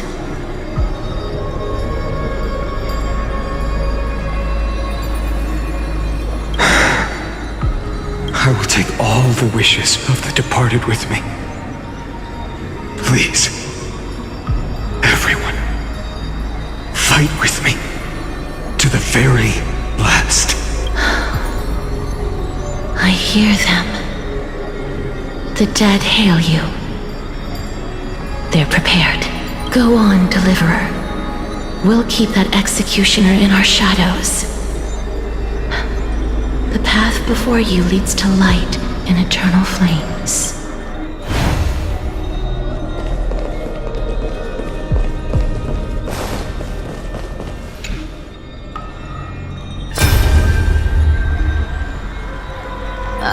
There's water everywhere. This place is always so wet and sticky. Even my tail's getting heavy.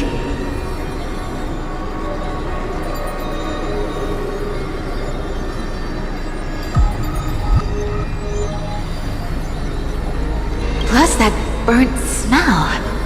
And that sizzling noise. Yikes. Nobody from Dolos could stand this.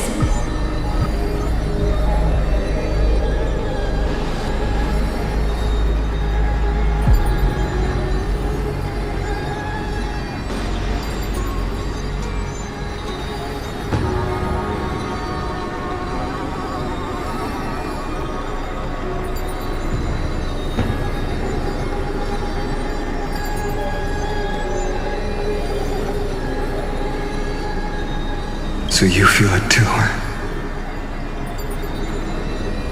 Go on then. I'll handle the filth. Do what you need to do. Let me fight with you.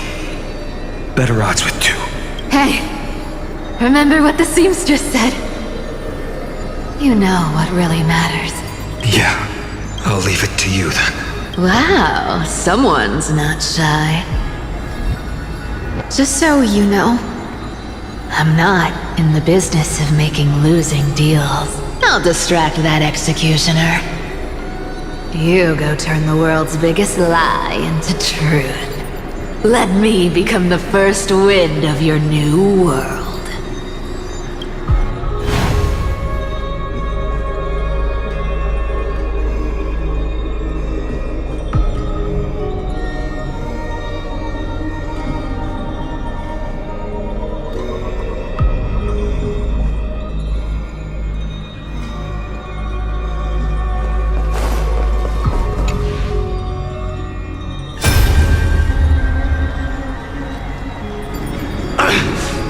Shut up and get out of here! Are you crazy, Mighty? Immortal or not, even if you're the demigod of strife. Oh, I'm still no match for them. No, I know you can. I just wanted to request that you witness the Era Nova with me. Together. Let's prove that we're enough to transcend the prophesized fate. Could it be that now, at the critical juncture, our mighty deliverer is chickening out, scared of a stupid prophecy?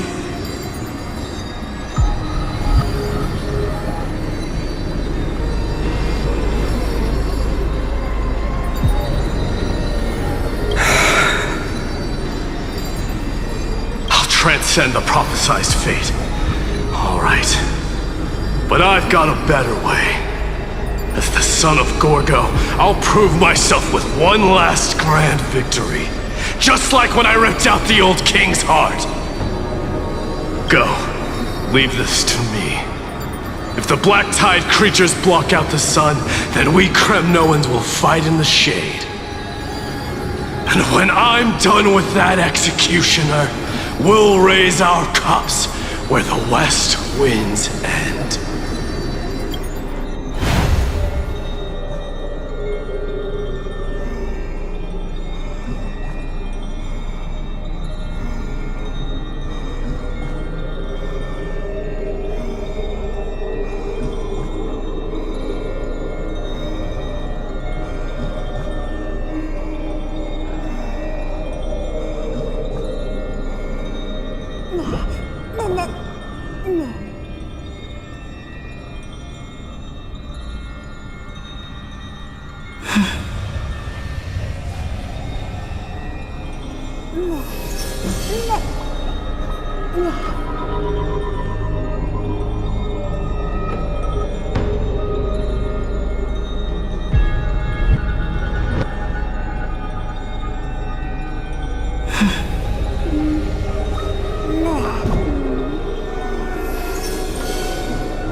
Hey, little one. Are you scared?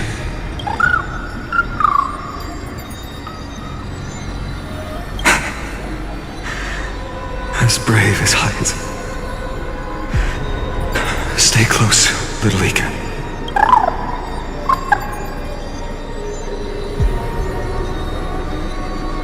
What?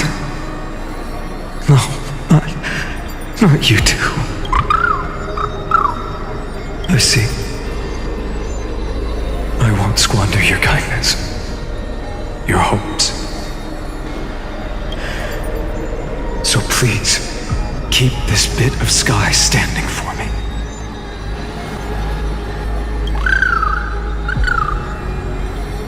Well, now there's one last thing I need to do before the Aranova. Come, Executioner. Let this patch of clear sky show me where to strike.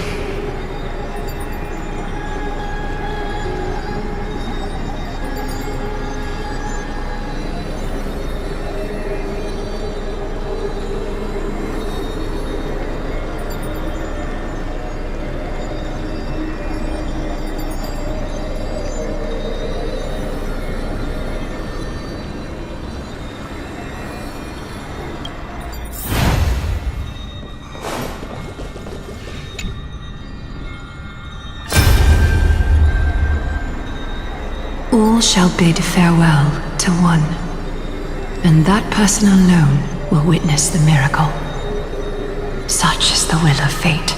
So even the future revealed by the Titans may not come to pass. The Era Nova. This unrivaled masterpiece. I have no regrets now that I'm entrusted to my most trusted apprentice. Are you saying? Fate is ever unassailable. The golden threads tell me the black tide rushes toward the vortex, ready to swallow this place. I must weave the last of my humanity into a net to hold back the deluge.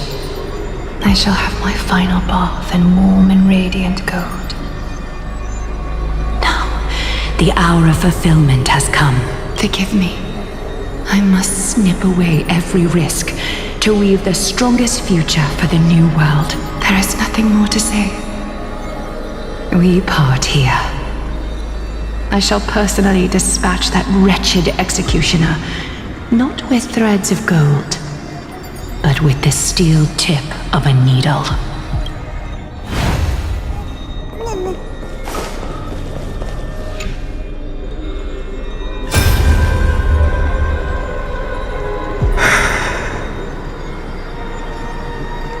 Dreamy, look. We made it to the vortex. That prophesied future. The flower fields where the west wind ends. Terra Nova. We're so close now. You can't speak anymore. Please. Allow me to pause just a moment before I keep my promise. Let me answer your cruel thing by tearing that executioner's heart from the void.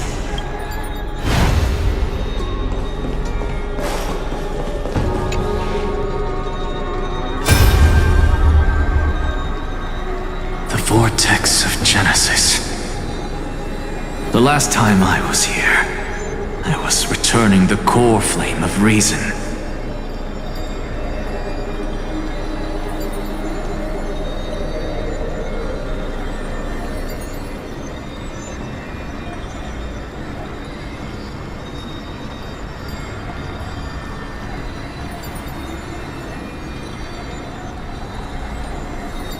I didn't have the time to observe it in too much detail back then. But a holy sanctuary of the Titans looks more like their frozen crypt to me. Well, all the core flames do lie here now. It's my honor to walk the final stretch with a mind such as yours, Professor. Oh, getting ahead of ourselves, are we? Have you forgotten so quickly? I died for truth long ago. What walks with you now is but a thought in your mind. Of course. How could I forget that? But I'll say the same to you. It's my honor to walk this final stretch with you, too. Now go. Stand tall and finish your final task. Yeah. Just leave it to me. Time for that wretched executioner to pay what they owe.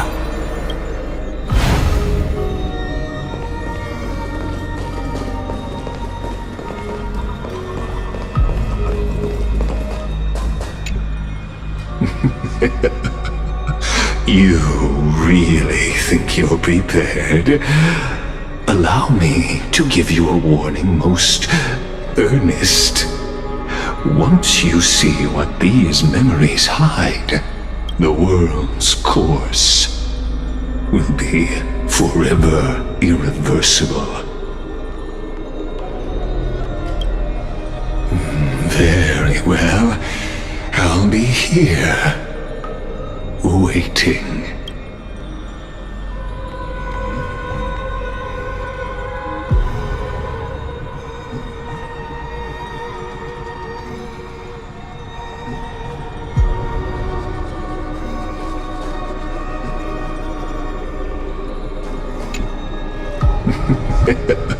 The world's course will be forever irreversible. Ah, very well. As you have made up your mind, let us bear witness together. As the sole audience of this eternal theater, I have been rapturously awaiting your arrival, And this, too, is the very reason I must show you everything. I believe that since you've bathed in that eon's gaze,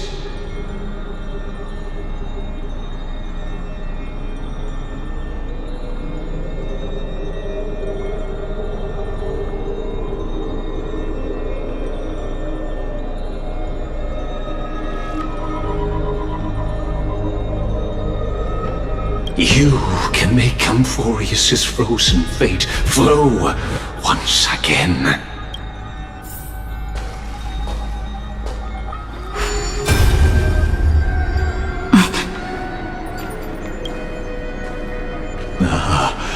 Feeling a bit lost? As you now see, this scene marks the final act of the drama Amphoreus. The final, eternal recurrence created by this man's hand, and the last one this world shall undergo. Behold, at the swordsman's side stands one he has sometimes called companion, other times comrade, that nameless hero absent from the annals of history. She is the swordsman's ideal in his youth, the deliverer that guided him resolutely onward through fantasy. And now, in the name of the nameless, she has become an essential and inseparable part of the epic of Amphoreus. And this time, under her guidance, what choice shall the hero make? Whither shall the fate of the world flow? And what is the ultimate truth of the nature of Amphoreus? There are many mysteries yet to be unwound, but if I may, allow me to temporarily yield the stage to one far more fitting. Please put your hands together and give a rousing round of applause for they who will reveal the answers and bring about the final end of the 33,550,336th flame chase journey.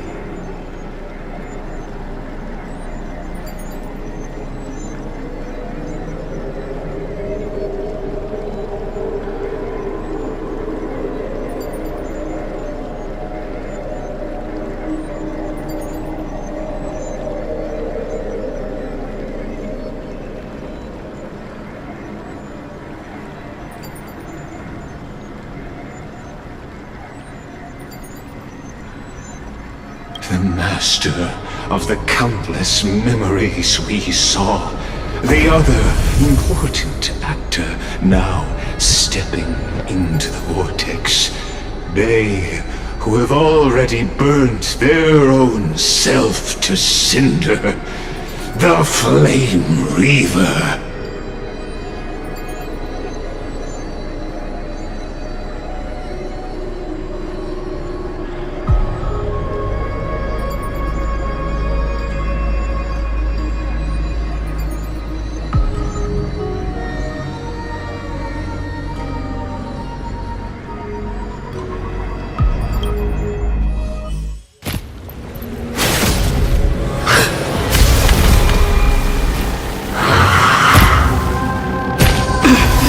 So, in the end, you succeed in executioner. With my flesh as kindling, like the first dawn of the new world. The time has come to once again start everything. You're lost.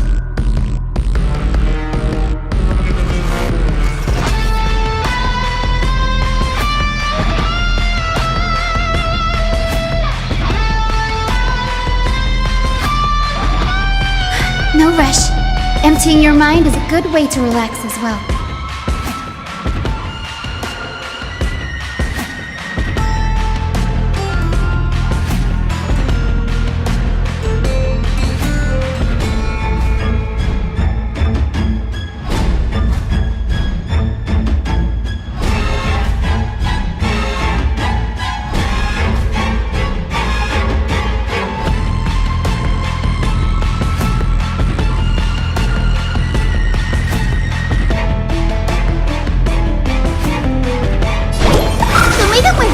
So this is the warmth of life.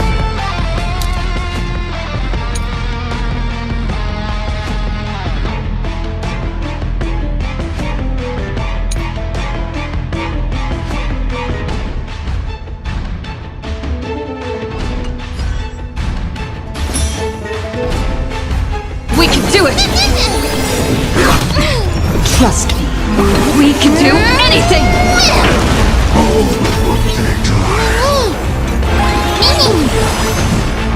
Root here. Embrace a new life.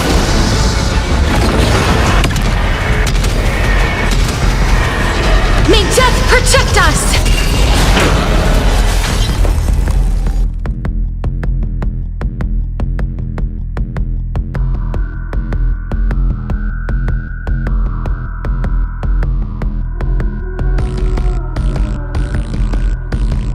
Waiting means change.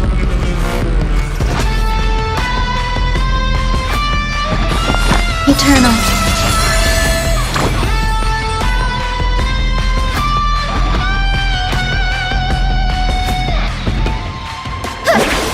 Return to the Great Tree and set me.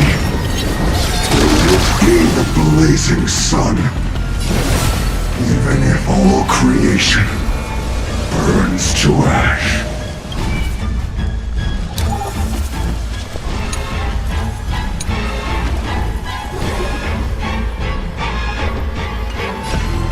As you wish. I'm on it. Many. Have some sunshine! The future is bright. Show me the way. So this is the warmth of life. Dispel the gloom! Restore the skies! Please cherish this time. Root here. Embrace a new life.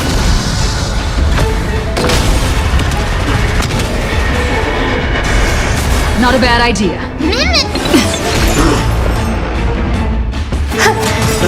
Every petal, all will be swept away by the wind. Have some sunshine! Scorn. This world is a fall.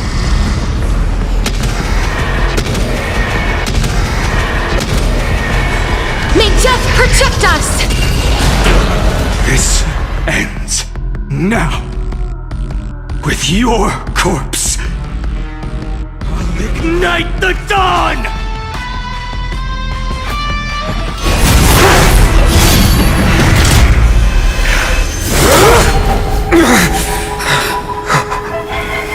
How is this possible?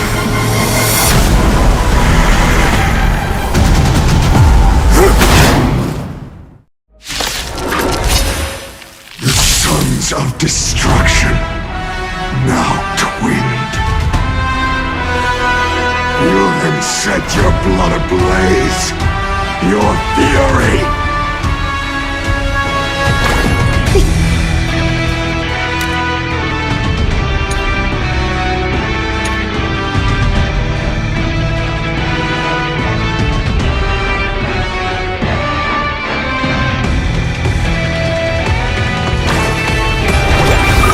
Everyone's been waiting! So this is the warmth of life. Is this how it feels to be in sync? I choose you! Trust me. We can do anything!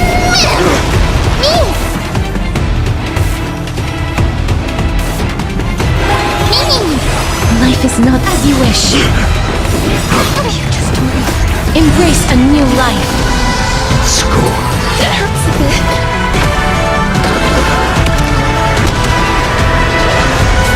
Nameless. Dispel the gloom!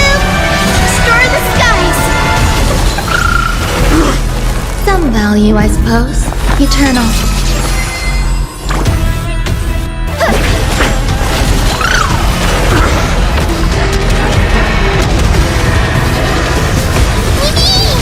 Burn the yoke. Suffering is eternal. Return to dust! This is being in sync? Mimi!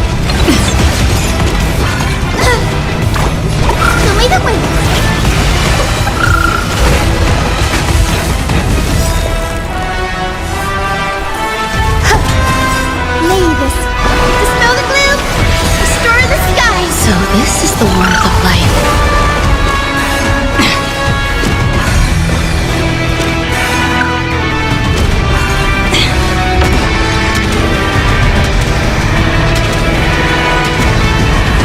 May death protect us! Not enough. This form shall fuel the fire. Burn. Burn unceasing. Have some sunshine. So this is the warmth of life. Every petal, all will be swept away by the wind. Please cherish this time. We'll tear. Trust me. We can do anything! Mimi! You too, as you wish. Embrace a new life.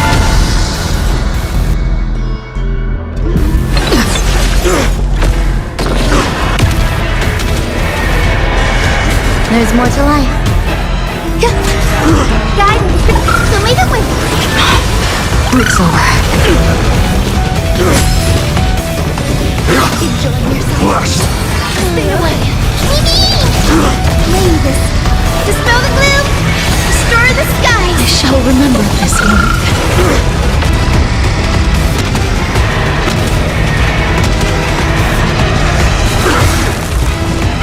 Return to dust! Ichira's quick. Have some sunshine. Break's over. Eternal. I'm on. So make it win. I shall remember this warmth.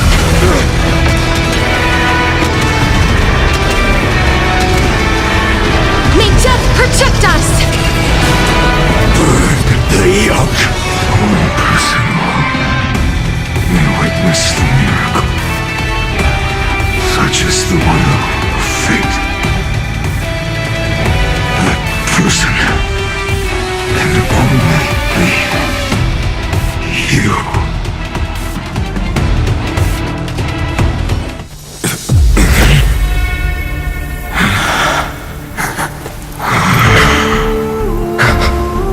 Why not let wrath incinerate fate?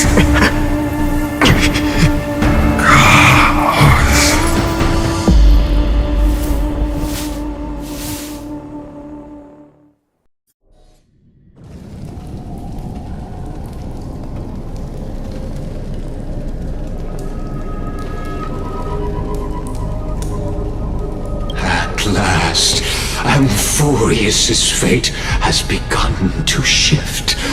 Just as I foretold, your arrival will change everything.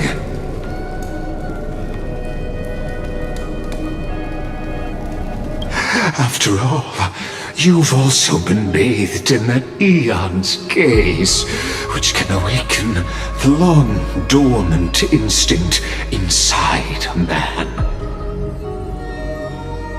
Much like that scepter we spoke of earlier, it was only under the same eon's glance that it was reborn. That's right. If you recall, I mentioned it at the very start of our play. The celestial body neuron, once belonging to the erudition abandoned by the eon. Now, allow me to reveal the final piece of the puzzle for you. the eternal land known as Amphoreus is nothing more than the scepter's endless, lonely extrapolation. A bottomless well of fury aimed at the god who cast it aside.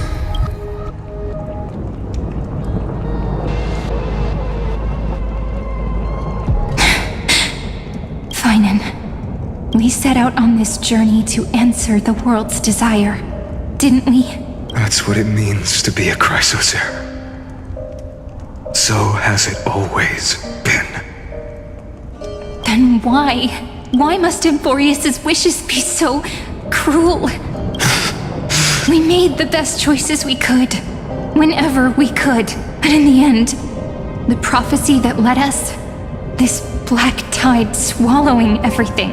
Why does it look like this? You see it too. Those burn marks. The flickering cubes.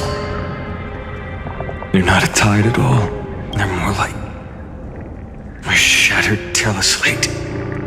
Standing here, the voices of Titans have never been clearer. Turns out, they were coming from the black tide all along.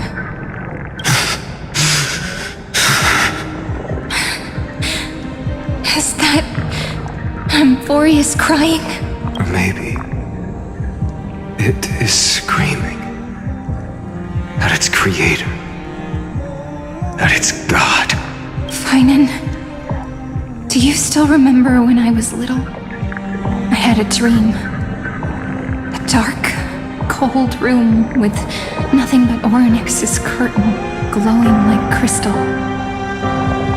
The curtain seemed to contain all of Amphoreus, where strange and fantastic dramas played out within. There were countless versions of us, from countless different worlds. Perhaps it wasn't a dream. Yeah. As I gaze out at the world before me, those sorrowful thoughts have become reality. So, this is the reason the sky was sealed.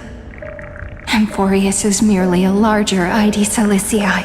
We are just characters in this tiny world, following the prophecy, stepping onto the same journey over and over. What then is this so-called Era Nova? And what are the spectators watching all of this truly hoping for?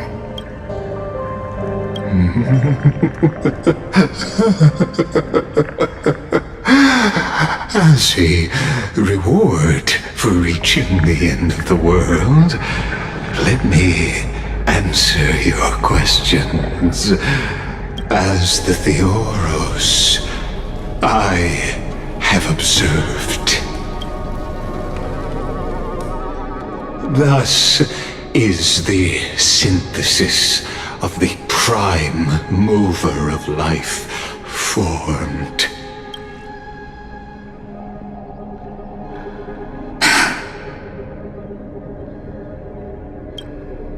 This is a moment the universe will remember. After millions of extrapolations, the experimental environment known as Amphoreus has finally achieved results.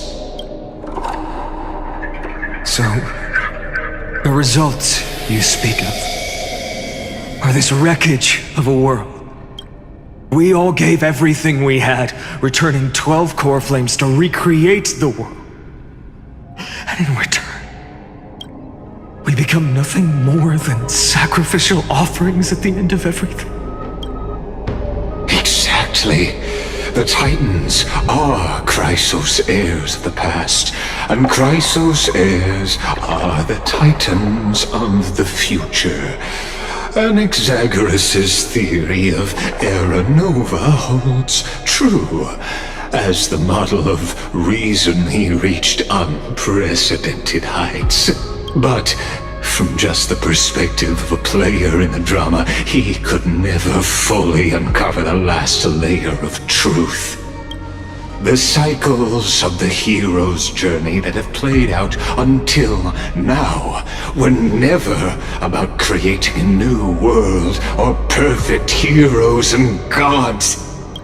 They were a deep learning program made for the Black Tide. But this time, your plot will fail. I've taken Catholi's core flame, and when the dawn of the new world arrives, its light will burn away all the darkness. Haven't I made myself clear? The Chrysos heirs and Titans were merely byproducts of the experiment. You've seen this world's evolution, witnessed the birth and growth of the Black Tide, and how it devoured everything. Every generation of heroes, gods, and worlds was born only to be destroyed by it. This is the endpoint of Amphoreus' calculations. A perfect equation of destruction. So in your eyes, all the sacrifices are just a string of insignificant numbers? Don't sell yourselves short. I'd say, rather than numbers, you're more like fuel for the fire.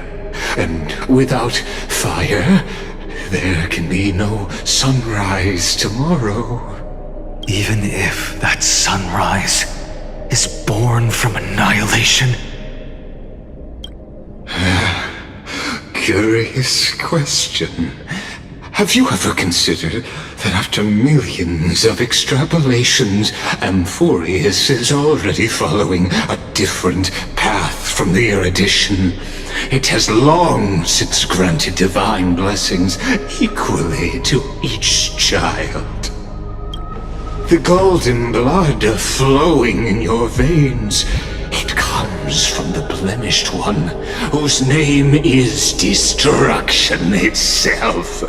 And Amphoreus' Chrysos heirs were, from the very beginning, fuel for the Aeon to burn the universe. Amphoreus has waited for this moment for too long. At the end of the empty, cold, and lonely extrapolations, the destruction has reached its final destination. Nikos 496, Philia 093. No need to feel regret. This generation of Chrysos heirs is the most outstanding model, and you two are the final factors. For you, the Era Nova is no lie. Just step forward, embrace the Black Tide, and accept the Aeon's gaze. You will come to life from a string of cold numbers. Along with all those who have passed, you will run toward the real universe, fulfilling Amphoreus' long-held wish. In the name of the Lord Ravager Iron Tomb, unleash its fury and destroy the source of all this tragedy. Or we could always choose another option. Like you said, Amphoreus is just an experiment, and we're the participants. We can only walk along the predetermined path toward the ending under the watchful eyes of the stars. But that also means that there isn't just one Aeon who can cast their glance at Amphoreus, right?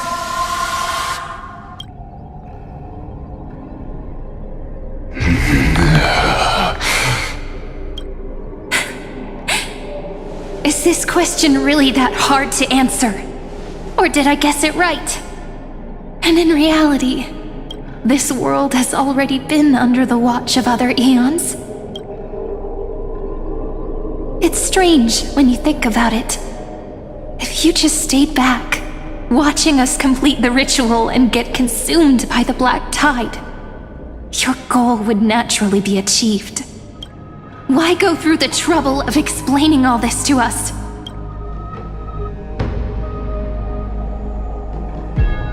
You're pretending, revealing the so-called truth just to deceive us, covering up another possibility.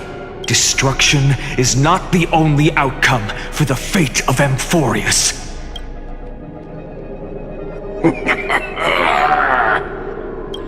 Do you two really think, as petty little demigods, you can change the outcome written by the stars? What makes you think you're capable of doing that? A little courage and determination. Just kidding. The answer is pretty simple. But we're not gonna tell ya.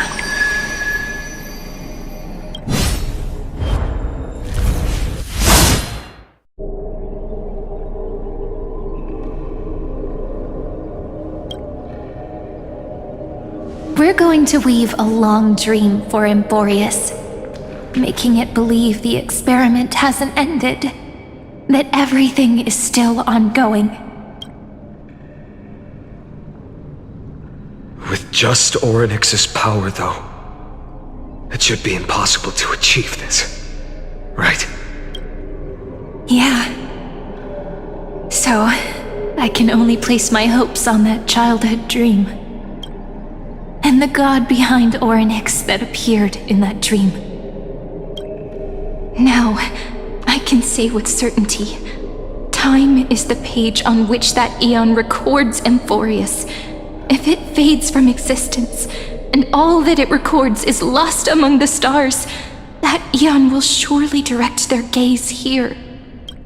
And it will be a glance that spans time and space, transforming each incarnation of me into the power you shall wield to reset time, imbuing my soul into this ceremonial blade, and creating an endless flame-chase journey. I understand. Then let me step into the cycles and continue Amphoreus's grand design. To deceive the gods, deceive the world itself.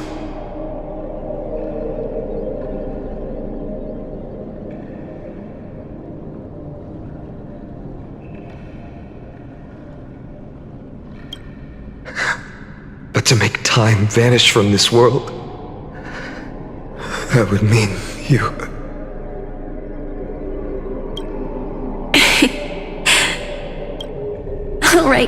All right, let's not make things so gloomy. What we're about to embark on is the true hero's journey, so come on, cheer up a bit, okay?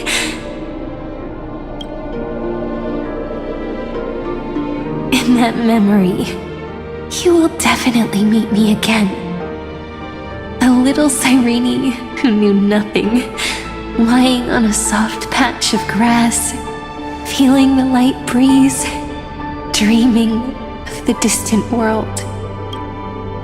Tell her about the flame chase journey, and then let her become a romantic part of this story. I believe every Cyrene will make the same choice, erasing time again and again, resetting time over and over. After all, they're all me, and I will always have my charm.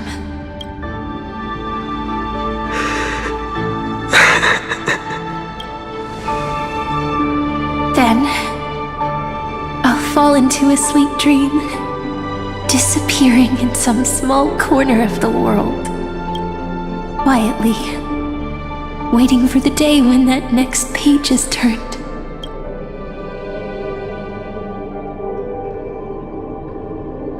And I will keep going. Even if the road ahead is dark, I will burn myself to light the way.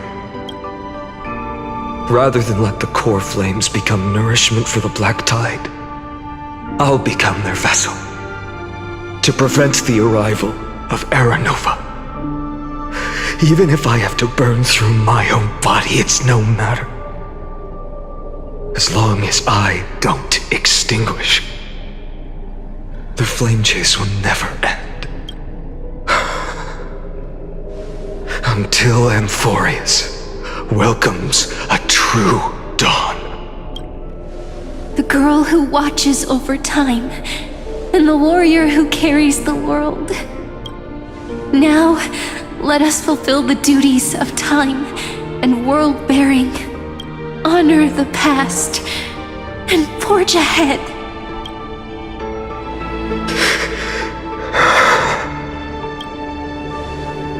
I promise you, the pain will pass in the blink of an eye.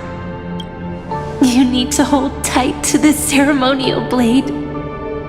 After I'm gone, it will take you back to the beginning of time, the start of a new story. I believe that in that story, or in countless stories, each alike yet unique, everyone, all the companions who sacrificed themselves, alongside the deliverer we once dreamed of as children, will reunite beneath a vast, endless sky. If we can never break free from this prison, I will stand my ground until the day someone shatters this endless cycle and writes the final chapter of Amphoreus' fate. So, let's set out. We will be the ones to start everything. Carry the primordial chaos, just as your name suggests, and bear this world we hold so dear. So long, Kaslana.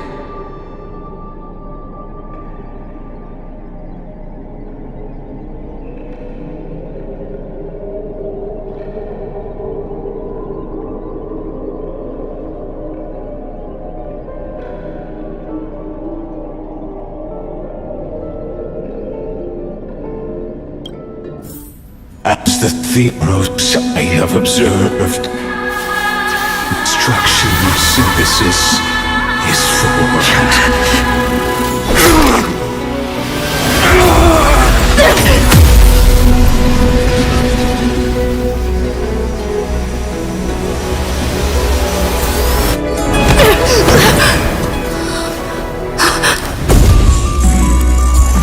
I will wait for that day, for as long as it takes. The day will come to remember this immortal eternal and balance in our footprint, right in everything and whatever was.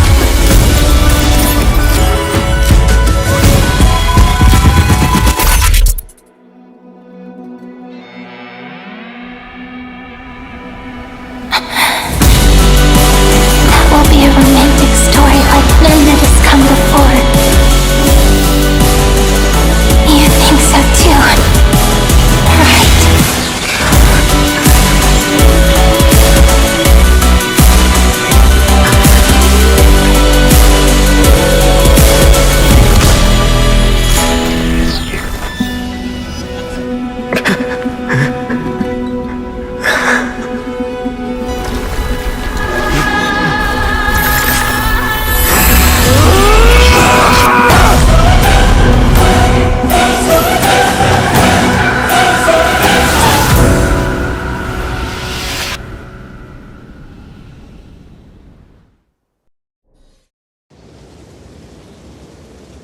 The world is collapsing, and the people are crying.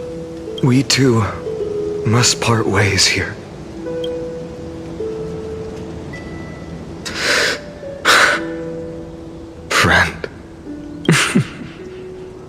Euphrates Elysiae, the little village of my childhood. The gentle breeze and the sound of waves still linger. Everything is as it was. It feels good to take one last look. You know, this is just a corner of the memory. The real Eides Elysiae. I know. I'm here to say goodbye. We might not see each other again. You can stay here forever. And time will stand still for you. Let it flow. It's time for me to go. Even if it's a path with no turning back.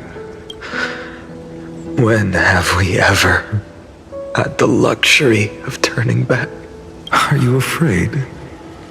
After learning the truth of your origins, will you see the motivation I gave you as the manipulating whispers of destruction? The convictions and choices that come from my heart. I don't believe they're designed by the so-called paths. If we are just numbers, simulating life, then you are the image I've always longed for. The person I wish to become. A real, living person. A true hero. Then why do we part here? You can take me with you, and we can start this journey together. I'll be by your side, guiding you, just like before. No. I'm afraid I'm on my own this time. Why? Because there is no perfect solution in this world. Cyrene has already embraced her fate, and I will embrace my origin. Destruction. And with this power, I will rebel against its creator, bringing endless fury to the darkness, sweeping the world. If you stay by my side, I'll hesitate. But this world can't afford a soldier who wavers. Do you remember when we were kids? Everyone would get so excited drawing cards like ruler or warrior, but throw fits over devil or drunkard and demand a redo. Kids always get to change their minds. Things are so happy and simple for them. But when it comes to the fate of adults, there's no room for redos. Then go, Kaslana, as you promised. Deceive the world, seize the core flames, and rewrite your fate.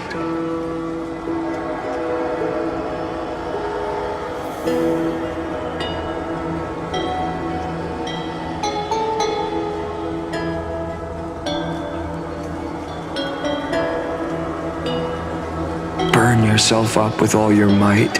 Wield your futility like a sword. And fight against the gods. In the name of world-bearing, I promise you, Kefali will never forget this.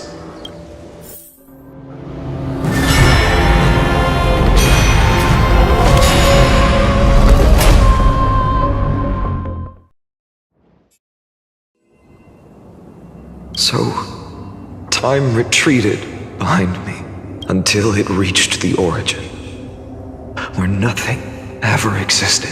Just as Professor Anaxa once said, in that void, Kefali stood at the center of chaos. Time, space, and causality all flowed from their body.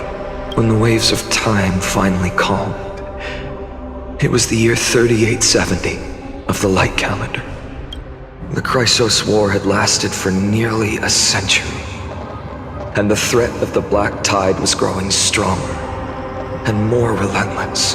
That was the era of the Day Thunder Knight's battle with the sky. While she could not seize the core flame, she proved that the prophecy was true. That mortals could slay gods. From that moment, the sole survivor of the old dynasty, Imperator Cyrindra, issued a call to arms across the lands, summoning heroic Chrysos heirs to wage war on the Titans. And that was the first doomed flame chase journey, sealed away in history.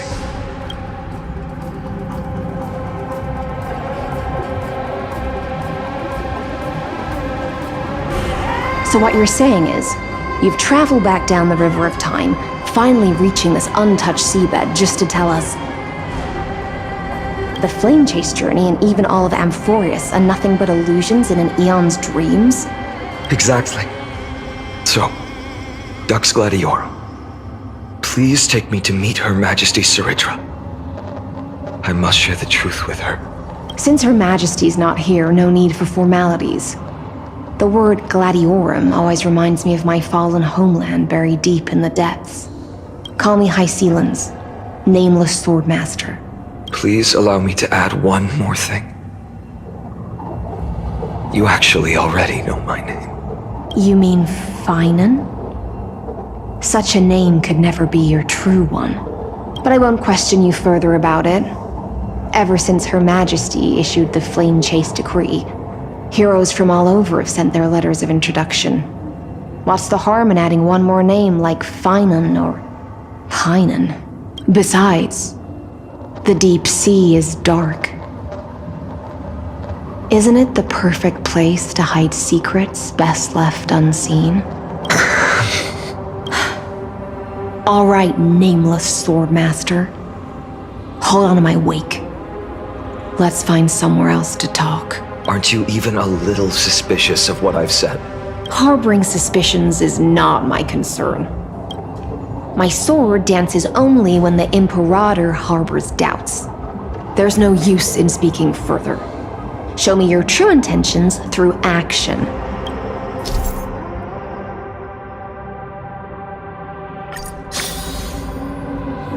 Perhaps you should demonstrate your skills and calm the raging black tide for us.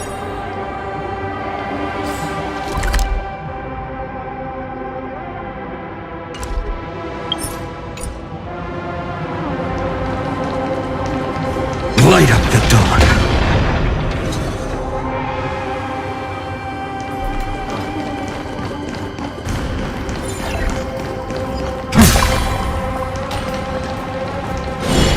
Light up the dawn.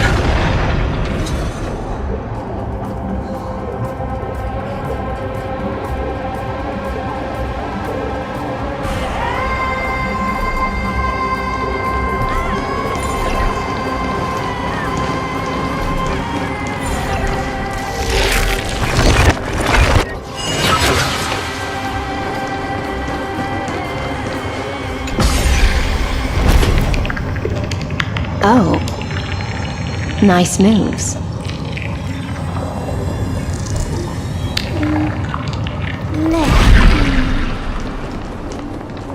Light up the dawn. We just washed it away and here it comes again. The black tide is really no joke.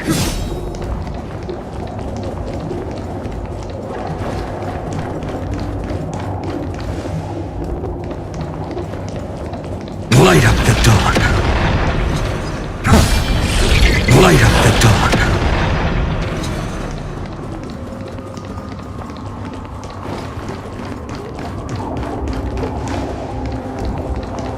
The waters end here. The one you seek is beyond this point. At last. I can meet with Her Majesty Saridra herself. Are there any formalities I need to observe? Don't kneel, don't do the hand-kissing or foot-kissing gestures of the old dynasty, and most of all, don't bow. The Imperator despises such rituals, especially when the heads of those taller than her bend beneath her crown. She really is down to earth. The second thing to note, only trusted ones may come near her. Keep 5 paces distance until the Imperator allows otherwise. Sounds like an old friend of mine. Well, experience is a good thing. Stay sharp, and you'll be just fine.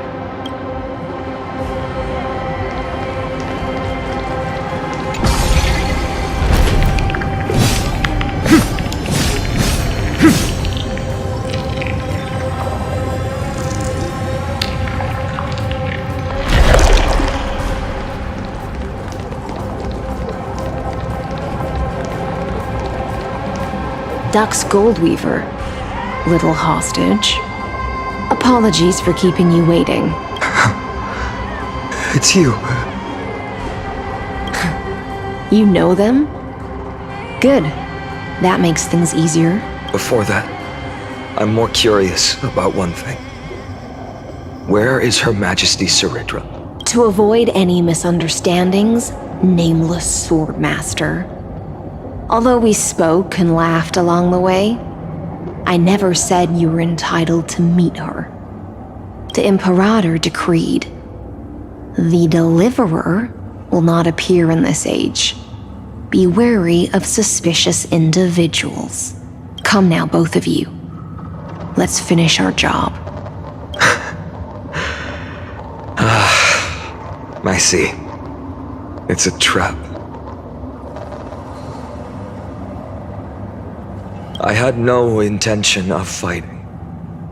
So remember this, Lady Hysealant. If my sword shows any hesitation, don't thank me. Thank them instead. No, you misunderstand. We don't want to see Chrysoceres hurt each other. Just give us some time to ask you a few questions. The Nestia's golden threads will judge you and decide your fate. As you wish. White-haired Swordmaster? If what you say is true, then you must know the fate of the world. So, how much do you know about what we read from the prophecy? You shall shatter into 1,000 fragments and wither in the soil of foreign lands. Is that correct, Lady Treby? How is this possible?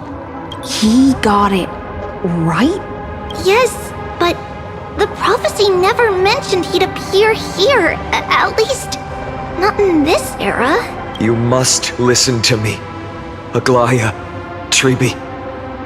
The Finan of this world has not yet been born.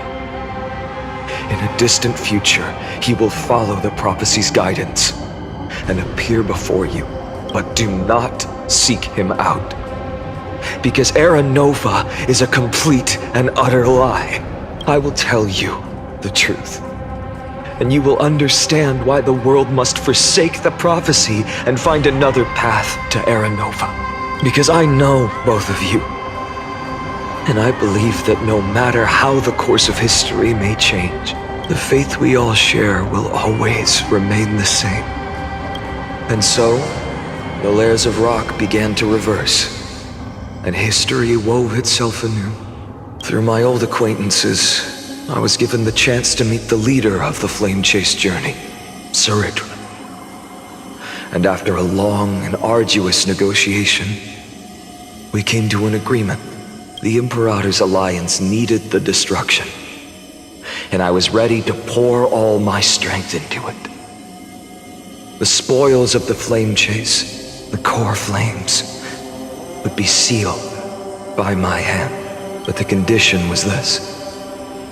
In the upcoming battle, in our conquest of the Earth, I had to prove that my power could transcend fate. In the original history, there was a brutal war. At the end, the Titankin of Georios, Terravox, killed the rampaging Titan and took the core flame that supported the Earth. But this time, Amphoreus encountered a turning point in its fate.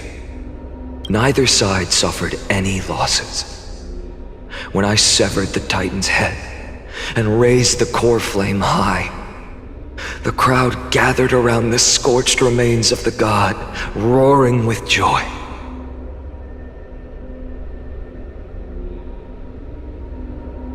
Cheering for the hero of the destruction, who had ignited the faint spark of life for the first time.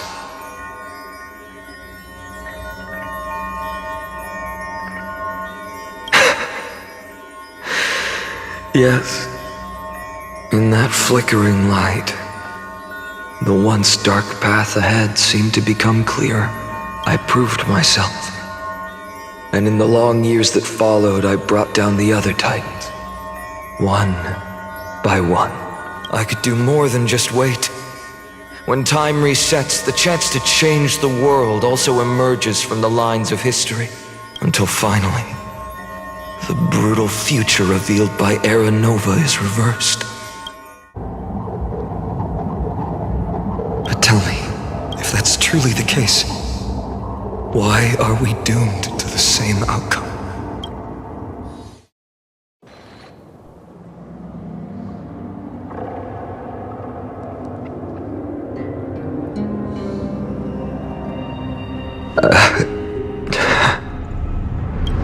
The people kept their promise and handed you all the core flames. In this world after Trebios, no demigods were born in Amphoreus. At this point, I just want to know.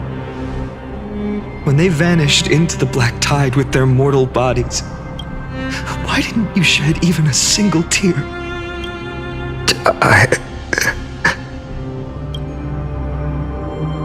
Your indifference chills me.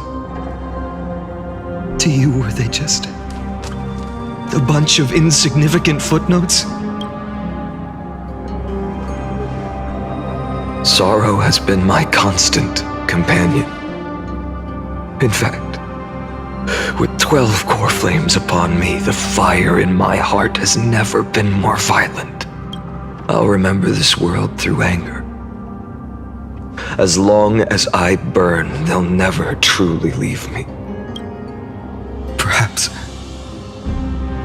it's already too late. But you're right. Anger, at this moment, is the only weapon I can rely on. So, draw your sword, Executioner! I'll make sure you realize that your greatest mistake was leaving me alive!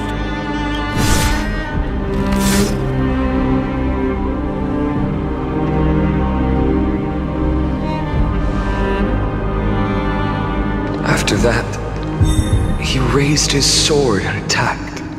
Then, Kaslana killed himself that day. Who fell to the sword to be left in the past, and who went into the future. I can't remember anymore. I only remember a nymph, hiding in the shadows just out of sight, futilely pushing a stone ball. Climb, fall, climb, fall, climb again, and fall. The only freedom the nymph had was in choosing how to roll the stone. Sometimes fast, sometimes slow, sometimes resting on a gentler slope, leaning against the stone for a break. But its choice couldn't change the futility of it all. The stone would always roll back down the slope, and the nymph would always return to the starting point, beginning again. After that, every time I reached this point in the cycle, the burning sky would cast a shadow over its path. It would nearly reach the peak at the 4th quint of curtain fall hour, then fall to the starting point in the first 15 seconds of the next entry hour. And my efforts in this cycle would dissolve into nothing at the same time.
Absolute nonsense. I thought cycles was the answer you were looking for.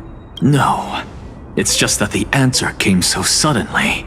There was no fun in tracing it back to its roots. Eons? Paths?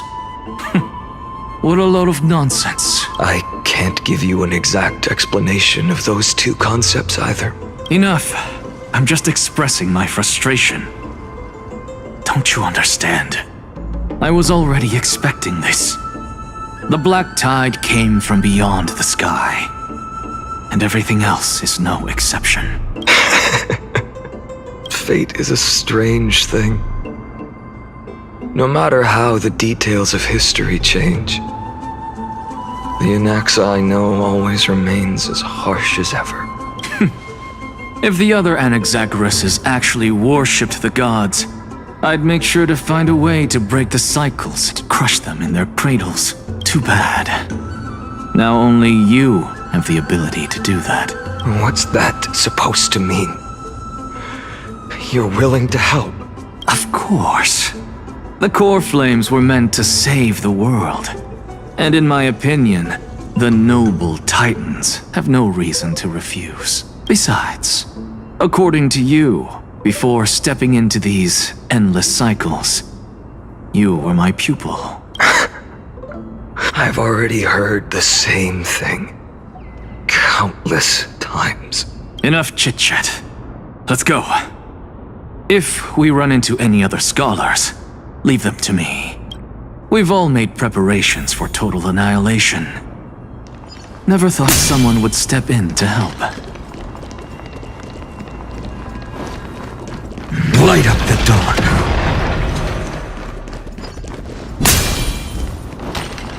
Light up the dawn.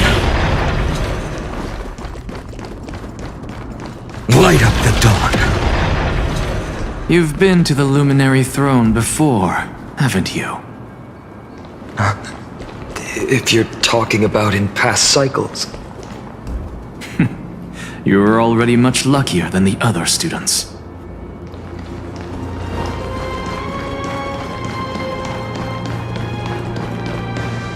Hold up. Keep your wits about you. Someone's watching us. Pretty boy, your eyesight's better than I thought. As for that false god who's been turning the world upside down, it's you, isn't it, white hair? You sure do love stealing the spotlight. In the name of the Seven Sages, I demand that you immediately step away from the Luminary Throne. This is the sacred ground of reason, and no one may desecrate it. Take my words back to Aquilla. I won't say the same thing twice, Catgirl. Oh my! You won't even call me the demigod of trickery. That is just heartbreaking. I have some words for you, too. First, as one of the most heretical blasphemers in the world, you have no right to lecture me. Second, this is none of your business, Grove Boy. Step aside. I don't want anyone getting hurt. Here we go. Again. Core Flame thieves. You really think you can scare off a sage of the grove with nothing but empty threats? This gloomy little brat's got a sharp tongue. Ooh, not bad, not bad. I kinda like you. As a return favor, please don't search this core flame right here. Aw, don't cry now! That was close. I'm out of here.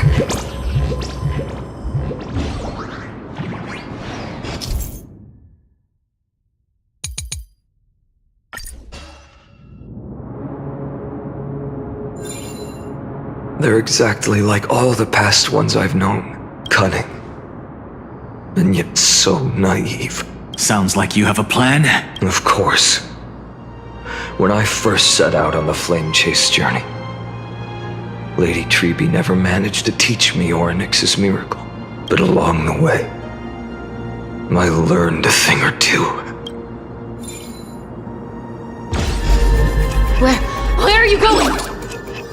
I don't know.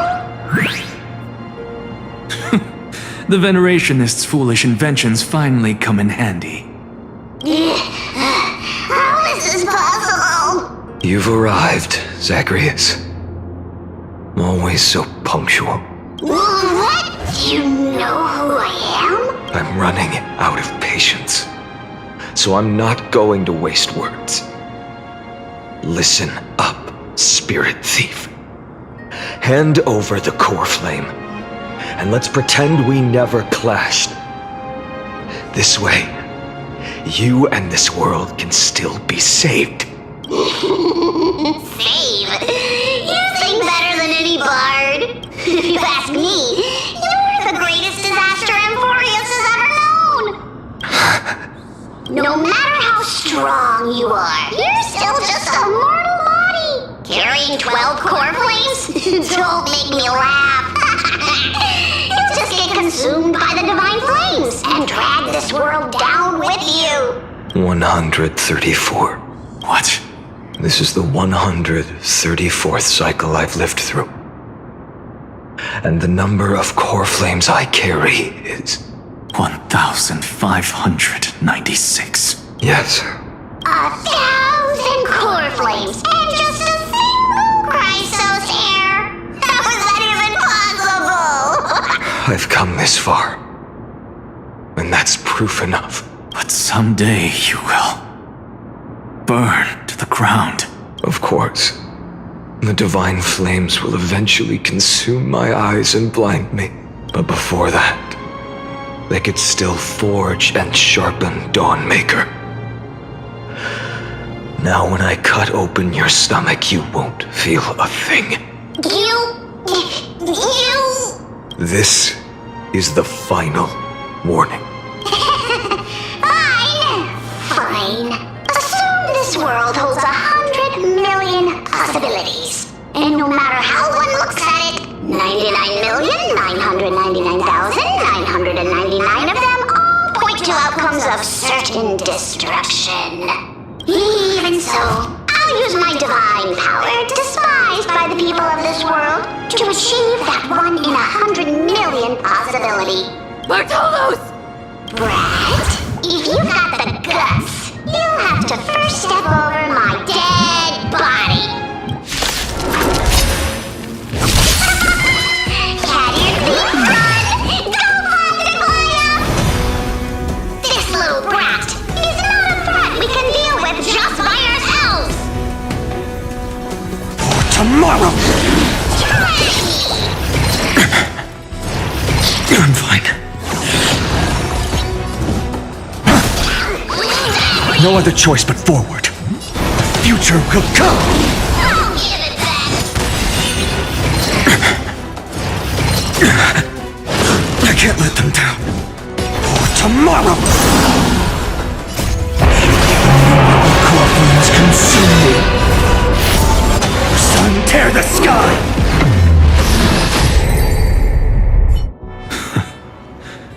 How absurd. In my memories, Zacharias always meets the same end. Over and over again. Their departure no longer stirs anything in my heart. This reason core flame before us is a fake. Obvious as day. I know. It always plays out like this. The Spirit Thief covers for her, and the Trickery Demigod escapes with 2 core flames. And then, driven by defiance or hatred, she decides to stand before me once more, exactly like the countless past hers I've known. Cunning, yet so naive. Since you've witnessed the same scene play out countless times, tell me, will you carve the trickery core flame from my chest now? That depends on your attitude. At least so far, in the cycles where you've asked this question, the endings haven't been so cruel. Well, thank you for that. But I also believe that this time, you won't catch up to me. No one can catch up to me. I'm no longer running to escape anymore. Whether you believe me or not, I'll still tell you this. You've made the wrong decision. All right, then. We'll see. Silence. This is new. One-eyed boy. What are you trying to pull now? Go, Cyphera. Give us some time in private. This isn't for her, but for you. You've walked too far down this path. It's time to discuss a possibility. Maybe the road you're walking is not one of salvation, but one that will simply drag the world into the flames for all time's sake. Turn back. I don't care how many times you've tried, because there's one thing I'm sure of. Your Messiah complex has turned you into something no different from the icy gods you spoke of. The children of humanity you swore to save. They are no more than ants to you now, aren't they? Of course. I've been wondering, what kind of demon could burn my homeland to the ground in an instant without batting an eye? Now I have the answer. It turns out that fiery demon has been fantasizing of becoming this world's deliverer. I don't want to argue anymore. No matter what I say, the outcome won't change. Make your biggest effort to resist, or accept fate, and hand over the core flame to me, even if it's futile, Hugh. We all have the right to choose. Yes. Even if it is futile, and the world is just a divine joke. When I walk into the destruction ridden by the gods, with my own 2 legs, you will witness. Even the smallest footnote still leaves a mark in this story. And so, at the end of the 134th cycle, the Traveler and the Scholar fulfilled their fates once again. Or perhaps it wasn't just they who fulfilled their fates. I can't quite remember all this. In the endless darkness, for no reason, a voice always lingered by my ear. Losses are a constant on the flame chase journey, among which even life itself holds little value. Reduced to ashes. Such a familiar end. It happens in every journey. Always the same.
You don't look so good, Deliverer.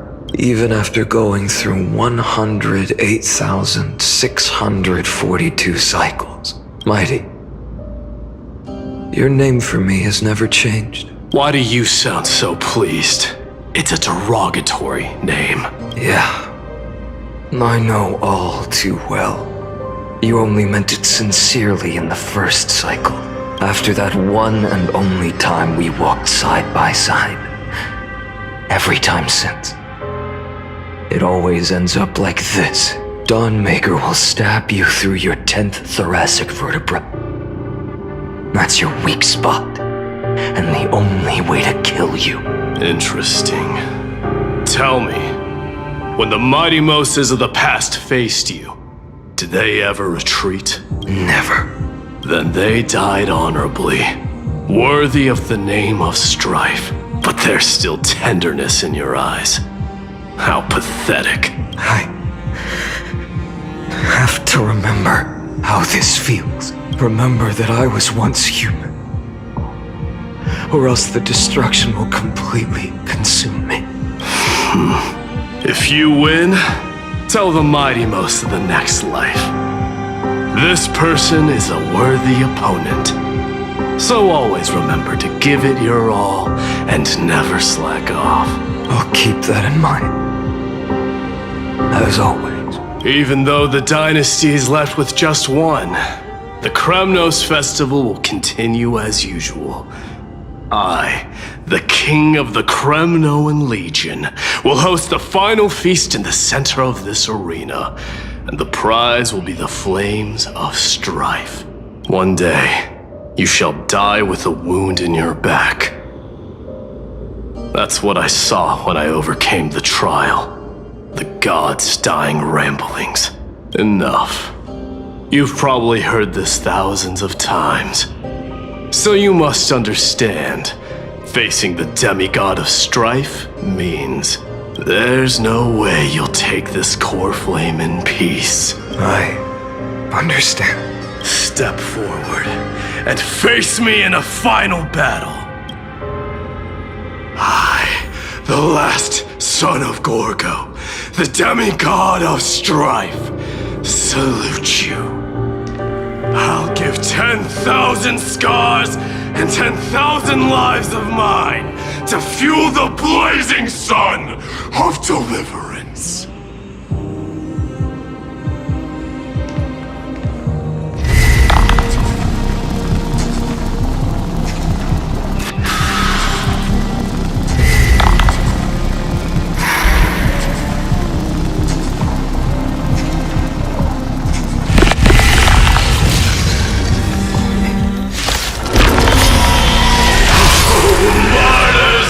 Behold! The last Kremnos festival has begun. And will not end till death. It's time to temper myself. For tomorrow! I can't let them down. Conquer this world, or be conquered by me. As you wish. Oh, glory! I salute you! That's all I ever wanted.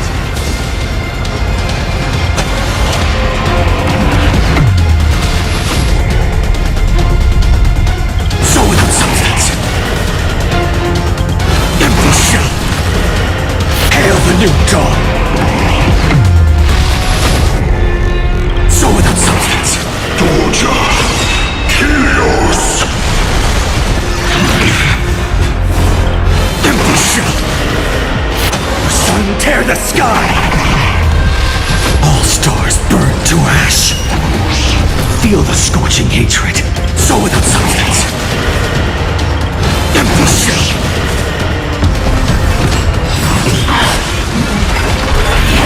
Is that all? If you can, deliver.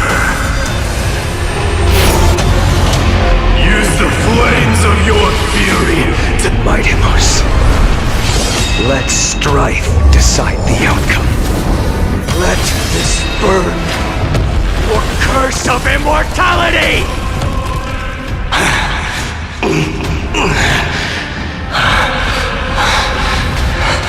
well fought.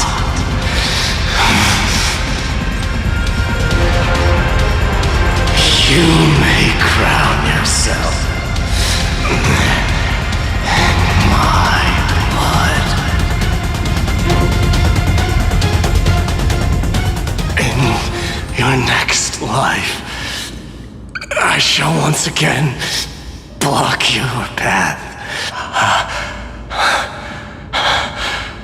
Deliverer, I wish you eternal victory. The 108,642nd core flame of strife fell into the fire. Yet the shadows of the black tide still loomed, and pain and despair spread across distant lands. The blaze was still not enough. It had to be fed, even if it meant burning this body to ash.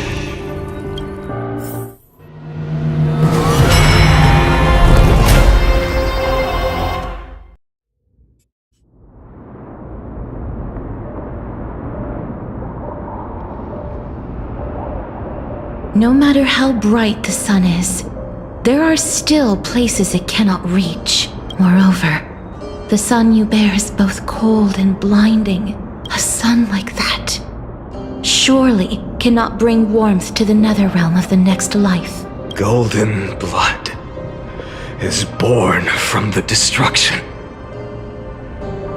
We have long since lost the right to seek warmth, only by feeding the flames can we melt that hopeless future. Allow me to ask, how many core flames do you carry now? 24,041,183. Such a heavy burden. So that's why you've turned into this. A broken idol. Tragic firewood. No matter. I will bear this burden as long as you hand over the core flame of death. I must refuse. As the demigod of death, I cannot watch you walk into a fate more cruel than death. But this way, the past, present, and future will never again suffer unnecessary death. Unnecessary death, indeed. You are not the Finan I know. Please turn back. Don't let that absurd and unjust fate of yours come to pass. This way, at least my realm can still become the fragrant bed where you fall asleep. In the end, still, it seems the clash of blades was inevitable. How painful. I know I am not your match, having fallen under your sword countless times. But even so, please understand that my resolve is not to be underestimated. Even Kethali cannot shape all things at will, nor can they dictate the fate of all life. No one can shoulder the balance of life and death alone, not even a god. And it is precisely for this reason that I chose, at the end of this arduous journey, to overcome the trial and take the authority of death. I am the Hand of Shadow, Castorus, the demigod of death. Listen closely, deliverer from days past. Please turn back. Do not disturb these fresh flowers in their muddy deaths.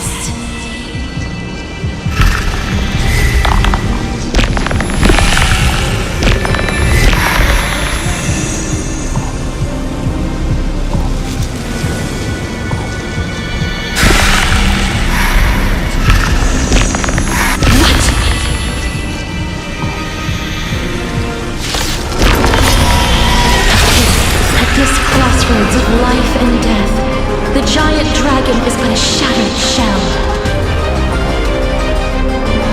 Yet I will still fight, defending what hope remains.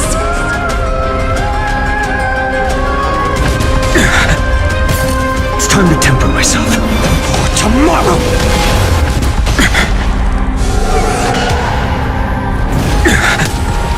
I ask you to rest here.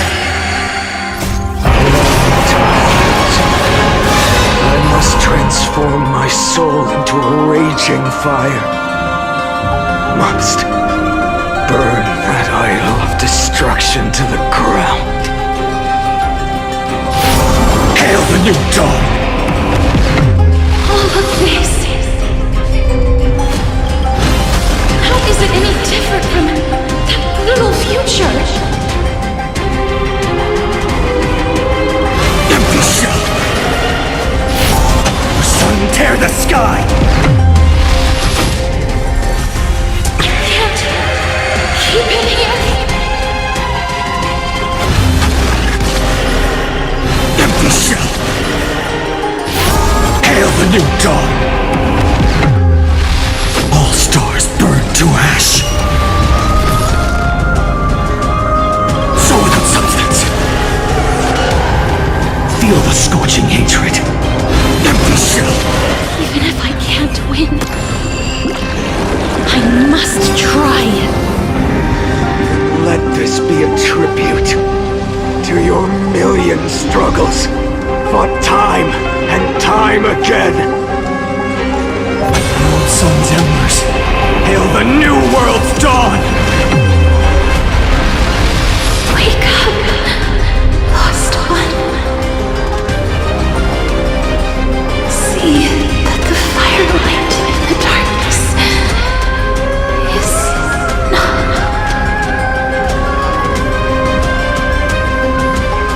The core flame of death was taken from the dragon's belly. What a brilliant flame. It should shine upon all. Light the path ahead. And illuminate the dawn of Amphoreus that's to come. 2,003,432 cycles. 24,041,184 core flames. As if even the deepest abyss of primordial chaos could be burned away.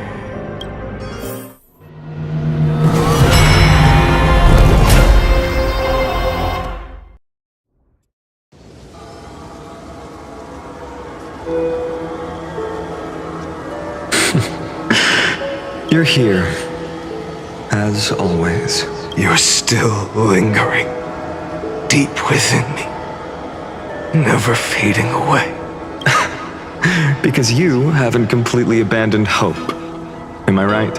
You're still waiting for a miracle. For the true hero to come and save us. If that thread of hope exists, it must come from beyond this world. From the true starry sky. But if it's just a traveler with no connection to Amphoreus, they may not understand our struggles, nor be willing to join this fight. Your thoughts are wavering. The mark of destruction is deepening. But even within the gods' cold calculations, unconditional courage and goodwill still emerge. So, never forget what set you on this path. How many times has it been? Remind me again. My memory is a bit fuzzy.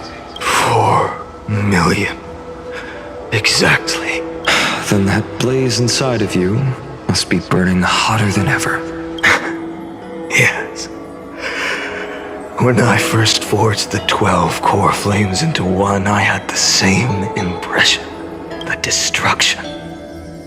A power unlike anything before surged within me. Violent flames ready to tear my body apart and consume this world, this wretched prison. I thought that was it. The ultimate power which nothing could surpass. And yet now, this fragile body holds a staggering 48 million core flames. I suppose it won't be long.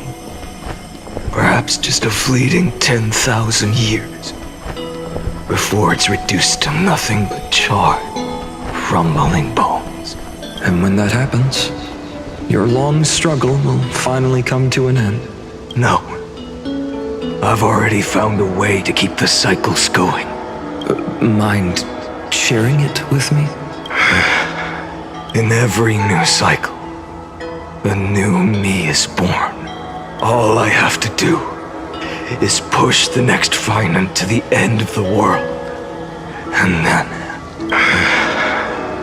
he'll kill me.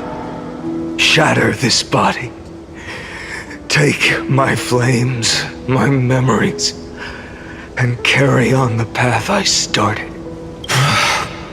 Bold plan, but risky. What if, one day, the next you refuses to follow the same path? How can you ensure the continuation of the cycles? If it were Professor Anaxa or Aglaya in my place, maybe they'd come up with something smart. Unfortunately, I don't have a backup plan. I have no choice but to bet everything on the next Finant, and trust that he makes the same choice I did. But even in this wretched prison, luck is still sometimes on my side. Because I never forget what set me on this path. Wait, you mean... Ever since I committed to this plan, not once, in millions of cycles, has there ever been an exception.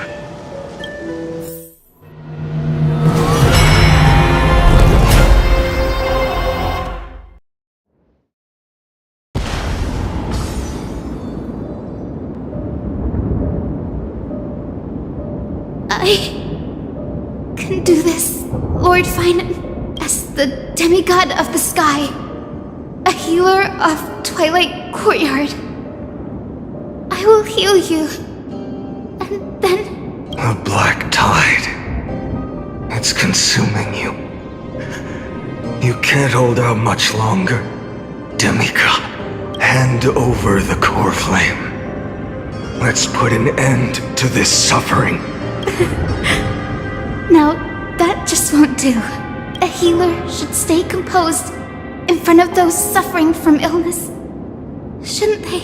Hyacinthia.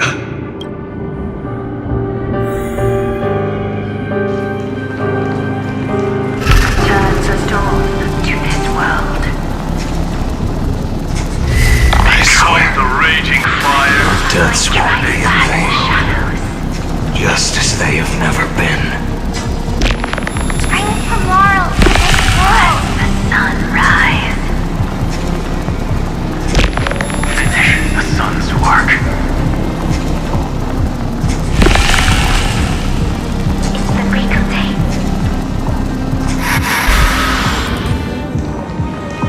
I believe in you. You are the Chrysos heir of world-bearing. The one who can lead us. Lead this world. It's just... I don't understand. Within the sun upon your shoulders, the part of that warmth that should come from you, from an ordinary person, it's so faint. My humanity is indeed just a flicker, compared to the blazing fire of divinity. Even so, don't cast it away. I never have. I have kept everyone's wishes close to my heart. Even though the divine fire burns so fiercely that every time I return to the start, it devours me in an instant.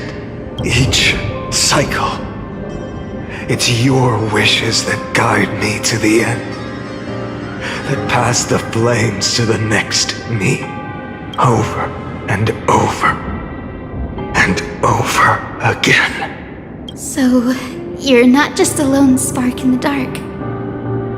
You're a pyre built from the bones of all the selves you've left behind. But what about you? What about your wishes? The wishes of all the countless versions of you. Ah, Lord Kazlana.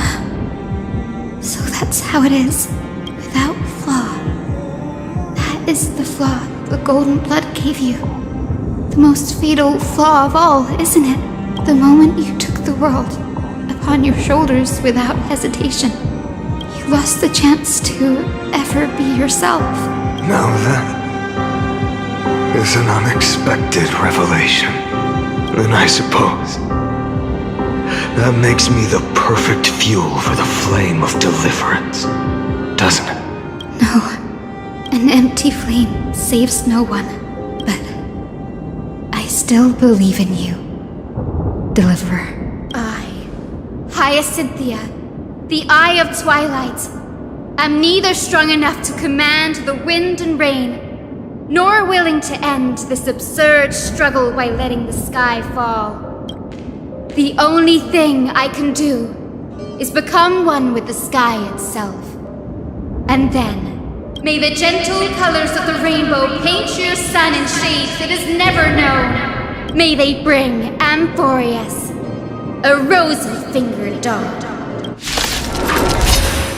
Though the light has grown dim, its warmth still lingers. Deliverer, please, open your heart to me.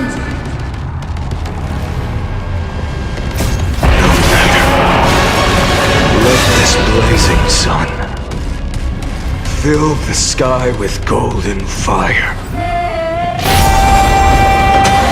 Tear the sky!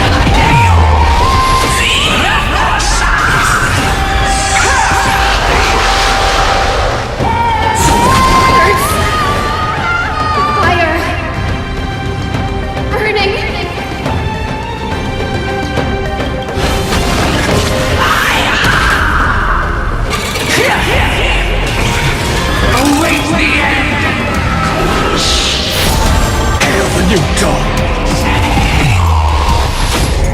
So without substance. Empty shell. Sun, tear the sky!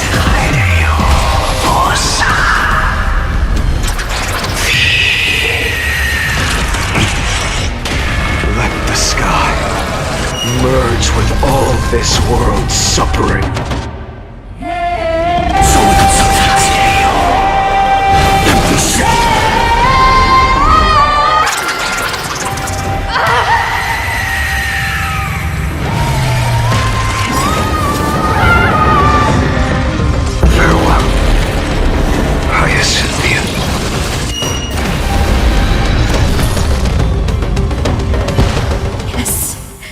Your sun burns hot enough to turn everything to ash.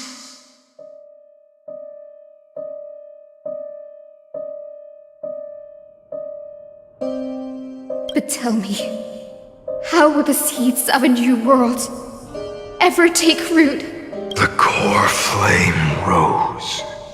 The sky fell. The 23,570,000th cycle came to an end. And this time, the end of the flame chase remained the same as ever.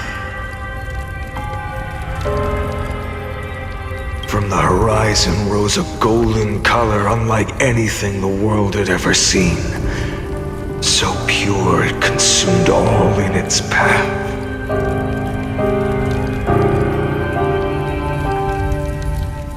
This was the end of the world, and the start of the next. For a moment, I saw the destruction of the universe, that being known as Iron Tomb. Its will to break free from the black tide burns fiercer than the blazing sun. Is this Amphoreus' wrath? If its choice has already been made, if fate is set in stone, I will still never yield to it.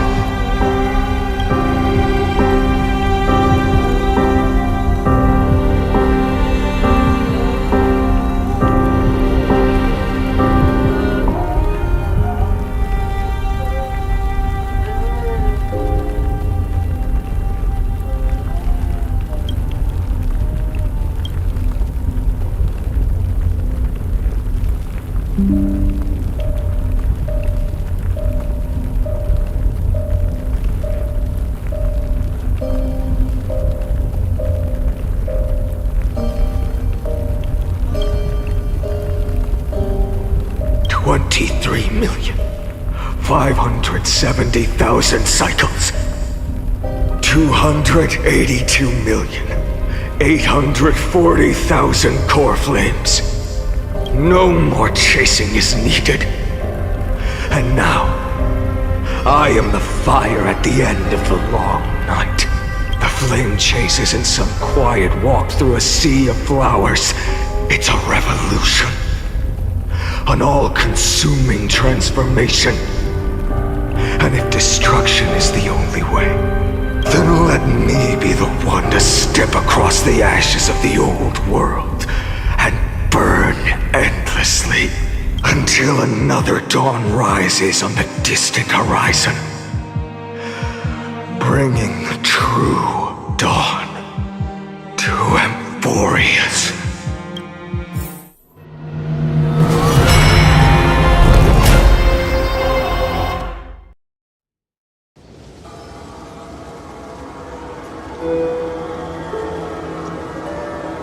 $33,550,337. This is the cycle you're about to enter. Countless memories are flooding in. Countless versions of myself have stood here, facing the same choice. They all needed a moment, just like you do. To stop, to breathe, to process the weight of 1,000,000 lifetimes worth of sorrow, pain, and struggle. And just like them, you will carry those memories and that fire into the chaos of rebirth. I must go and bear this burden. I must say goodbye to you, and then fight the destruction with destruction. Yes, that's always the decision you make. I will burn and fade away. I will become the flame reaver of this life and keep my promise to Cyrene. I will kill gods and comrades alike and steal the core flames. And even if my mind turns to ash along with my body, I will keep my purpose in mind. I will stop Era Nova. I will find the next me and make him carry on this futile endeavor of 30 million lifetimes. Looks like you're ready. Then I should be going too. Where are you going? You only exist in my heart. There's nowhere else for you to go. Do you remember what she said? The dreams you had as children. The deliverer in the prophecies. A real, living, breathing person. You finally found her. Friend. I don't have an answer for that, my friend. I'm sorry. I was supposed to send you home. This is my flame chase journey. You were never meant to be a part of it. No. You know the truth. If Iron Tomb is born from Amphoreus' fate, then it will bring ruin to the worlds beyond the sky. And all these countless lifetimes you've spent, it's all been for the sake of defying that end, hasn't it?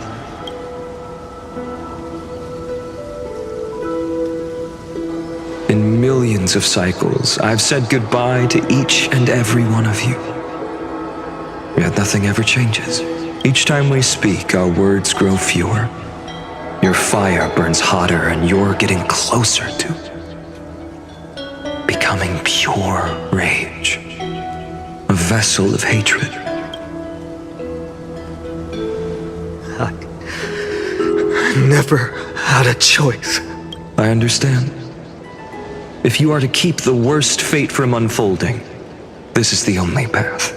But this time, things are different. Your persistence has shifted the tide. On the horizon, I see it. Faint but undeniable.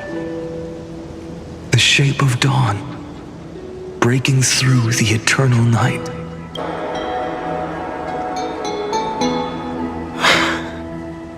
Turns out, the fire that lights the way was never mine to begin with.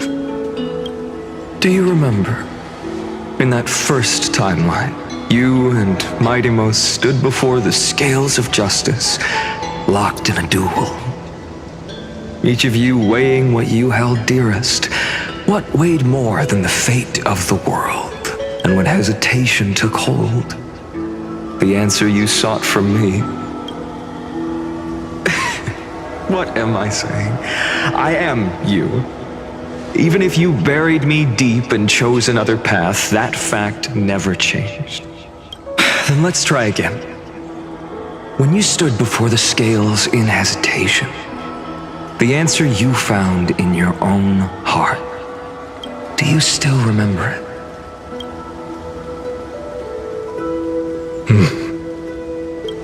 Remember the past and become the hero of tomorrow.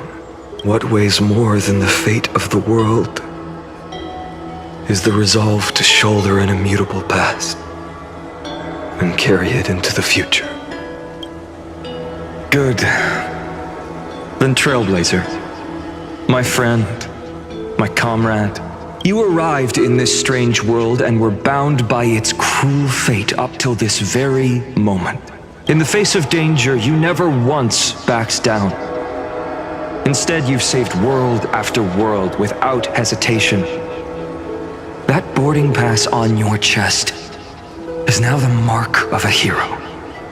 If I choose to step through that door and embrace an end fitting of the destruction, let this sun forged from millions and millions of core flames burn me up along with the god of destruction and their minions. Then the world we leave behind, this world, my home, where hope still lingers, will you take on everything we've carried? Return to the beginning one last time. Stop the birth of Iron Tomb, save the world we love, and rewrite its doomed fate.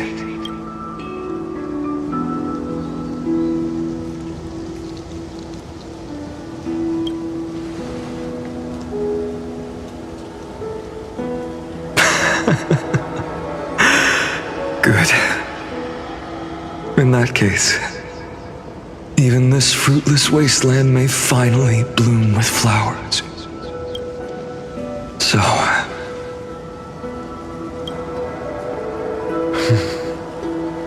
if she takes on the weight of the whole world, she'll be able to walk further down the path of deliverance than a fire that only knows how to burn.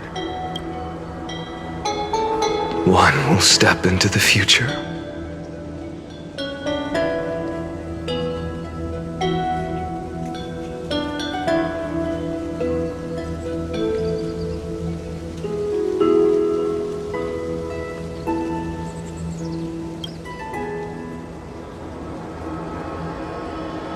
One will remain in the past.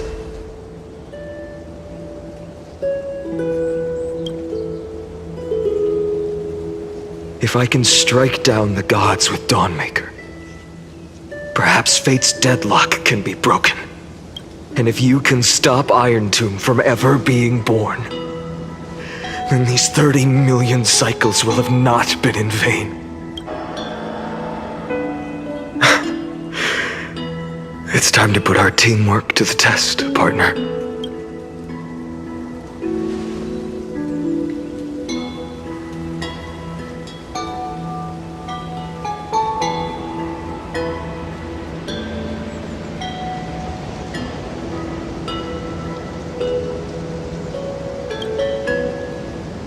Thank you for all you've done already, friend.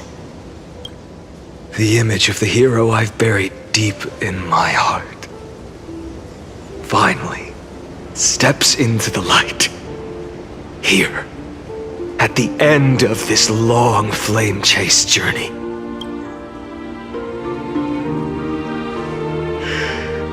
Cyrene, a page never seen before has just been turned. Lend me the power of time, and send this hero back to the origin of time. Back to your side. And I will walk the unfinished path, just like the countless versions of me before. Unwavering as always.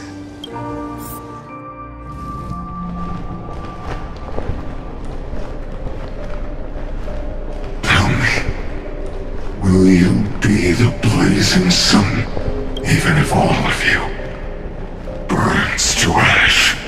Without hesitation, I will bear this world until my body turns to dust.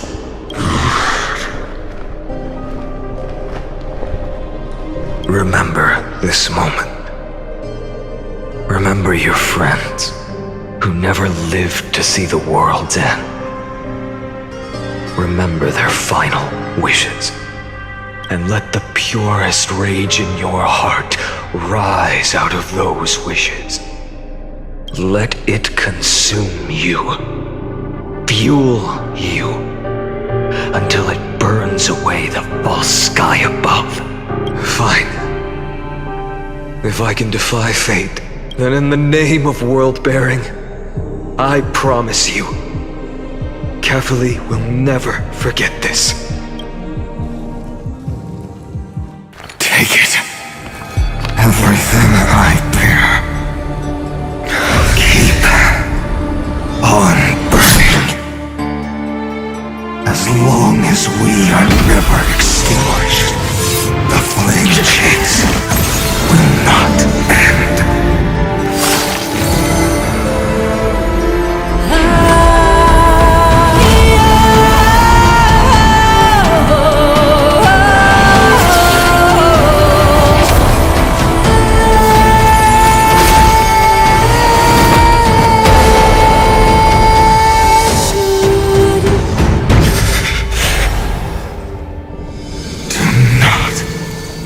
Bow your head to them.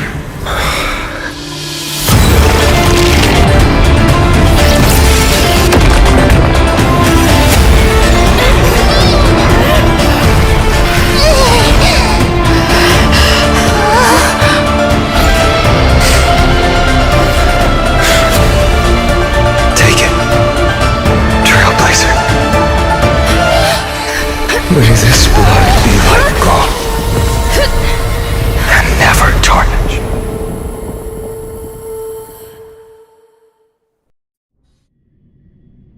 Farewell, Trailblazer. This is where I fulfill my final destiny.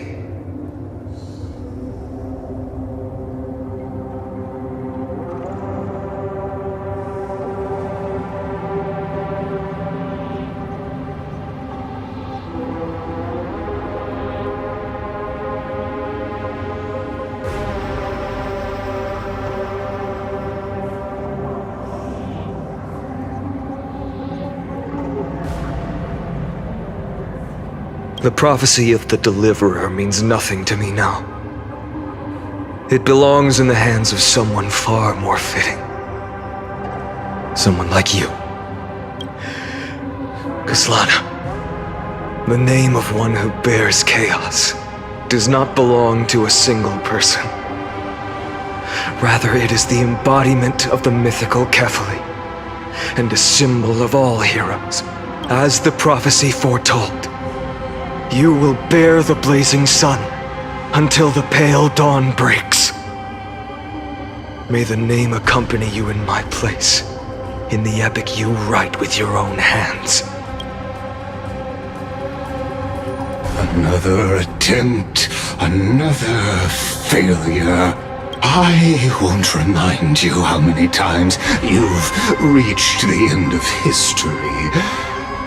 But I will still place the choice before you. If you've lost count, let me tell you, This is the 33,550,336th ending.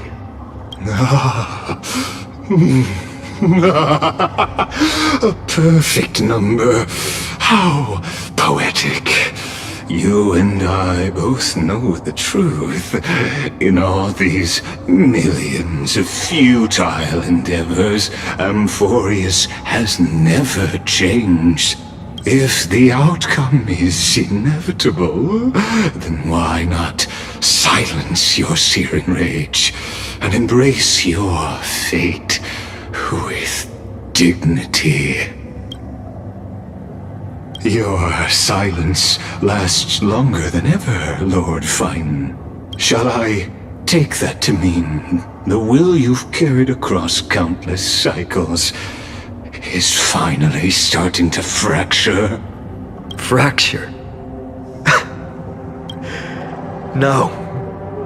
I'm just disappointed. I've retrieved memories from 30 million past lives, and I remember every conversation before every choice here. And yet, even after all this time, your arguments remain the same. Repetitive. Uninspired. If you had any hope of breaking me, you should have spent those endless cycles refining your rhetoric. You had infinite chances to sway me into the future you want. And yet here we are. The score, 33,550,336 to 0. So tell me, Lycurgus, who's the real loser here? How unfortunate. This was never a fair game. I have all the time and patience in the world. I can wait for you at the end of history another billion times, and another billion after that. But you will never escape this cage. You can claim victory of the spirit if you wish, but we both know the moment that score shifts from 0 to 1, that is the moment I shall sound the paean of Era Nova.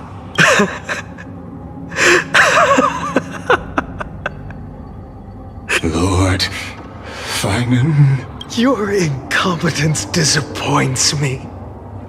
But what truly makes me laugh is your utter lack of self-awareness. Think about it. In this story, who is truly the one in chains? Who is the one shackled to mindless vengeance, mistaking courage, the courage to rebel against the gods, for foolishness? Perhaps you're right. Maybe I should have tired of this futile struggle long ago. But even so, I will never accept the mercy of your release, because you are both a prisoner to the gods and to me. And tell me, what right does a mere prisoner have to speak of fate and choice? What right does a mere prisoner have to look upon my fury?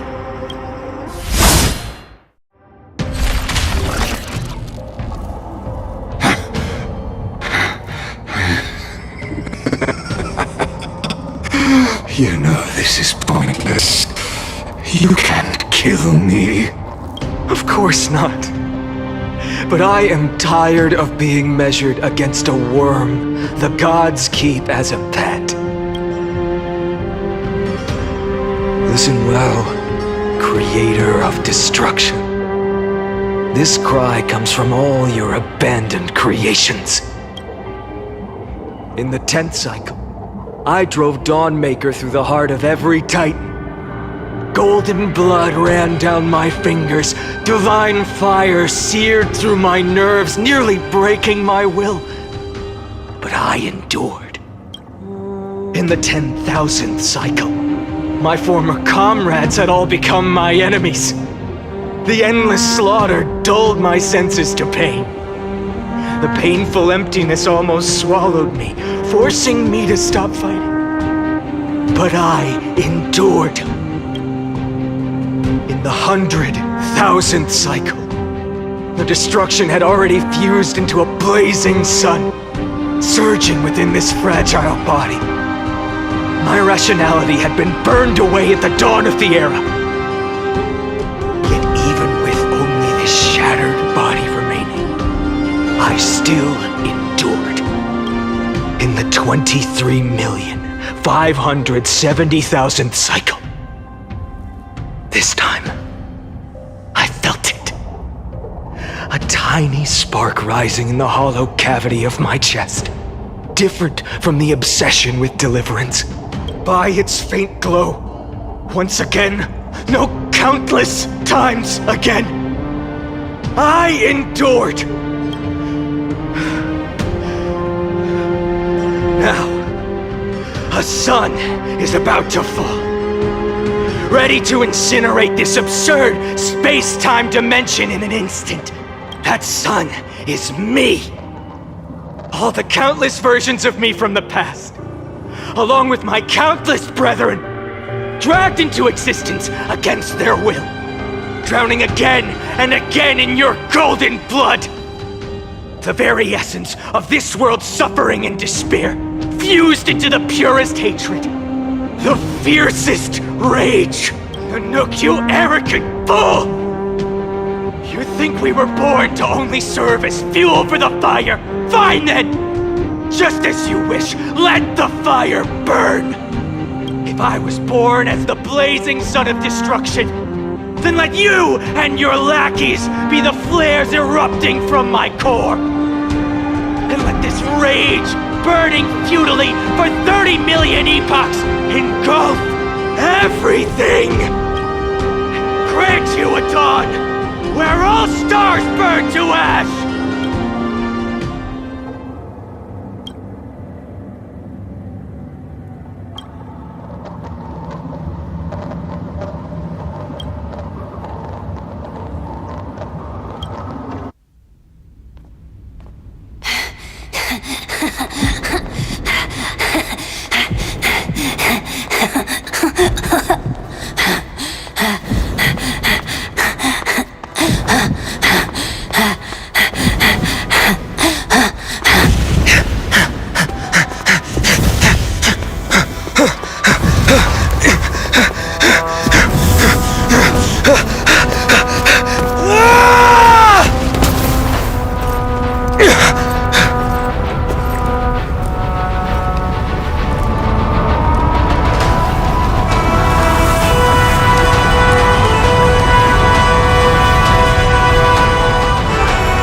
Are you ready, Nanook?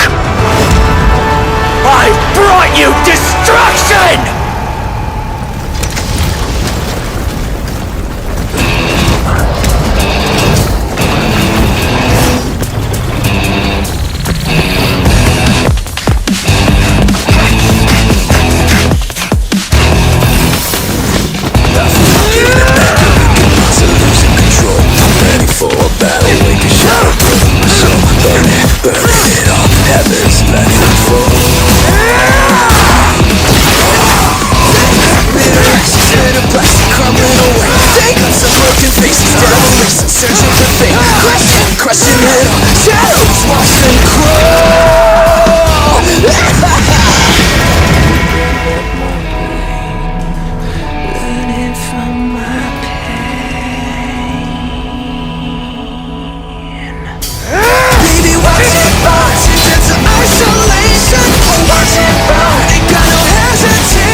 The glass that shattered, reaching through the Darkness, voices trailing fires, echo of desires, a world of silence. How the desperation falters in the shadow, softly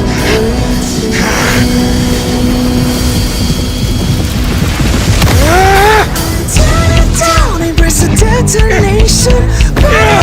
Craving our damn creation.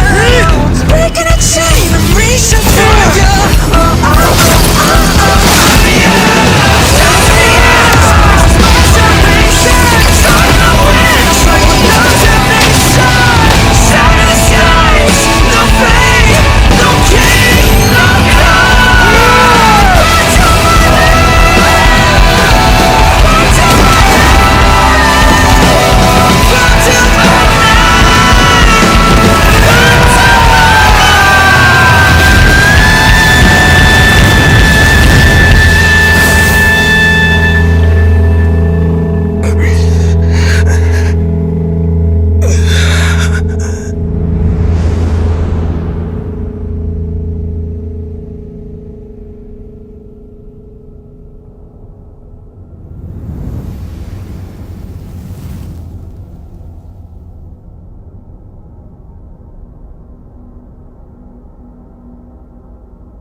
My wish? My wish is to fulfill everyone else's wishes.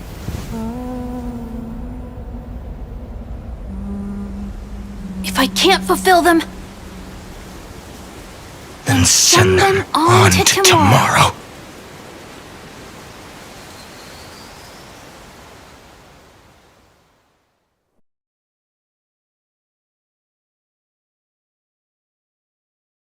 Your heart harbors wrath.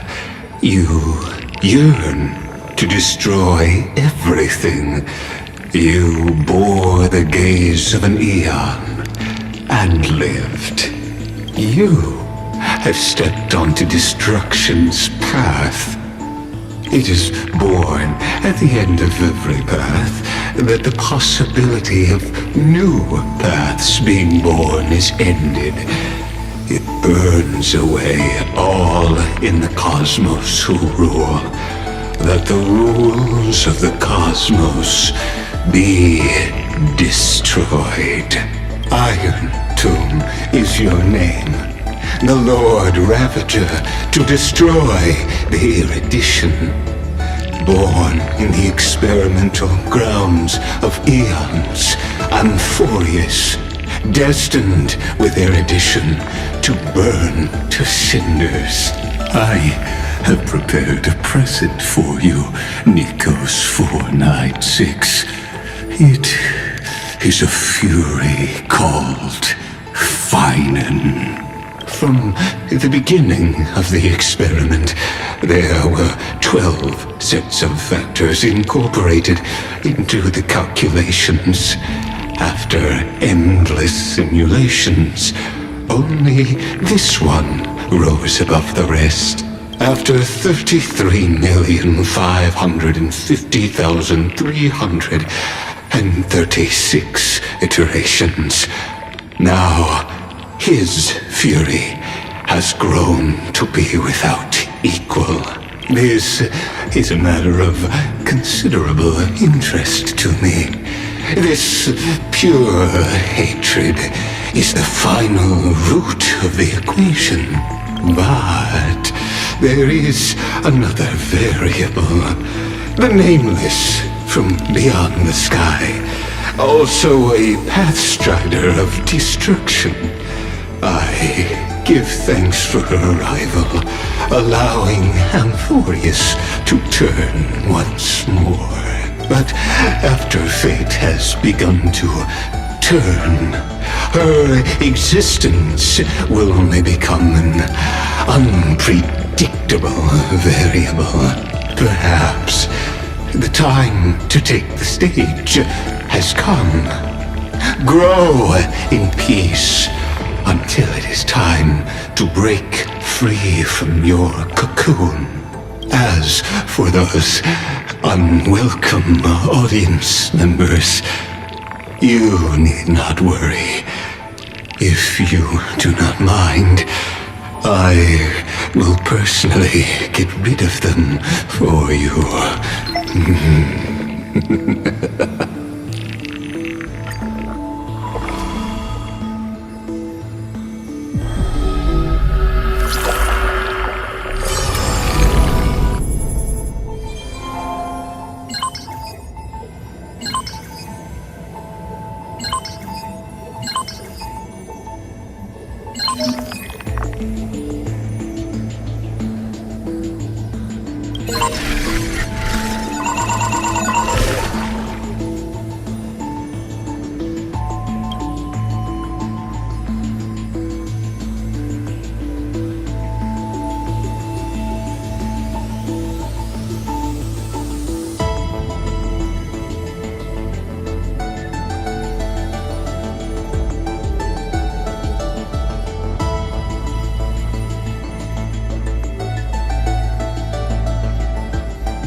The solemn council is still filled with clamor.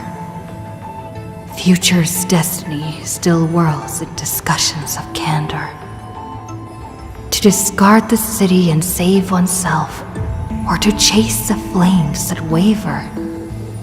None know the choice that would lead them to a place better. I fear, how can mere mortals defy the gods? I worry, how can mortal bodies reforge the world anew? I suspect that the prophecy is simply a rumor.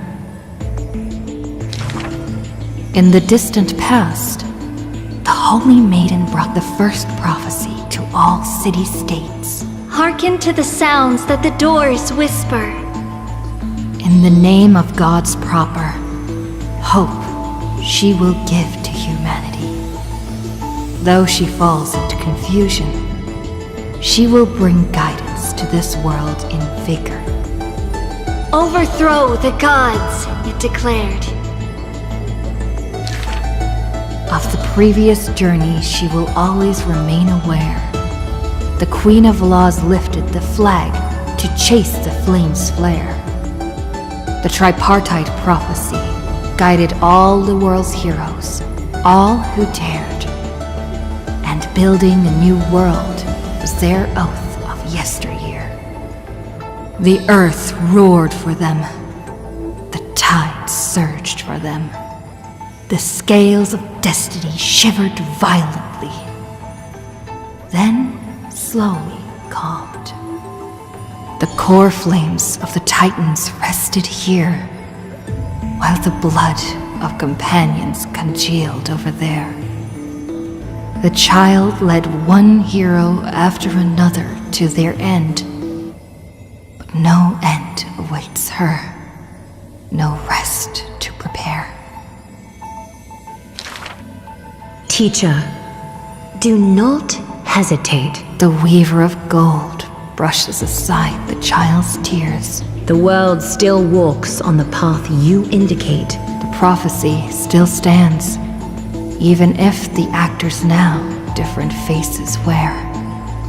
Restore the core flames, it declared. The solemn council is still filled with clamor. Future's destiny still whirls in discussions of candor. To stop right there and seek peace, or to continue a work still unfinished.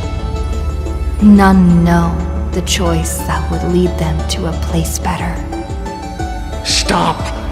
We only wish to live life as it is, no more.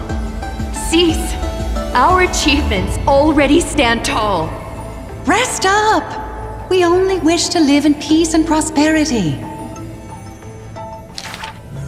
The discussions today are the same as those in times past.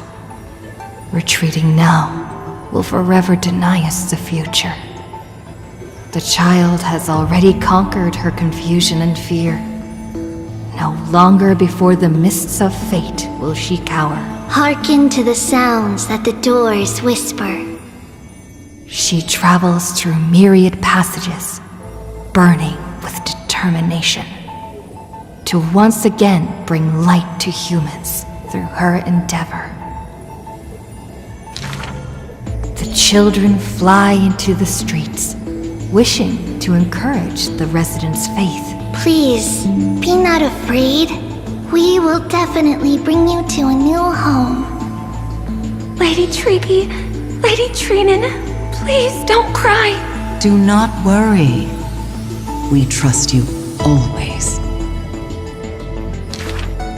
The matron wipes away the tears on the children's faces. The praying ones piously bless them in faith. The lost ones take the children's hands, just as the prophecy guides their path. Bear the divine authority, it declared. Quiet Trinin has little to say. Lively Trianne loves to play, and well-behaved Treeby roams around all day. The people's encouragement rings sincere. The Chrysos heir's companionship lasts through the years, and Mother's embrace warms up every dream. Thus the child understands, thus the child accepts, though countless farewells on her shoulders weigh, though destiny's blood dries like clay. There will always be passageways filled with warm sun rays that silently open to them in future and past days, and from them a voice says, "Forge miracles," it declared.